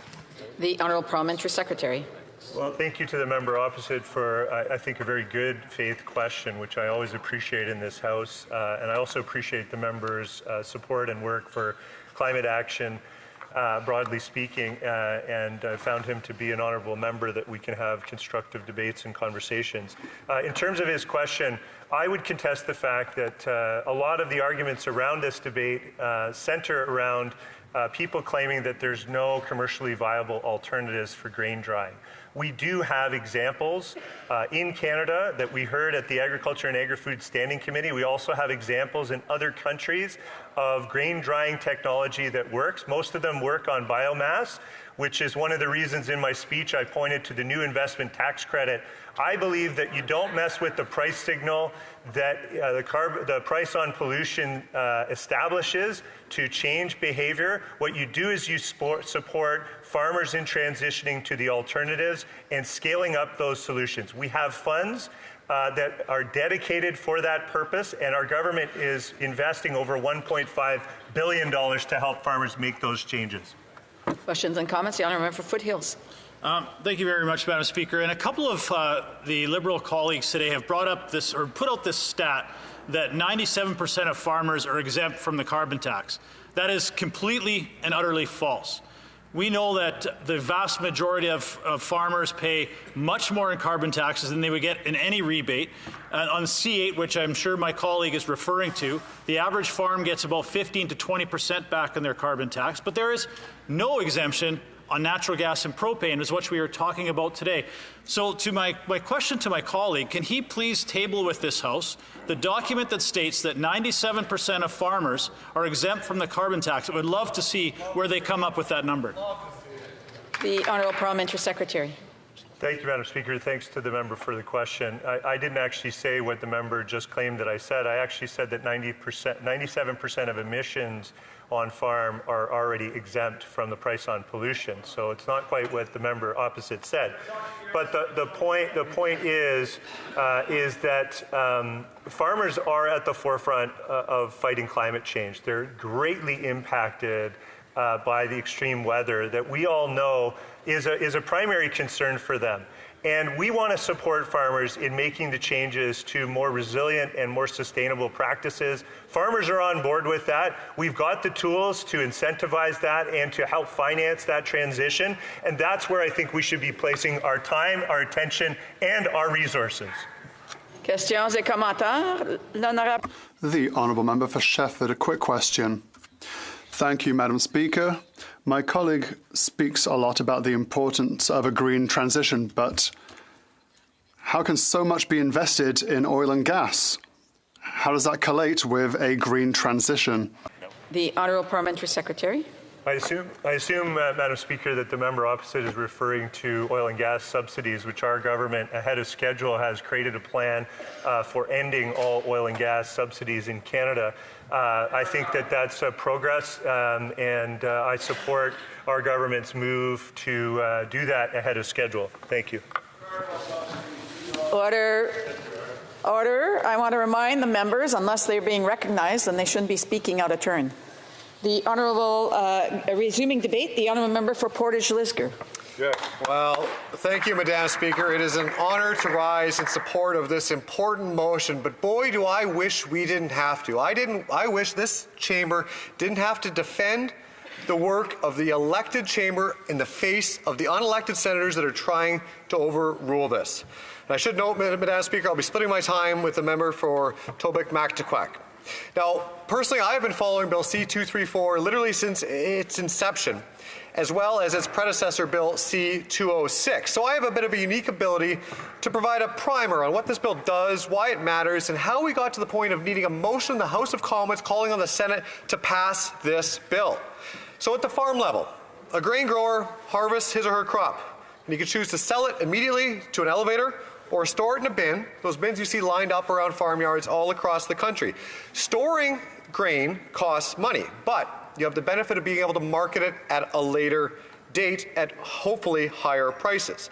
Now, all types of commodities must be stored in a specific manner, protecting the moisture level of that commodity to avoid spoiling, rotting, sprouting inside the bin, reducing or eliminating the value of the commodity in that bin. Now, if the moisture level is too high, they must use a grain dryer that's powered by propane or natural gas to produce the amount of heat at a consistent flow to make sure that they can have the quality maintained throughout those winter months. Now, Madam Speaker, these dryers are actually full of impressive technology to ensure maximum efficiency. Despite the carbon tax being added on, the cost of the fuel is already quite expensive on top of the cost of the dryer itself. And Madam Speaker, I've had the chance to tour Western grain dryers in my riding in Ely, Manitoba to see some of that technology firsthand. Farmers have been adopting these innovative technologies for years and years, and they should be applauded for it, not punished for it. There are only two fuel options available to a grain farmer. It's propane or natural gas. Despite what my colleagues across the way might live in some fantasy world with these new ways to heat a grain dryer, they don't exist at any scalable commercial level whatsoever. So all we're doing is punishing farmers for doing a practice that they need to do to maintain the quality of their grain. And livestock producers are in the exact same boat. They need to maintain temperatures inside their barns to protect the health and welfare of their animals, and they rely on the same heat sources. So what Bill C-234 would do would be to exempt farmers from paying the carbon tax on propane and natural gas when used on farm. That's it. That's all it does. It's a very narrow carve-out that will alleviate the cost for farmers and help make Canadians food cheaper. But the Liberals have decided, bizarrely, that this is the hill that they're going to die on. This is the carbon tax sword that they are willing to fall on. And I can only assume it's because over the next 7 years, this would mean $1 billion being left in the pockets of our hard-working farmers. And they firmly believe that that's their money. That the government should be taking $1 billion out of our farmers' pockets to do whatever they think is going to save the planet or whatever that might be. It's common sense to take the tax off of these activities. But it's not just me, Madam Speaker, that's saying that this is a good idea. We've had 5 premiers write open letters to the Senate calling on them to pass this legislation. All major ag groups, including the Agricultural Carbon Alliance, which encompasses all major ag groups in Canada, are in strong support of this legislation. We have the Canadian Chamber of Commerce, the Canadian Federation of Independent Business, have all offered their support to the Senate to pass this bill unamended because it makes sense for farmers and it makes sense for Canadians. Now, the carbon tax most definitely should and soon will be taken off all products in this country. But in the meantime, this is a pretty good place to start to help alleviate the costs of food for Canadians. Because right now we're forcing farmers to pay tens or even hundreds of thousands of dollars in taxes to do what they absolutely need to do to produce our food, fuel, or fiber.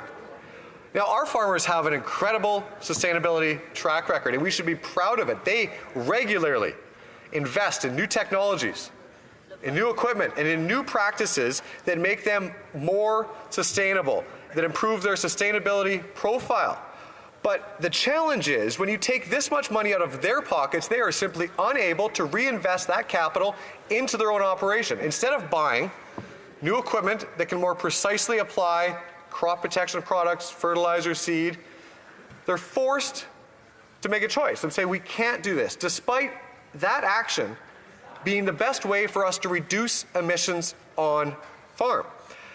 Madam Speaker, it's a prime example of when we talk about technology, not taxes, this is the difference.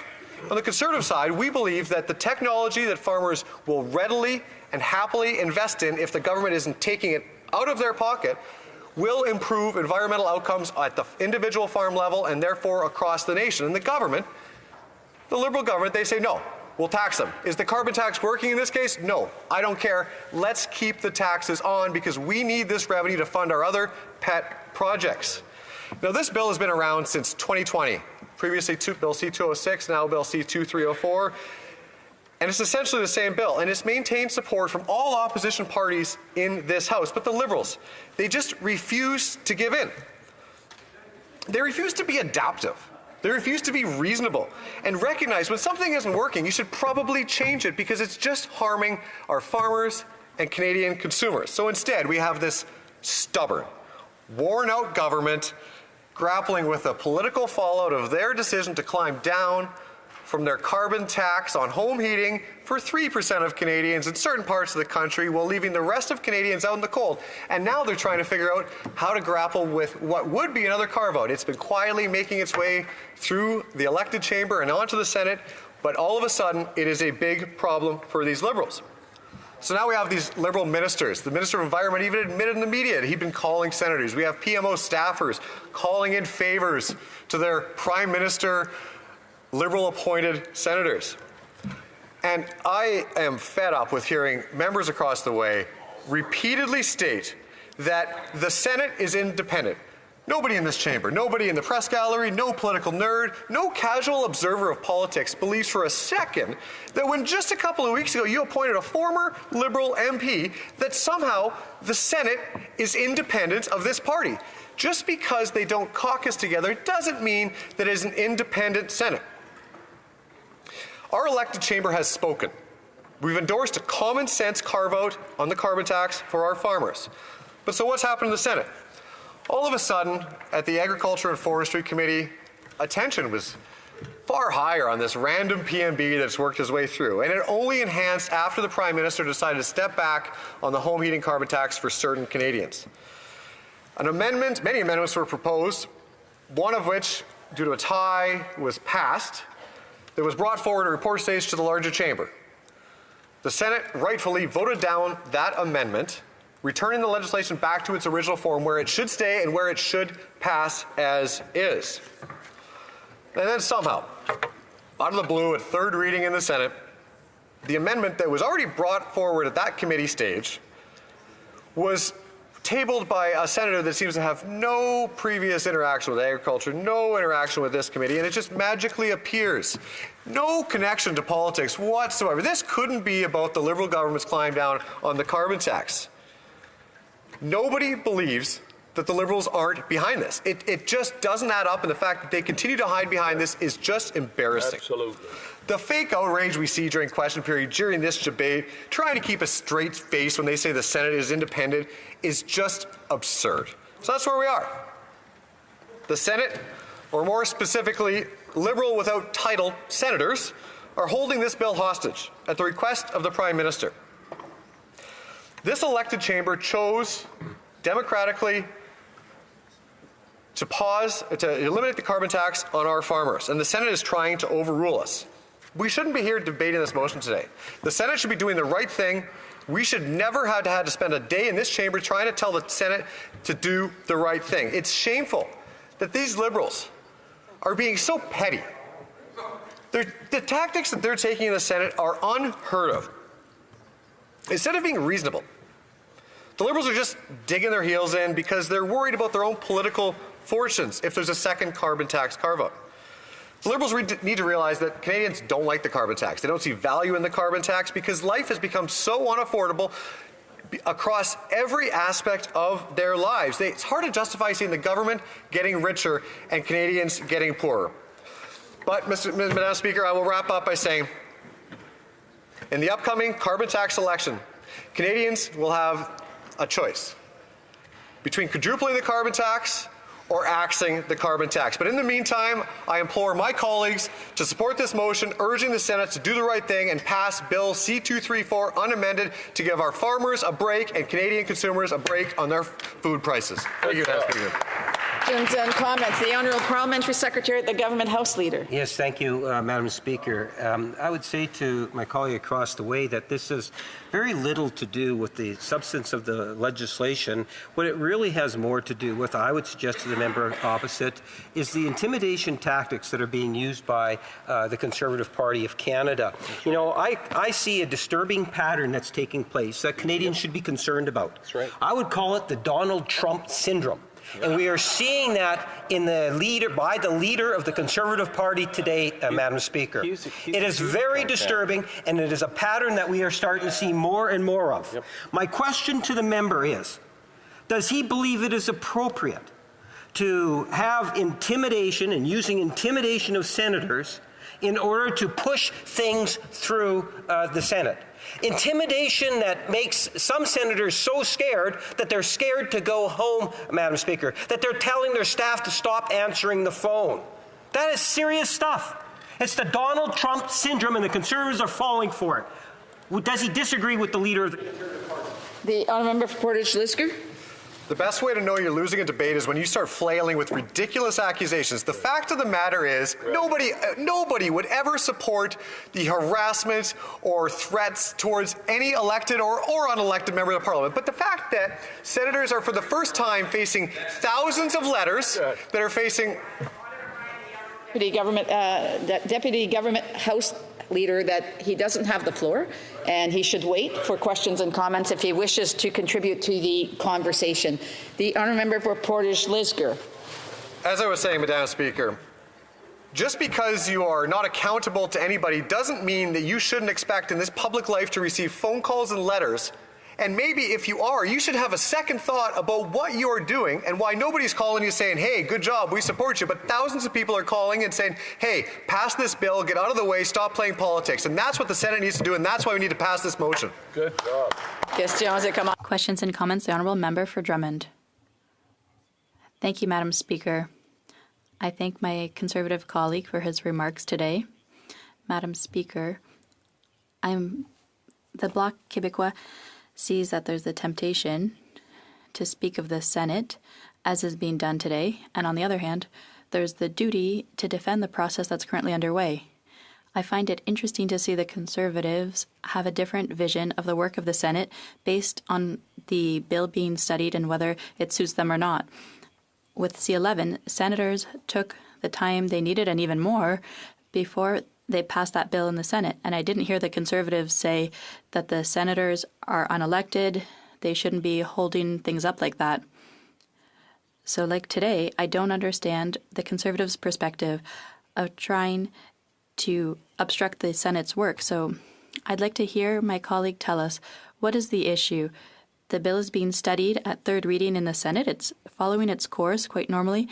And we see them saying things that would almost be like what the Bloc would say, calling out these unelected parliamentarians who take decisions in the place of the House of Commons. Portage-Lisgar.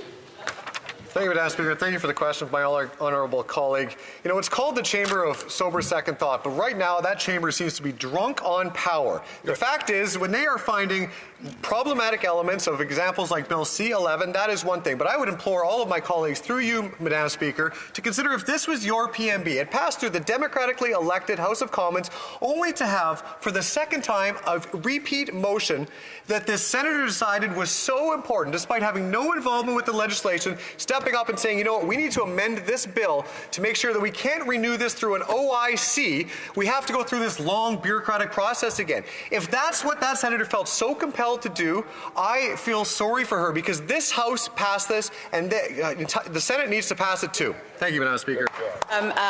We have time for a brief question. The honourable for New Westminster Burnaby. Karma is tough, Madam Speaker. We saw in the Harper regime, Conservatives appointing members of the Senate that's only qualification were that they were defeated Conservative candidates. And what they did is they didn't delay bills. They killed them. They killed Jack Layton's Climate Accountability Act. They killed bill after bill after bill. And now the Conservatives are concerned about the Senate? I mean, it's just too rich to even contemplate, Madam Speaker. $100 million we spend every year for the unelected and undemocratic and under the Conservatives, under investigation Senate. Would the member agree with me that it's time to abolish the Senate now and forever? The honourable member for Portage-Lisgar, a brief answer, please. I think the best thing we could do is to abolish the current Liberal government in this chamber. That would be the best thing we can do. But listen, I haven't thought that much about the Senate in any serious way, but the actions of these senators at the behest of this Prime Minister on the backs of Canadian farmers and Canadian consumers who are paying higher prices for this political gamesmanship is what it bothers me, bothers my constituents, and I will happily fight against it every step of the way. Good job. Resuming debate, the honourable member Tobic Mactaquac. Thank you, Madam Speaker. And it is always an honor to be able to rise in the People's House and share concerns and many reflections that we hear from back home. And today I rise in this House to speak to our motion regarding Bill C-234 and obviously its intention to remove the carbon tax from farm fuels and urging the government to take the pressure off their appointed senators to keep holding up this bill. Canadians are frustrated. They want relief, and they need relief fast. This is one of the steps that could be taken that would get immediate relief to those who literally keep our land and grow our food. The farmers are asking for this. Those who represent farming associations and farmers across the country are asking and demanding that this get passed speedily.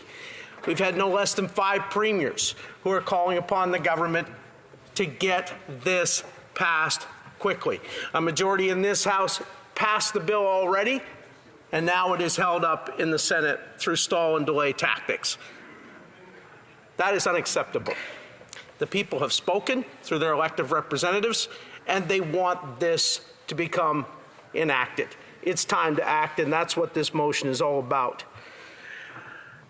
Madam Speaker, in reflecting for these remarks, I was drawn to a famous quote that I've been reflecting upon, and perhaps it would be something that all of this House could reflect upon. It was once famously said that it's not about you. It's about things that are far more important than you.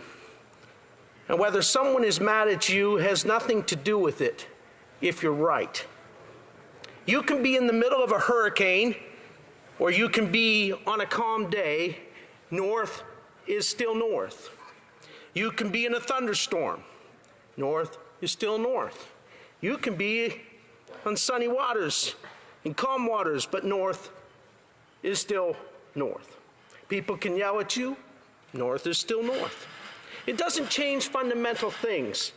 And in this business, right is still right, even if you stand by yourself.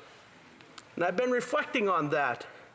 If there was ever a time that those who represent Canadians did what is right and listened to the compass and recognized that north is still north, it's in times like this.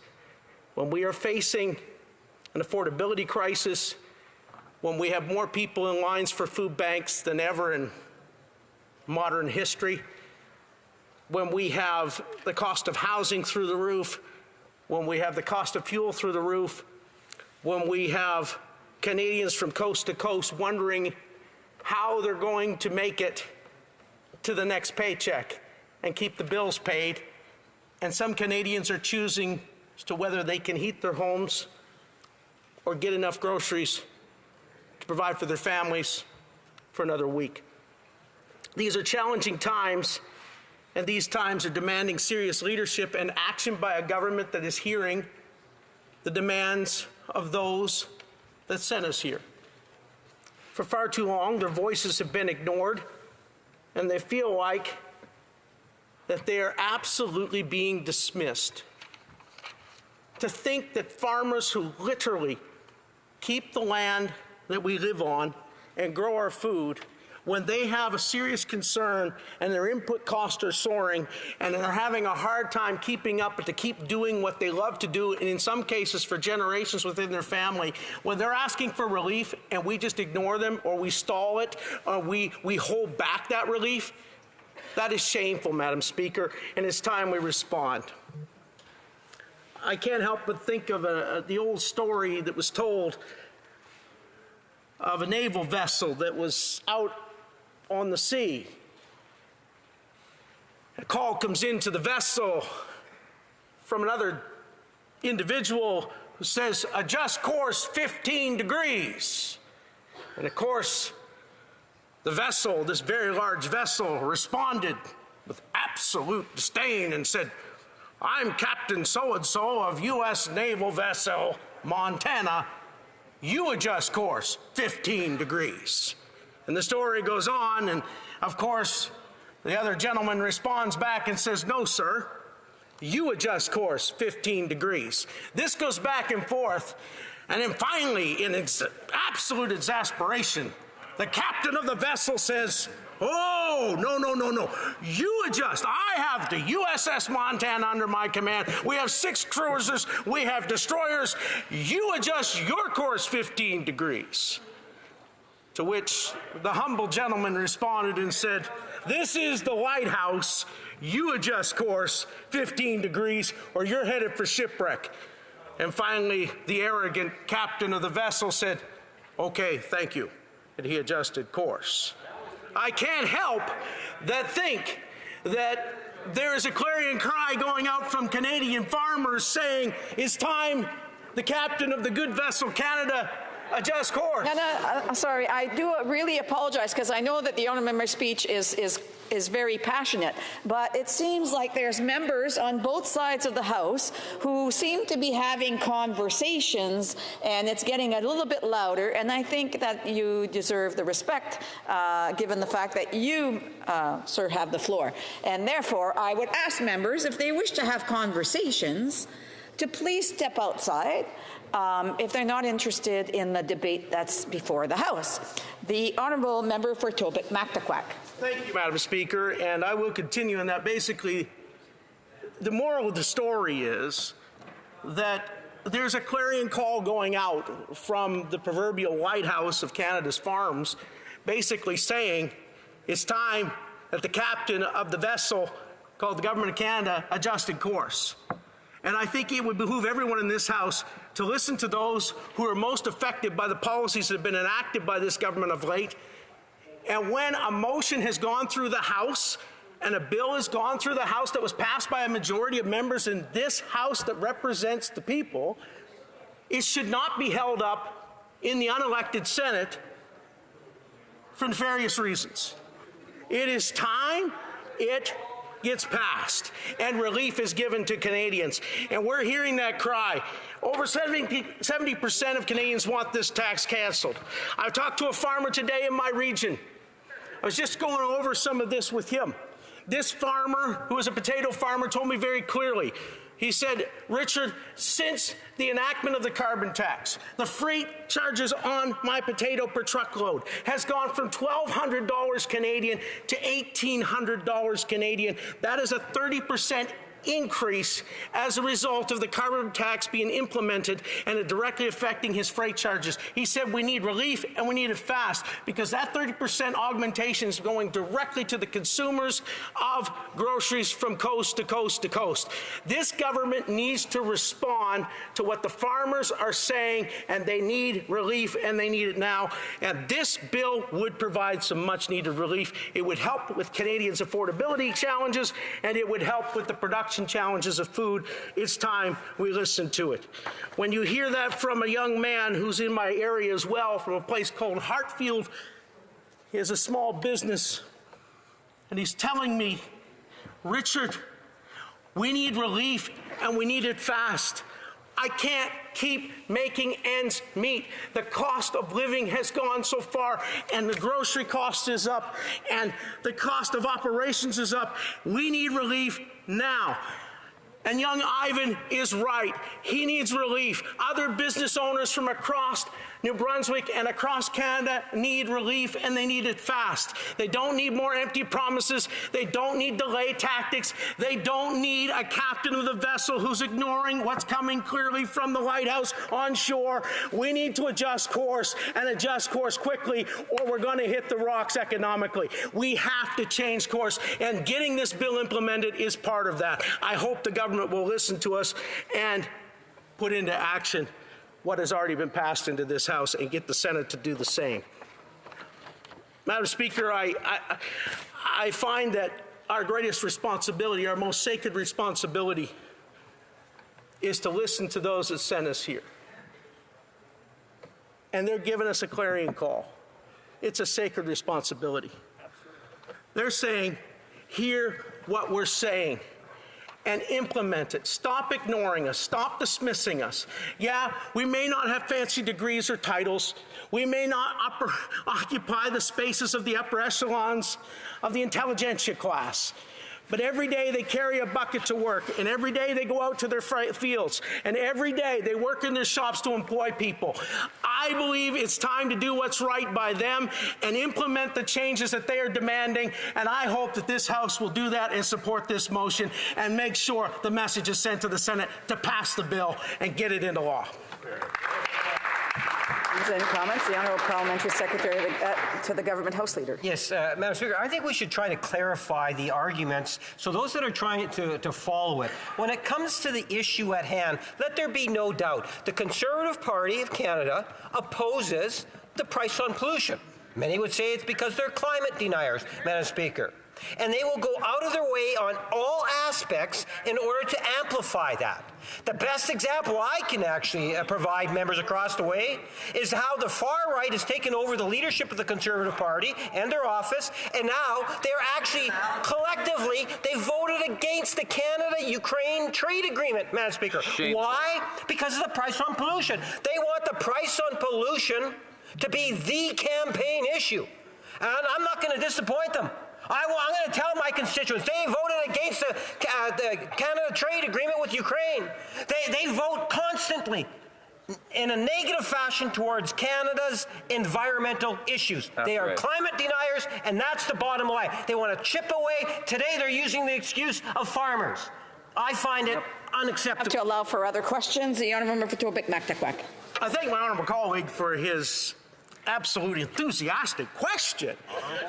But I will say to the honourable colleague that Madam Chair, through you, of course, that the real issue that's at stake is the fact that affordability across this country is a huge challenge for every Canadian. And farmers have been facing soaring input costs and competitive disadvantage for a long time here in Canada. That is not a small issue. Where I come from, they care about this. I hear about it. I hear far more calls on affordability and soaring input costs from our producers than anything else. I think it's time the government listen to what the folks back home are saying and what they're concerned about. They're concerned about putting groceries on their table, gas in their tanks, and being able to work at what they love to work. While the government tries to play firehouse politics and light up everything and distract and do all kinds of noise, people are seeing beyond the noise and they're listening to the signal. And the signal is... I do have to allow for other questions. Questions et commentaires. L'honorable... The Honourable Member for Rimouski, Neigette, Témiscouata-les-Basques. Thank you, Madam Speaker. I'd like to commend my colleague on his speech. It looks like common sense has finally come to Ottawa. The Conservative Party has just realized in 2023 that senators are not elected. They're not democratically elected. Madam Speaker, we've known that for a long time. And we've known for a long time that the upper chamber is a waste of time.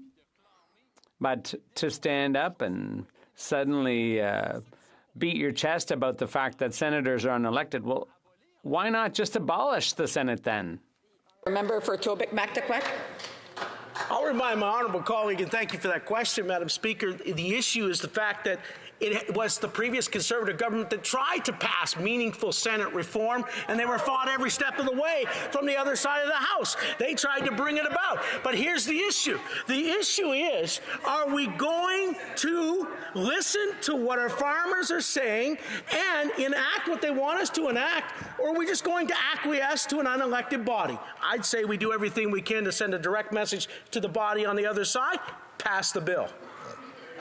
Questions and comments. The honourable member for South Okanagan, West Kootenay. A brief question.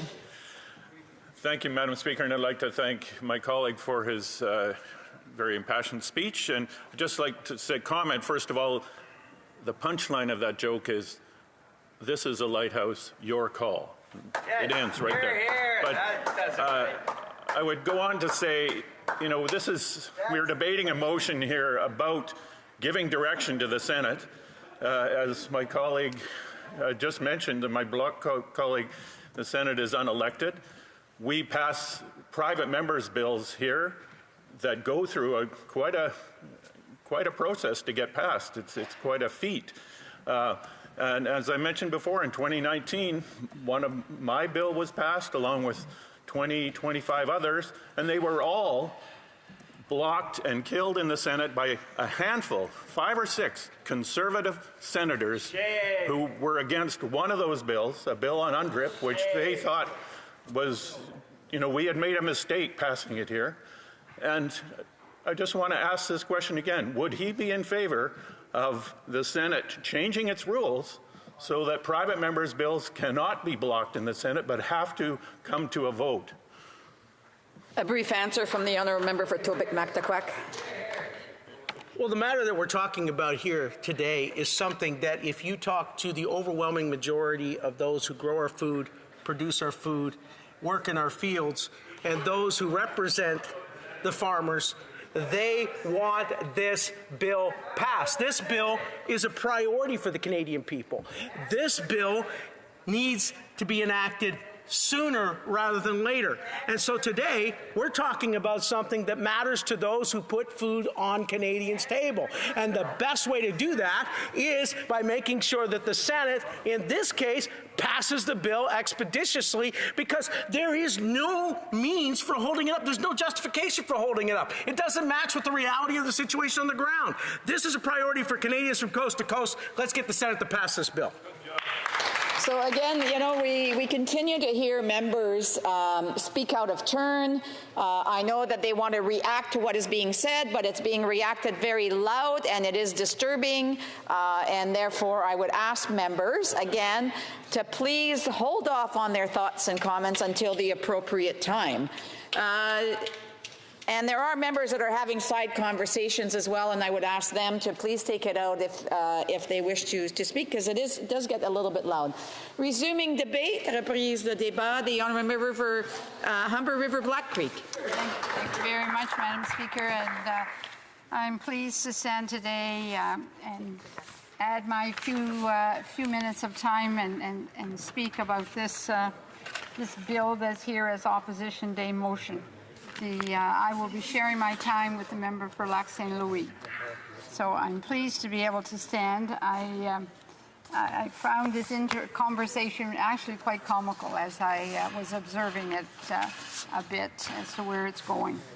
But thank you for the opportunity, Madam Speaker, to be able to participate. Rather than indulge the Conservative partisan attacks on the pollution price, let's talk about what matters most to Canadians, all Canadians. And that is our economic plan that will support the middle class and build more homes faster, that the Minister introduced last week, that really tackles so many issues when we talk about affordability and talk about what's mattering to Canadians right now. And yes, it is putting the bread on the table and having a roof over their head. And those are things that our government has since 2015 worked on extensively, and I'm very proud of what's been done to ensure that there is bread on the table for thousands and thousands of people, that without some of the programs that we introduce, that would really be a serious problem for them today. As everyone saw last week, our government continues to deliver an economic plan that supports a strong middle class. It's something that we have been working on since 2015. To enforce that so that the middle class have access to good jobs and good housing. From building more homes faster to taking concrete action to help stabilize prices, critically important, and making life more affordable and protect Canadians with their mortgages, which is something that many of them are very worried. They did not expect the interest rate to go up to what it is today. I reflect back on our first house that we bought. It was a 6% was what the interest rate. And I remember thinking how bad that was. Well, it wasn't that much longer that it ended up at 19% at another time. So we're very wary of what the mortgage rates and the impact it has on Canadians. And so the minister has introduced a plan to work with the banks to help Canadians and protect them from that. So simply put, we are taking action on the priorities that matter most to Canadians today. And we're doing so in a way that is fiscally responsible. Our government's economic plan is very responsible, and I'm very proud of what was in it. In the face of global inflation, our government has reduced the deficit faster than any other country in the G7. I'm going to say that again because it's an important fact. Our government has reduced the deficit faster than any other country in the G7. In fact, Canada maintains both the lowest deficit and net debt to GDP ratios in the G7. But if you were to attend question period or listen into question period, you would think that doom and gloom was everywhere and that the world is caving in and that nothing is moving forward. Instead, Canada is in a very good fiscal position because of some of the investments that we have done.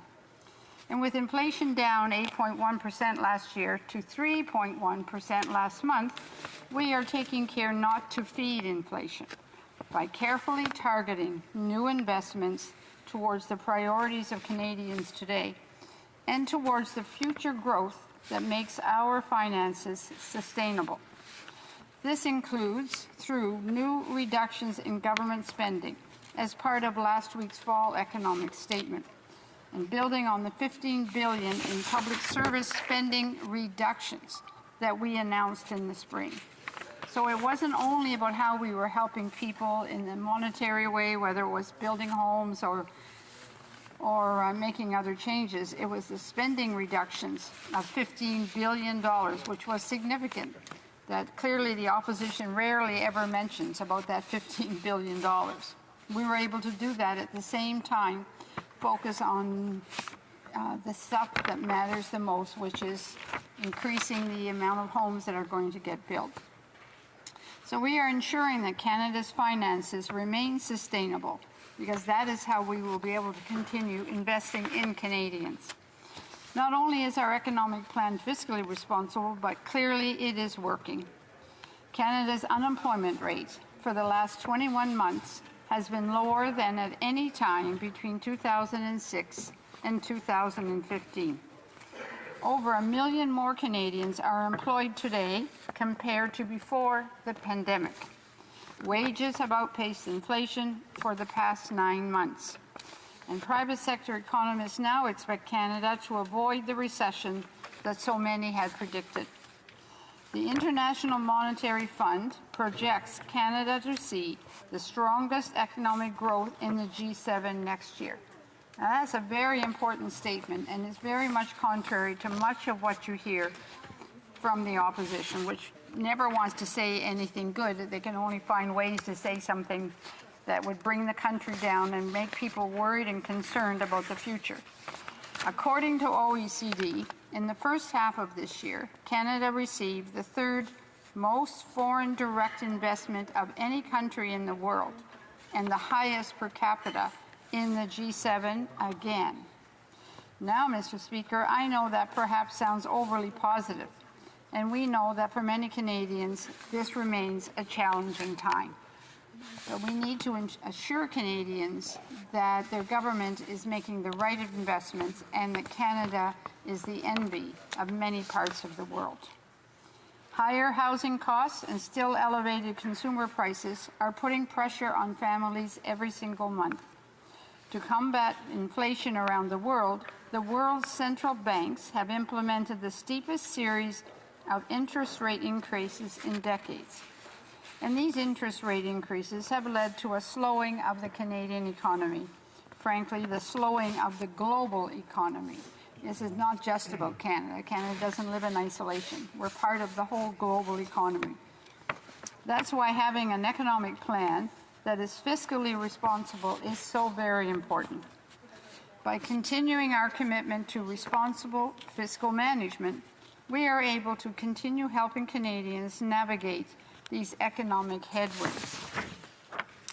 Of course, our government's support for the middle class didn't begin in response to the pandemic and Canada's quick recovery from the COVID recession. Since 2015, as I mentioned earlier, we have been investing in Canadians. ranging from the Canada Child Benefit, which my riding has benefited by at least $14 million in Canada Child Benefit alone, to enhanced benefits and pensions for seniors, to stronger public health care, and a Canada-wide system of affordable early learning and childcare. The issue of having the early learning and childcare clearly allows many of the women in our country who were not able to go to work to have affordable childcare and to be able to move on with their own careers, which just makes Canada stronger. These foundational investments have supported Canadians' incomes and higher number of Canadians participating in the labour force, including a record number of working-age women. Historic investments in infrastructure and Canada's growing clean economy will have both short and long-term economic benefits, helping to create good careers, vibrant communities, and grow our economy for decades to come. Tell you how many women I met when in campaign time, especially when knocking on doors, and how many women I would talk to about how they wanted so much to be able to get to work and to have a career. But having their children was a holdback. So now having affordable childcare really opened the door for them, whether it's on a part-time basis or a full-time basis, for them to start pursuing a career. Not only does a strong federal balance sheet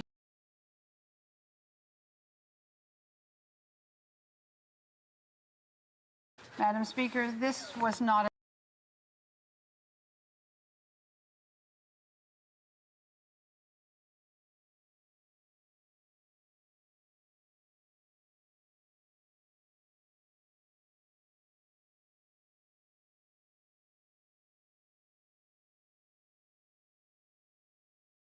has maintained a commitment to its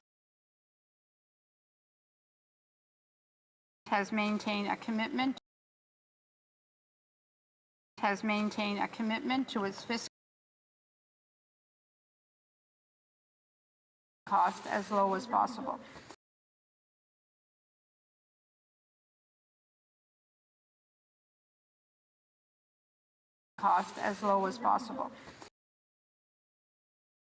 Colleague for speech. You know, colleague for speech. You know,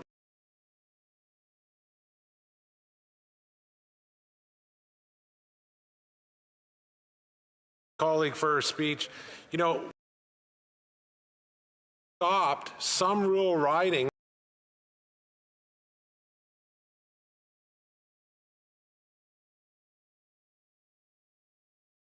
They wouldn't get the rural top.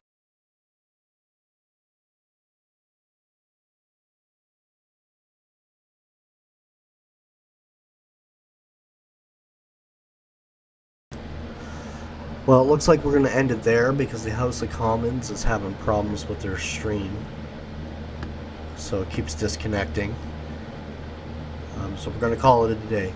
If you like the channel, like and subscribe.